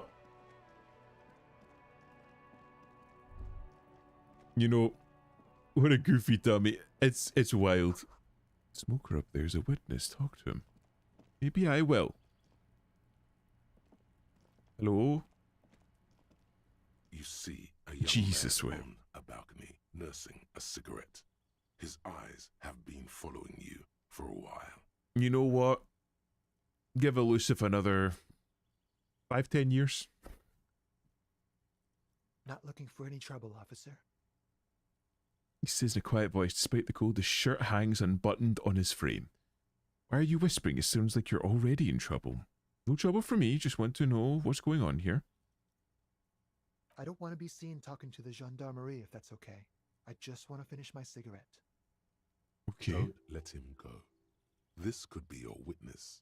The balcony has a great view of the whole thing. Actually, the gendarmerie really needs to talk Is to it you. really that important? As you adjusting his shirt. Like a nervous cat, he keeps stealing looks at the neighboring windows. All right, but make it quick. Once I finish this cigarette, I have to run. Could you tell me your name? Looks like you've got a good view. Let's start with the name. My name? My name is Martin Martinez. That's definitely not his real name. You're not actually called Martin Martinez, are you? No, of course not. Could you please lower your voice? Scans the courtyard. It's silent like the bottom of a well. Every sound captured, reflected back. Looks like you got a good view of the Whirling's backyard. Can you tell me anything about the I hanging? can tell that you finally got him down. Thank you. It was quite a disturbing sight, even by Martinez standards. What were you doing last Sunday? Oh. Looks like Marilyn Manson. You already asked me that. Does Elusive look like Marilyn Manson? Oh, wait.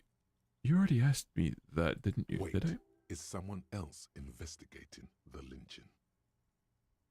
Did you? No, not you two. Some more muscular type. And when did you speak to Interesting. this more muscular gentleman? Muscular. The lieutenant takes out his little blue notebook and writes something Last down. week. I don't know. Look.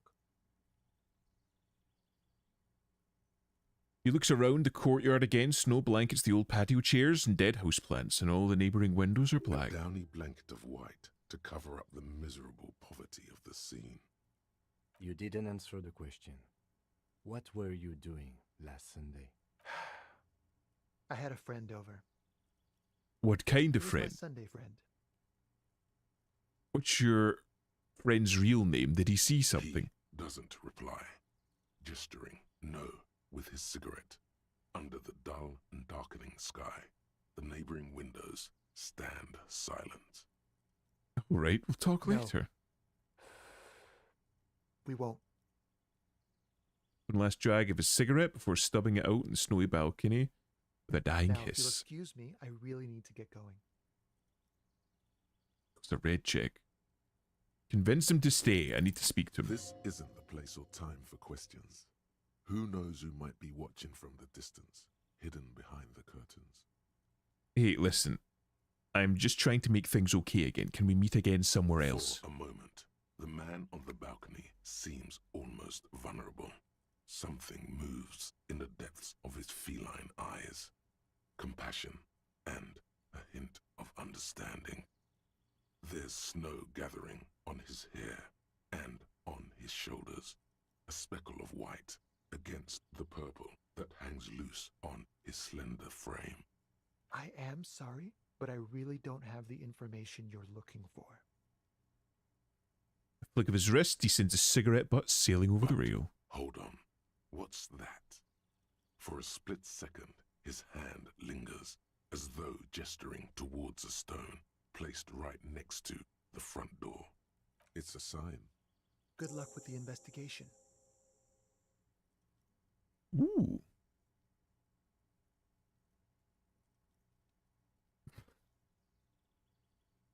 Can we all come to agreement that that man is a homosexual, right? Like he couldn't he could have made himself look any more homosexual if he tried. Yeah, he's gay. Thank you.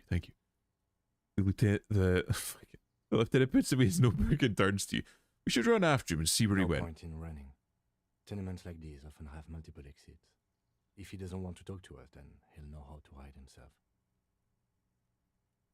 So we just He give up? could be a witness. Him or his Sunday friend.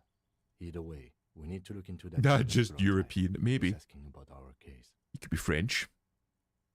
He did leave us a sign. Did you see that? He wanted to draw our attention to that stone right over there. That one? If we find a way inside the building, we can ask around for his apartment. Great, let's do that. What's over here? A stone, like any other, lying in a whirl of sleet and mud. Maybe there's a key beneath it.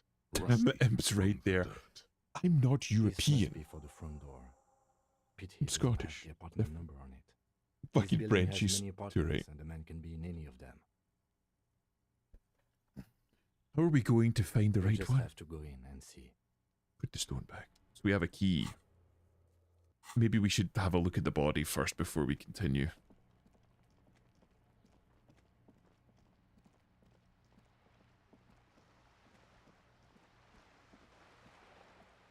Get this autopsy done and dusted. Jesus, it's some fucking walk.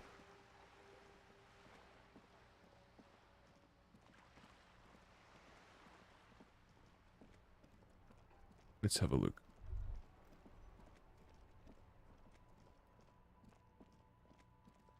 Okay, we're back. Wait. Yeah, I've got my glasses on. Reaction speed, rhetoric. Spirit decor. I think that one will probably do better. Maybe reaction speed, interfacing, because I'm going to be doing shit. Physical instrument, perhaps? Conceptualization.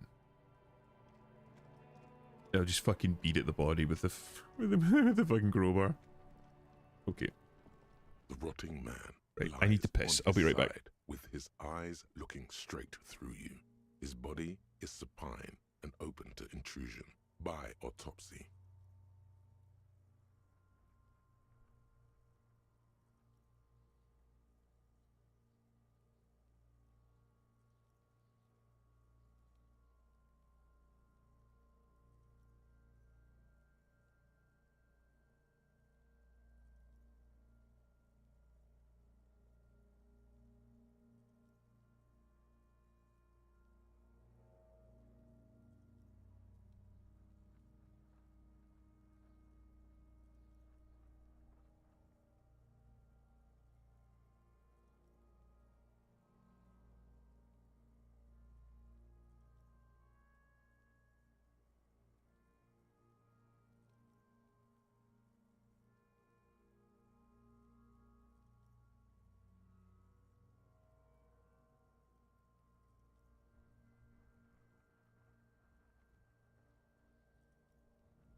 I'll help. No, John, no.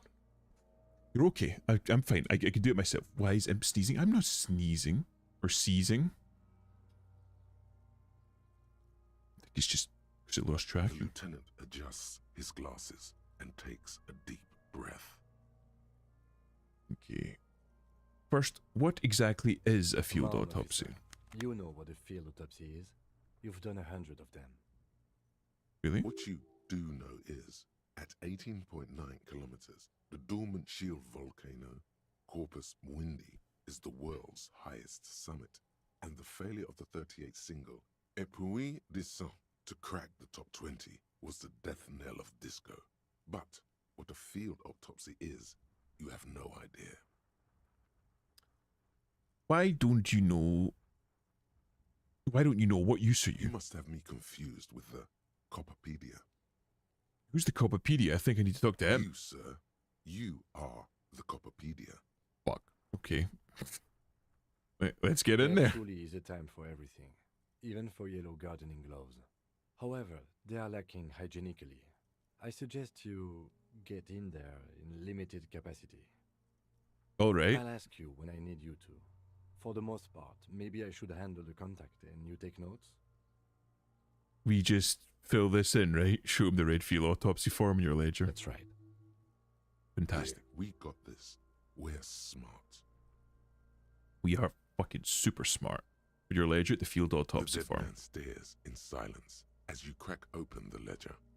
The bright red paper is covered in boxes and lists, describing the condition of his skin and organs in 3 parts. You were vibrating like an old dog during a thunderstorm.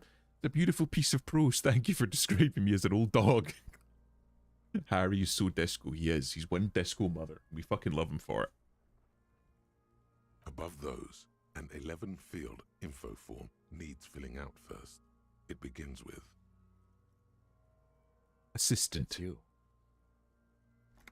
Read the initials HDB. The corpse is indifferent to your scribblings. Just lies there. The next box says Coroner's case number. 57 0803 dot 0815. Fantastic. KK equals Kim Kitsuragi.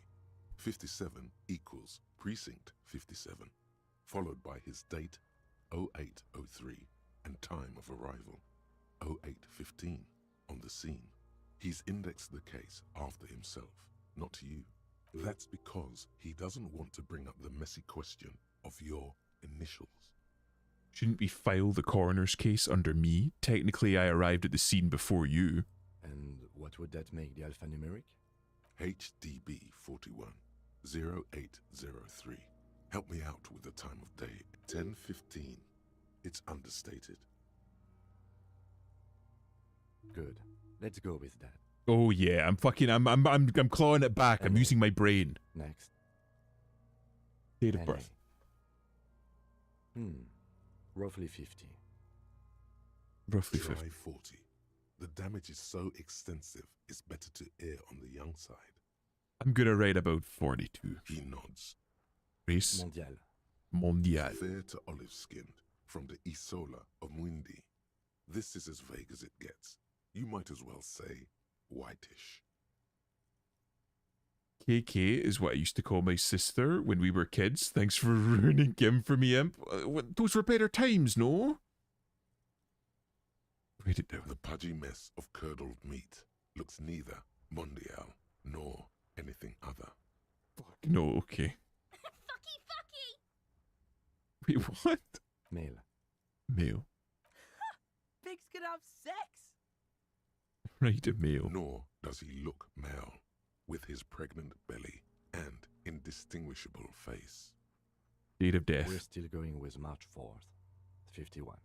Okay. What else? 9. Body identified by is non-applicable. 10. Case number is the same as the coroner's case. HDB 41 0803.1015 listens motionless with the cargo belt still around his neck. Evidence Only one box remains. of treatment. None. At least not after the initial examination. What exactly is treatment anyway? Interfering with the body's position or wounds post-mortem. I'm not so sure. Did the footprints look like he was carried over? They'd have to have incapacitated and carried him over. This man was more than a match for untrained dog walkers. Place a hand over the dead man's chest as if in Your preparation. central nervous system recognizes this gesture. It's the stations of the breath. Ecclesiastic, religious in nature, a holdout from pre-DeLorean burial rites. It takes him 2 seconds to perform. Then we should start the post-mortem. Turn the the page. corpse cannot feel Kim's So he is a hand on his God-fearing man. chest.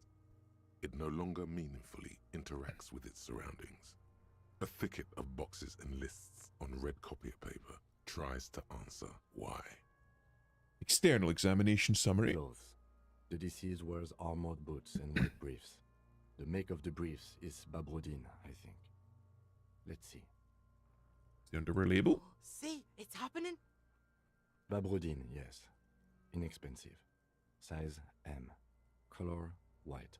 The disappointment is palpable. The red-haired thing was expecting something more lurid. The boots are ceramic, vitreous enamel. They are fused to his skin from blood flowing downward post-mortem.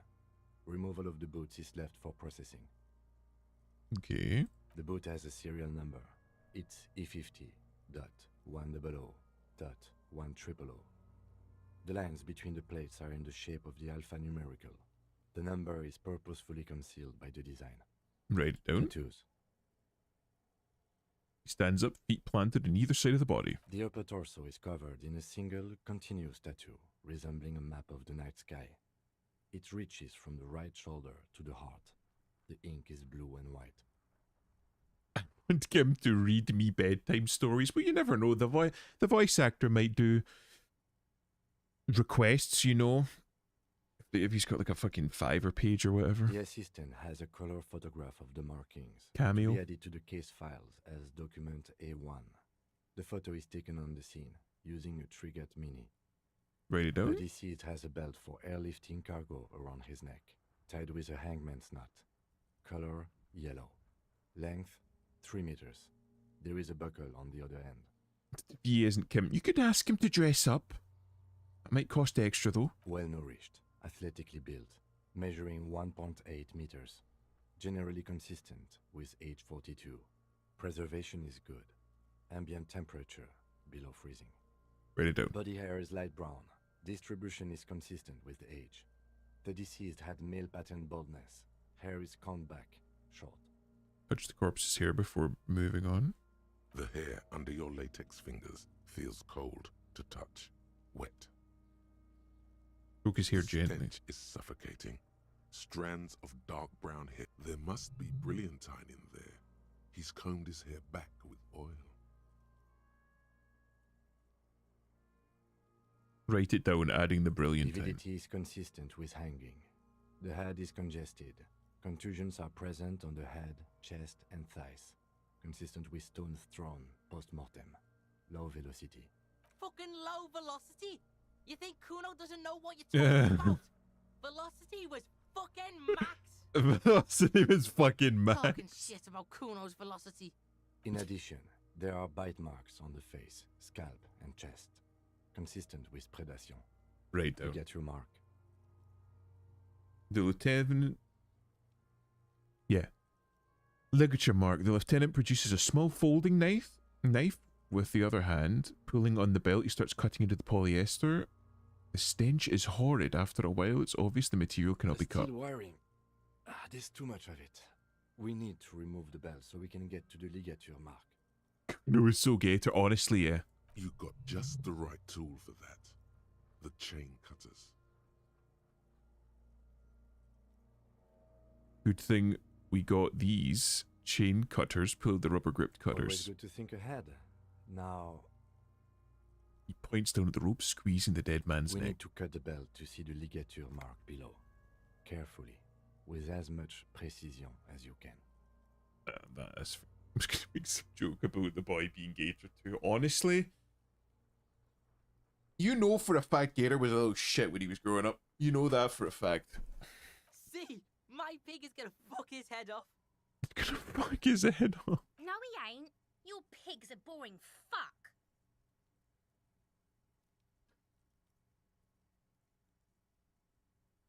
Yes, I'm not a pig, Kuno. Look for a good spot The to belt cut. is equally tight around the whole circumference of his neck, swelling over the edges like white bread rising from the east.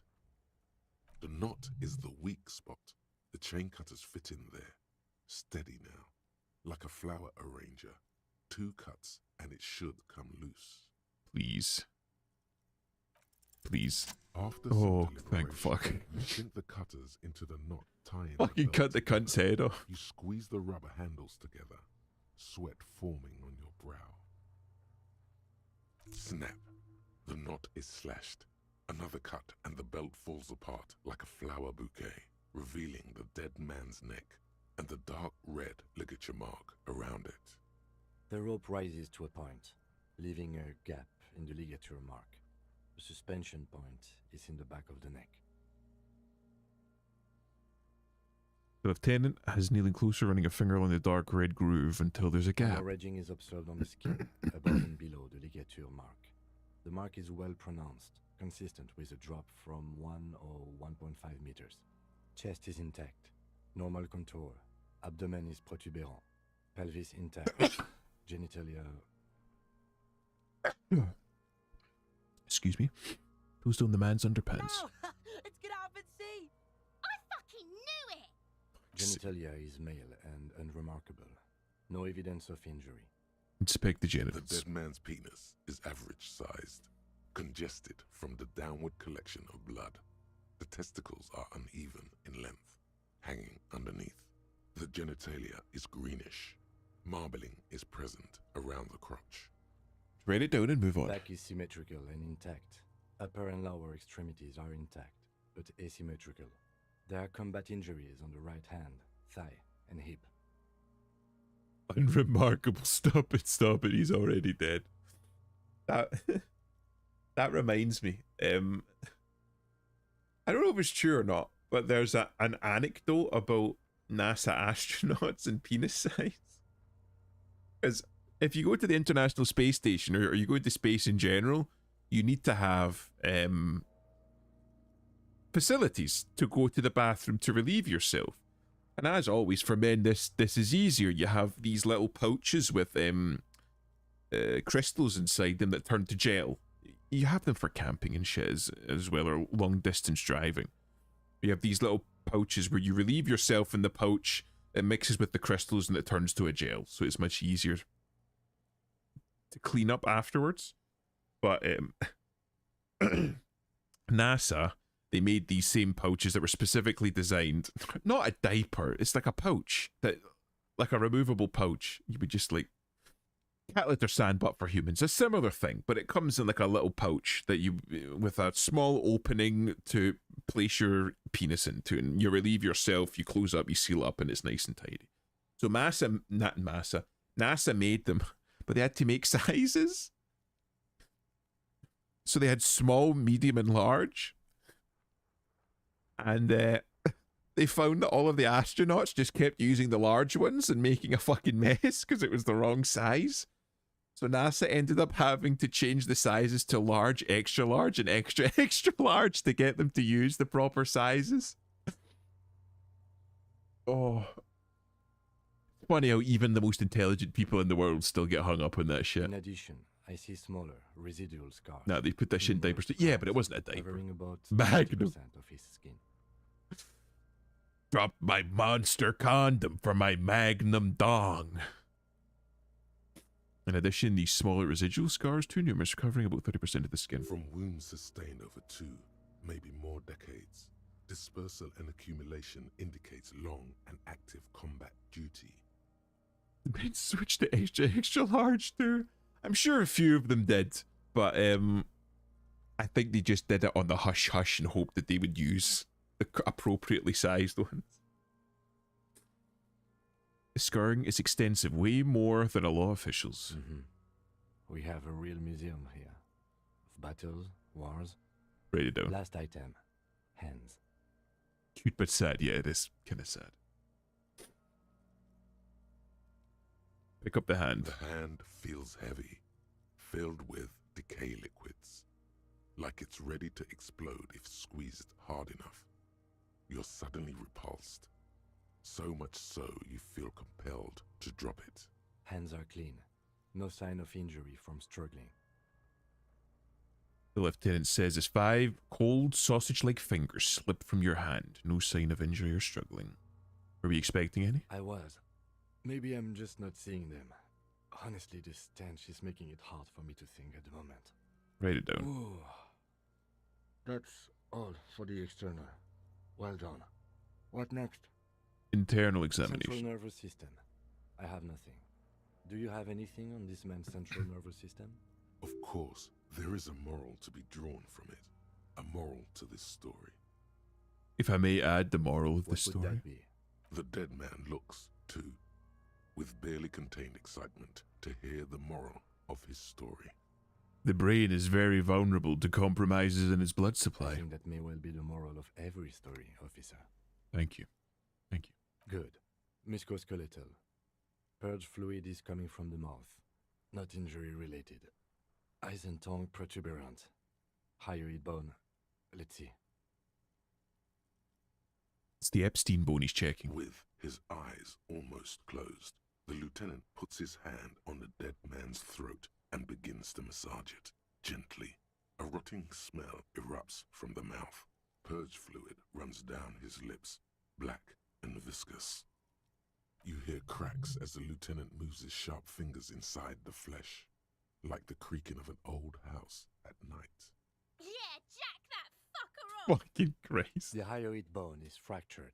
Oh. The rest of the musculoskeletal system is intact. Unremarkable. Now, was the hyoid bone fractured before or after he was hung from the tree? Respiratory system. Bagged hunched as if in prayer, he begins to pry open the dead man's jaws. He stops to exert more force. Both hands are Oral used. cavity shows no lesions. The victim has received dental implants, possibly after a combat wound. Mouth swollen. Hemorrhaging present in mucosa of the lips and mouth. You can say the dead man's No mouth. scream. No sigh of relief rises from the darkness inside. It's humid there. Sickly sweet air, unlike anything living. You feel like you're about to throw up again, straight in that mouth of his. Look deeper inside. It's hard. Once more, you taste stomach acid in the back of your throat. A contraction. Your throat pumps a little something from your stomach and into your mouth. You're forced to swallow, just to keep looking. Inside, you see darkness. Just a mess of meat and darkness. There must be something. Mute silence as always. Hemorrhaging present in mucus. Hepatobiliary, NA. Really? Why don't we have anything? Are you a hepatobiliary expert? He looks at the corpse's stomach with a mixture of tiredness and disgust. Hepto means liver. And Yes, I know. biliary, the gallbladder and bile ducts. Am I an expert on any of those things? Nothing in your alcohol-soaked memory directs to having forensic expertise on either one. We could look for signs of alcoholism or something. Potentially he was made drunk beforehand, but it's been decaying for so long, all those signs would be Neither am I. obliterated. And that's it? That's it. Okay. Same for toxicology and serology, NA. Both? Unless you have untapped reservoirs of knowledge there. Reservoirs? No, but do they take obscure trivia and odd tidbits? Would obscure tidbits and odd trivia fit the fields? No. The completionist in me wonders if there's something we could still do. Toxicology screening. At this stage, I doubt processing will find anything, even if he was brimming with cocaine. But still, you should add a request. Right, NA and add toxicology requested. Cardiovascular. The body exhibits heavy lividity. Blood has gathered in the hands, feet, and neck. Hypostasis is visually consistent with the hanging. Okay. Gastrointestinal. It's the last field in the list. He looks around to the ground at the pool of feces there. Digested semi-solid food in stomach. Voila. He touches the corpse's bloated lower abdomen briefly. Write it down. Omit the voila. What's next on the list? Description of injuries. Let's see. We have bite marks, contusions on the head and chest, and a ligature mark encircling the neck. You'll need 3 fields. Leave a 4th one too. Be thorough if you want maximum results. Okay.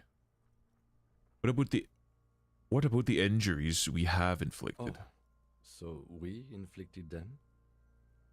This is a team effort. Okay, I inflicted. Okay, so there's a spin-stabilized munition from a Kiel A990 muzzleloader lodged in his lung. I don't think we should mention that. Better not to muddy the waters. Okay. I agree, the waters are muddy enough. See? These pigs are fucking corrupt. They're retards for not getting it down sooner. Yeah, it's fair. Fuck him if you love him so much. Now, injuries. Bite marks. Head, chest, and scalp bite mark injuries. I don't Predation think by birds the others cause wanted them damage. out any sooner. And Odontology for some says reason, no. Harry was having a fucking midlife crisis. Destroyed half of his brain with alcohol. And your opinion, officer? Scalp marks. Predation by birds cause damage to the body. Odontologist. Oh, excuse me. Does not need to be consulted. Non-fatal postmortem. Agreed. Next injury? Contusions. So, the scalp bleeds from a postmortem head injury. A stone. The injury does not have the rim of an early inflammatory response. The perpetrator on the scene has confessed to causing it post-mortem. At maximum velocity, fucko! Has confessed to causing it at maximum velocity. Write it down. Coagulated blood sticks to his scalp and chest, where the countless stones have hit the dead man. Beneath, the description of injury. 2 boxes. Non-fatal post-mortem. Right. Next. What's the 4th field for? Nothing. Just in case. Turn the page The corpse lay slouched to the side, oblivious to its surroundings. The field autopsy form describes his state in 3 parts. Should I level up Inland Empire? Try and get a re-roll on that, or is that too much?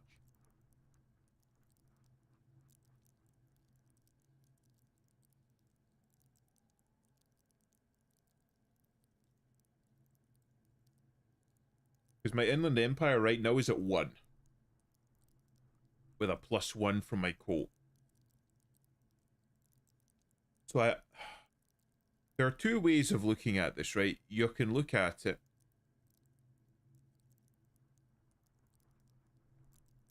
in the sense that if your Inland Empire is 1 naturally, and you put 1 level in it, increasing it by 1, for 1 single skill point, for 1 level up, you have doubled the stats of that, which is an immense gain, right? So on that value prospect, it's worth the point. But on the other hand, having an Inland Empire of 2 is not going to help you pass many skill checks because it's only 2. Whereas if I updated something else,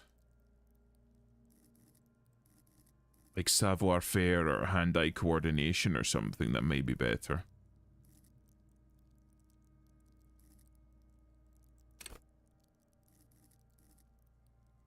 Leave it be for now. All right. Be thorough. Ligature mark. Red abraded ligature mark encircling the neck, with a gap on the nape measuring, let's say, 7 centimeters. The hyoid bone is fractured. The cervical column intact. So his spine is I see intact. hemorrhaging on the skin. His Above neck and didn't below break. Ligature mark. Depth of the mark 1 centimeter. No signs of clawing on the neck.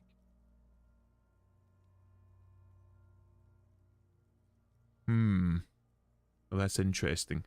If his cervical column is intact, it means that when he was dropped from the tree there, he must have suffocated because his neck didn't break. Interesting. Below the note, 2 customary boxes wait to be ticked. The man's head jerks to the side. The ring around his neck is visible. No signs of clawing on the neck, which means... I think he was dead. He must have been dead. Cervical column intact, which means that the reason that there might be no clawing around his neck is if he was hung and the act of him dropping from 1 meter to 1.5 meters, as Kim said, broke his neck and he died instantly, which is what you want, generally speaking, with a hanging. But that wasn't, and his hyoid bone was broken, which means that he did strangle himself, but he didn't try claw at his neck to stop himself from suffocating, to buy himself timer to get himself down, so he was either unconscious when this happened, or already dead. Think for a moment. There's time. Don't rush. Not fatal. No way. Why do you say that? I'm serious, I don't think this was the injury that killed him. Why don't you think it was fatal? Why weren't his hands tied? A big man like this? I would have tied his hands when marching him to the gallows. Honestly, I'm not sure there weren't marks on his wrist. That part got blurry for me. The stench. But you are right, I was ready to call this. Now I think we should leave it empty, at least for the time being. Let's wrap this up. I pronounce this field autopsy over. Hooray! First, how did it go? It was an irregular field autopsy. We did not establish cause of death, which is supposed to be the goal of an autopsy. But, personally, I do not see this as a parameter for success. We also requested a toxicological screening. That was thorough. The results should arrive in a couple of weeks, if we are lucky. I will not hold my breath. We were thorough with the list of injuries too. We described them all in detail. What is there to say? Given the circumstances, it was a professional field autopsy. What I now? need a copy of that autopsy form. Then I will drive him to Faubourg. About a copy of the autopsy processing. pages. For processing. He looks at the dead man one more time, then the red slip of paper in his hand, then at the corpse again. Tilt your head, also looking at the corpse. I'm sure we didn't get everything. There's always something.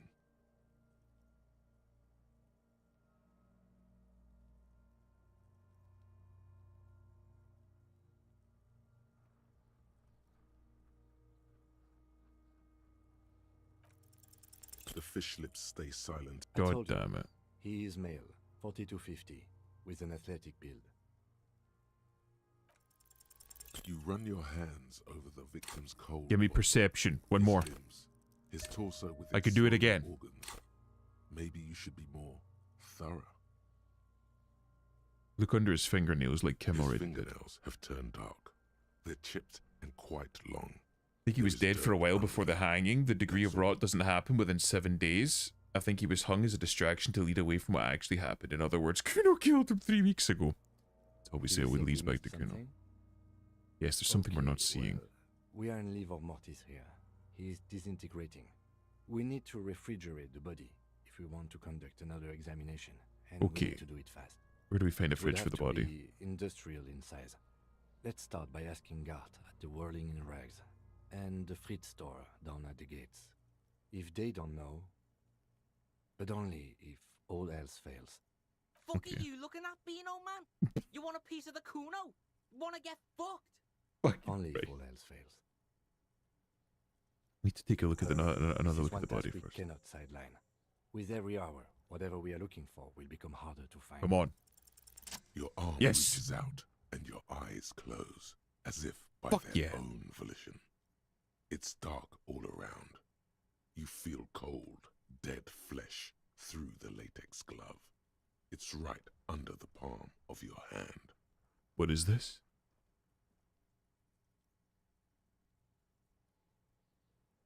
His face, his cheeks, his nose, his fat, swollen lips. Like a rubber spider, your gloved hand crawls on his features. Everything is silent, all around. Roll up his They nostrils. are swollen shut. You need to really push to get in. Push your fingers in his nose. Only the little one fits. The flesh changes shape as you bore in, searching for something in the cartilage. The fuck is he doing? The thing you're looking for, it's not there. Crawl out, spider. Put your fingers in his mouth.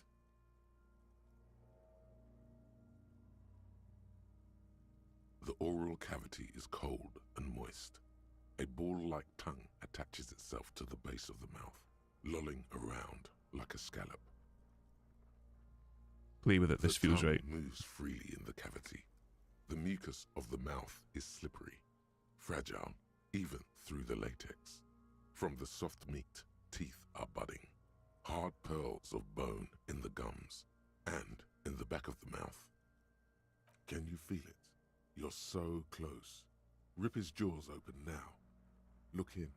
Open your A eyes. vision of black Look. and dark red death, pried open by your hands and studded with teeth. Looks like he's laughing.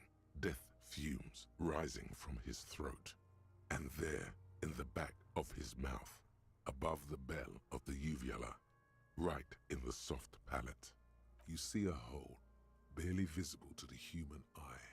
It is swollen shut, almost vanished. No larger than 0.4 centimeters in radius, the edges appear darkened. An abrasion collar. This is what we're after. Abrasion collar. The lieutenant looks in. There's a pen in his hand. His notebook is open at the copy Kuno paper. is silent. Touch it with your finger A gently. black trickle of liquid runs into his throat from the wound. Put your finger in. Your index fits right in there. A tight tunnel of flesh opens up. Tissue damage. Wide enough for 2 fingers. As you push both in, you reach through his mouth, right into his brainstem. The fuck is happening? Ah, shit, see? Feel around first. The basal ganglia feels clumpy. What entered here has torn apart his reptilian complex. This man will never sleep again. Never wake. Push deeper. Your yellow fingers slide into the remains of the limbic system. There is no resistance. It's gelatinous. The slug-like structures are damaged too. The tearing extends deep into both hemispheres. Killed himself with a bullet to the brain then. Could be. Or like a CIA thing where they force you to kill yourself. This is what he used to regulate his emotions with. There's a cavity cut right between the hemispheres. The lieutenant answers with the sound of his pen on paper. Fucking cavity, see? Push it Your deeper. fingers are all the way in now, reaching toward the inside of his skull. The cavity goes further, but the entry wound isn't wide enough for the rest of your hand to follow. Wriggle in. Your fingers reach toward his skull. His cerebral cortex feels like jelly. Cold jelly. Strange fluid streams down your wrist as you push deeper until you feel it on the tip of your finger. Yourself with 18 shots to the back. Yeah, could be. Ice cold serrated metal. Its edges cut right through the latex and into your finger. Feel a solid object right under the skull. Inspect the skull first. There's a tiny crack. A protrusion in the cranium. Right in the back of his head. Your finger must be pointing straight at it. From the inside. The jacket. Yeah, it could be. The object that is in there stops just short of the skull. In the encephalus. Knocking this tiny fracture into the cranium. Didn't have enough energy to get all the way through. We have the makings of very small exit wound here. Dead before the hanging. Yeah, seems like it. Forget about the fucking exit wound, Beano. The pig is wearing him like a fuck puppet. Feel a solid object right under the skull. Can you get to it? Fish it out. Hell yeah. He shot himself in the mouth. You pick the object between your index and middle finger. It feels sharp, like metal. With your face twisting from pain and concentration, all you need to do is just... Well, like, the gun that Kim used was a muzzle loader using paper cartridges. So, like, all of them are going to be pretty underpowered by modern standards just with the powder. Never mind the fucking size of the thing. Whisper, I got it. My pig's fucking got it? My pig. I'm his pig. Chad, I'm his pig. It's me. What is it? Slowly pull your fingers The in. inside of the head feels cold and smooth, like a glove. Sweat dripping down your brow. Careful not to lose the prize between your fingers. With a plop, your hand emerges from the mouth. The garden glove is covered in blood right up to the wrist. Between your fingers, a small flower. A blossom made of lead. Fucking beautiful. So it deformed on entry and lost all of its energy. A bullet. Lieutenant pulls a small bag marked evidence under it. Drop it in. Hell yeah. The bullet falls in the bag, leaving a smattering of blood on the plastic. He raises the bag under his eyes and says, A non-calibre. Rifled. Some kind of brittle alloy. Fractured on impact. How would he know it was rifled if it's deformed like that? I don't know. Can I have? Of course. You deserve it. Tips the bag in your hand. It We feels need to light. add an item to the injury list. Injury number 4. Oval entry wound with an abrasion color. Soft palate, back of mouth. Were there powder burns in the inside of the mouth? High velocity. Temporary cavity in brain tissue. Small exit wound on the occiput. How does that sound? Sounds about right. Opinion, fatal injury. Goddamn right. And one last thing. We can now fill in injury number 3. Ligament mark. Opinion, non-fatal. post-mortem, treatment. He's proposing the bullet was the real cause of death, and the hanging an attempt to conceal this fact. The ligament marked the fractured hyoid bone. It was all treatment. Yes, and the belt around his neck, the hanging, even dragging him to the yard. All of it was done after this man was already dead. Assuming they use paper cartridges and the cased cartridges, kind of the turn of the century kind of thing, this guy being a merc could probably afford cased cartridges. In which case, where's the gun? Where's the case?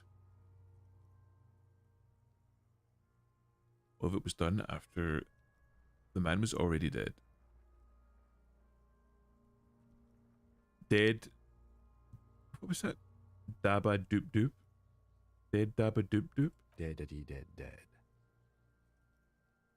Agreed. I have had my doubts since you showed me the tracks.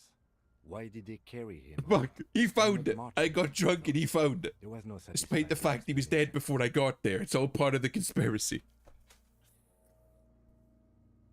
There have been other signs too. Small things. We were right not to assign hanging as cause of death, as the perpetrators expected we would.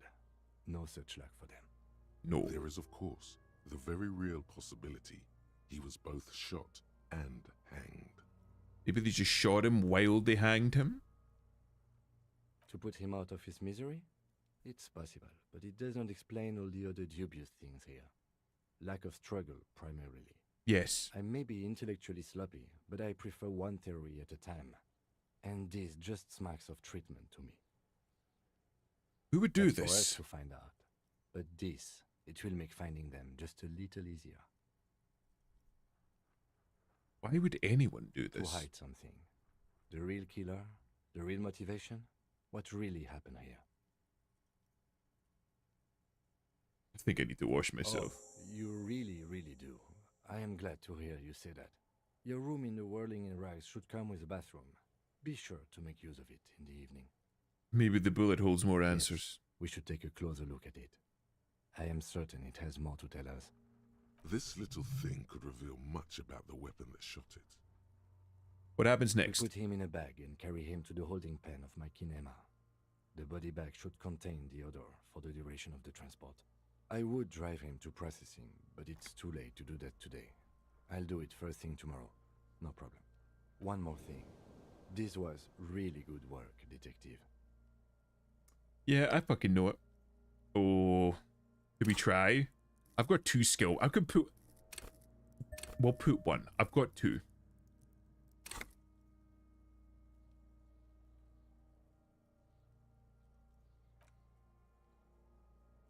Hold on. Right. 2 minutes. The man is The lieutenant adjusts his glasses and takes a deep breath. Intimate autopsy done. Come on. Come on. I'm gone. Oh, it's Harry. Where have you gone? Into the wild pale yonder. Where is that? In the past.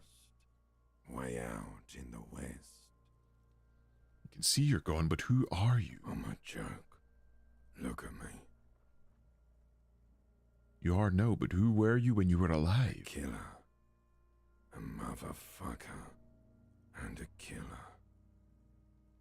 It's one of those gameplay driving lore because they couldn't bother implementing ammo mechanics, so guns are either loaded or unloaded. Ah, okay. Tim loves you, MC. Kuno loves me because I'm his pig now. He's claimed me. I'm under the protection of Kuno. I'm his. I have another question. Go ahead, Kobo. What is happening? What do you mean?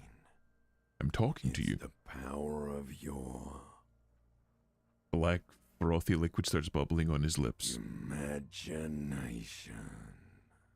Hell yeah. Go ahead. Ask me more questions. You fucking love questions. Fucking too right I do. Why do I love questions so much? Because you're a copperoonie.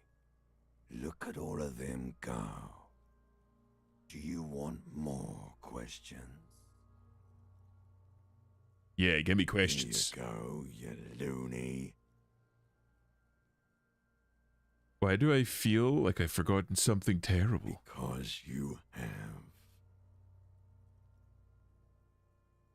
Is my name Rooney? Fuck no. You're no Rooney. Rooney is not who I am. I'm Harry. No. You're not a Harry either. You're a motherfucker. That's who you are. Rooney the motherfucker.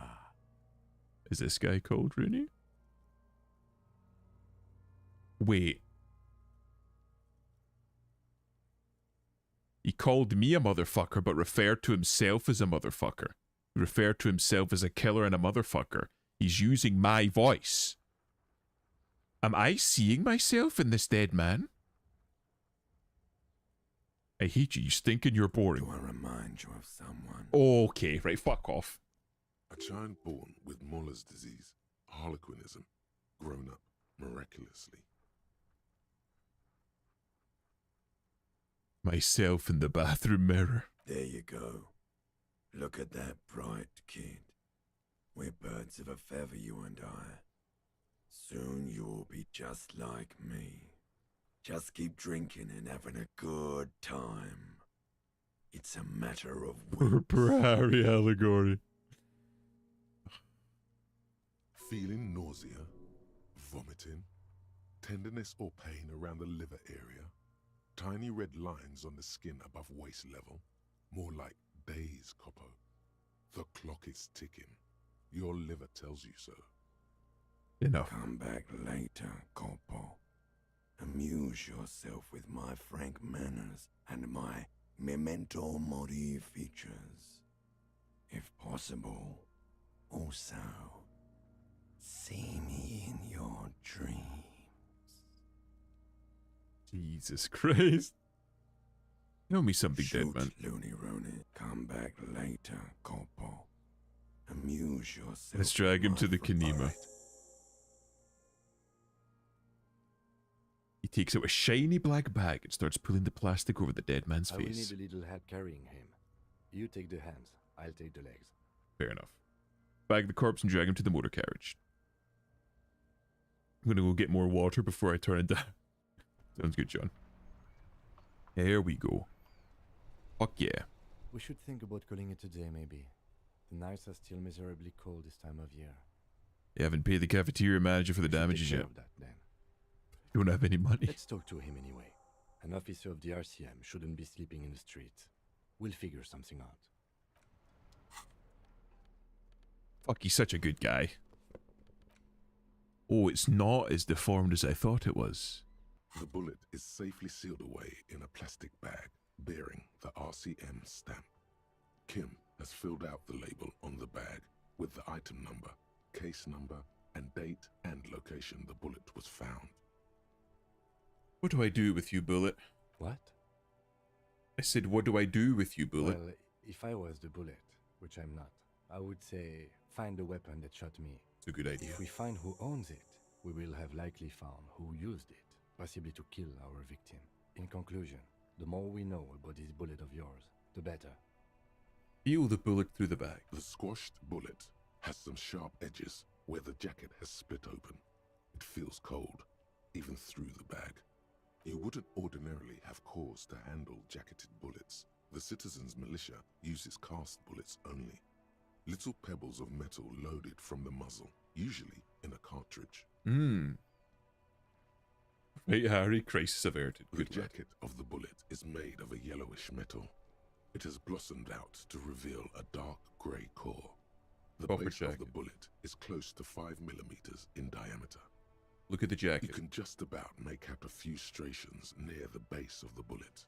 Little hairlines, linear. It feels standard. Look at the core. It's quite destroyed. Some of the fragments are still lodged in the wound. Yeah, I saw it. So they allow, like, civilians to have it, but they get, like, old-fashioned type guns, whereas mercenaries and soldiers get the real shit. What can you say about the bullet so far? It's a jacketed bullet, close to 5 millimeter in diameter. A jacketed bullet. Okay. It would have been shot from a military-grade breech-loading rifle. Not from a muzzleloader, like those typically found on the streets of Martinez. If it was from a breech-loading rifle, there's no fucking way that didn't make it through his head. Highly unusual.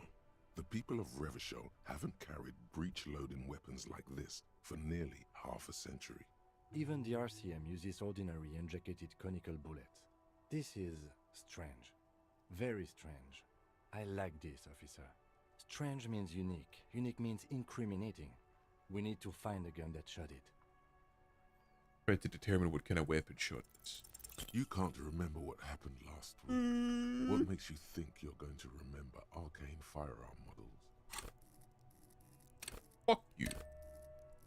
I'm gonna try again. Do I have anything that improves hand-eye coordination? Or at least anything that fucking doesn't reduce it. Interfacing, inland, visual calculus, reaction, savoir-faire. Interact with bullets. The bullet is still safely Come on. sealed away. Come on. in a plastic, a rifle. Hell yeah. Revolutionary period. Your bullet looks to be an old 4.46 millimeter. From the Just beat the surplus game left before over from already. the Probably already knows the Probably twist. It's been antique literally years. I can't or fucking remember. retrofitted antique. By the way, I haven't played or watched this gameplay before. Damn, the beanie is awful, and Harry, it's just for the buffs.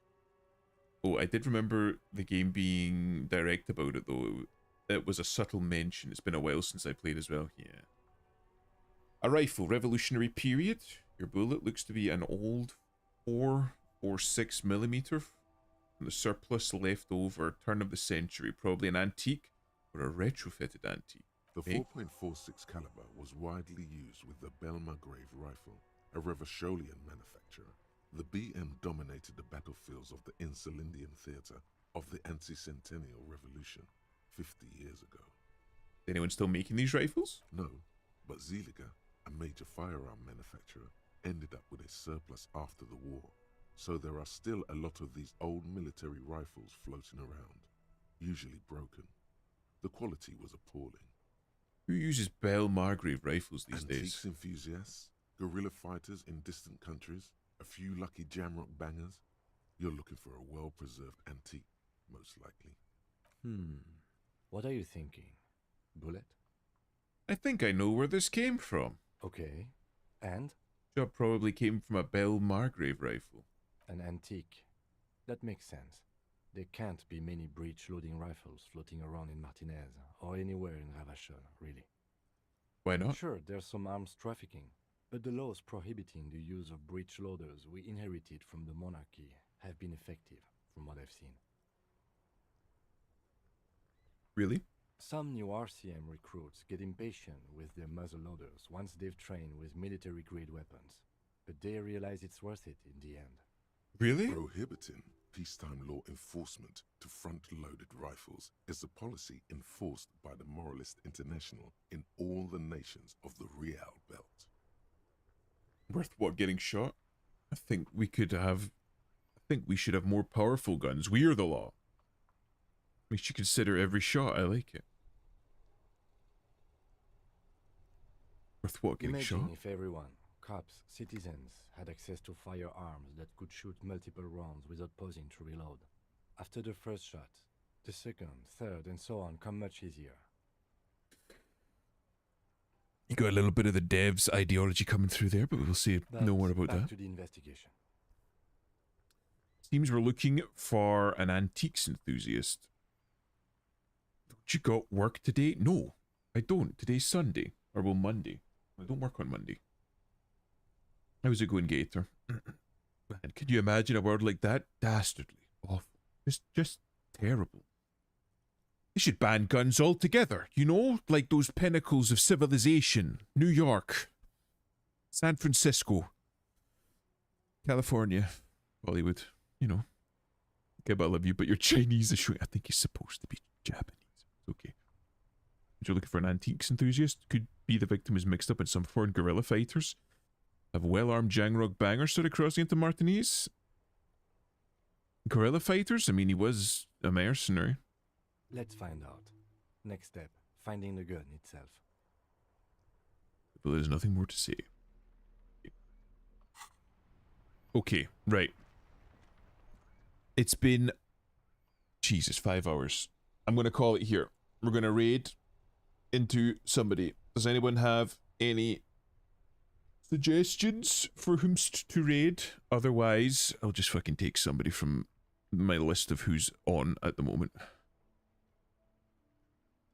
Who is on? Crucible's on. Nemcrow's on.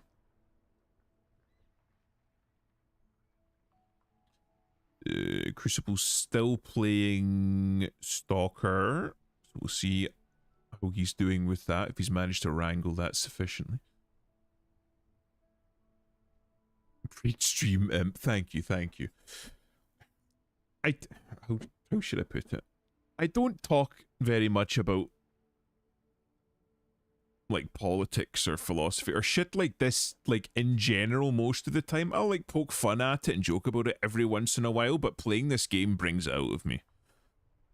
It's nice just to be able to just shoot from the hip about stuff like this. I don't pretend to be like a fucking philosopher or a political scientist or anything of the sort, but it is nice just to fucking shoot from the hip about this stuff every once in a while. I have to start stream now. I'm going to stream 5 days this week. I want to rest today. No, that's fair. Can shit yourself now. This game is a good conversation starter. An awful lot of it is me just like looking at the dialogue and picking out things. You know?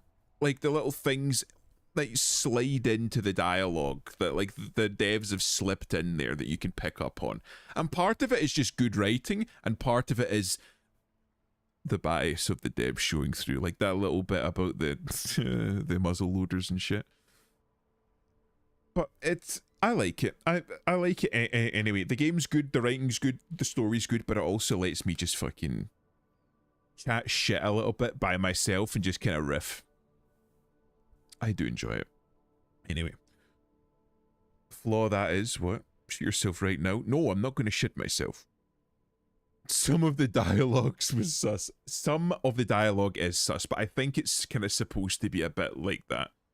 I won't go into it, but Dostoevsky had a way of writing like that, where he would like write an awful lot of the characters as being quite over the top and insane from the outset, but when you realize like, no, this is what humanity's like. Some people are just fucking nuts and do say shit like that. Fucking go on Twitter for 5 minutes and you'll see it. Anyway, well, good night and be sure to enjoy your mind. I try not to, actually. I try to stay out of there as much as possible. Anyway, I'm going to raid Crucible.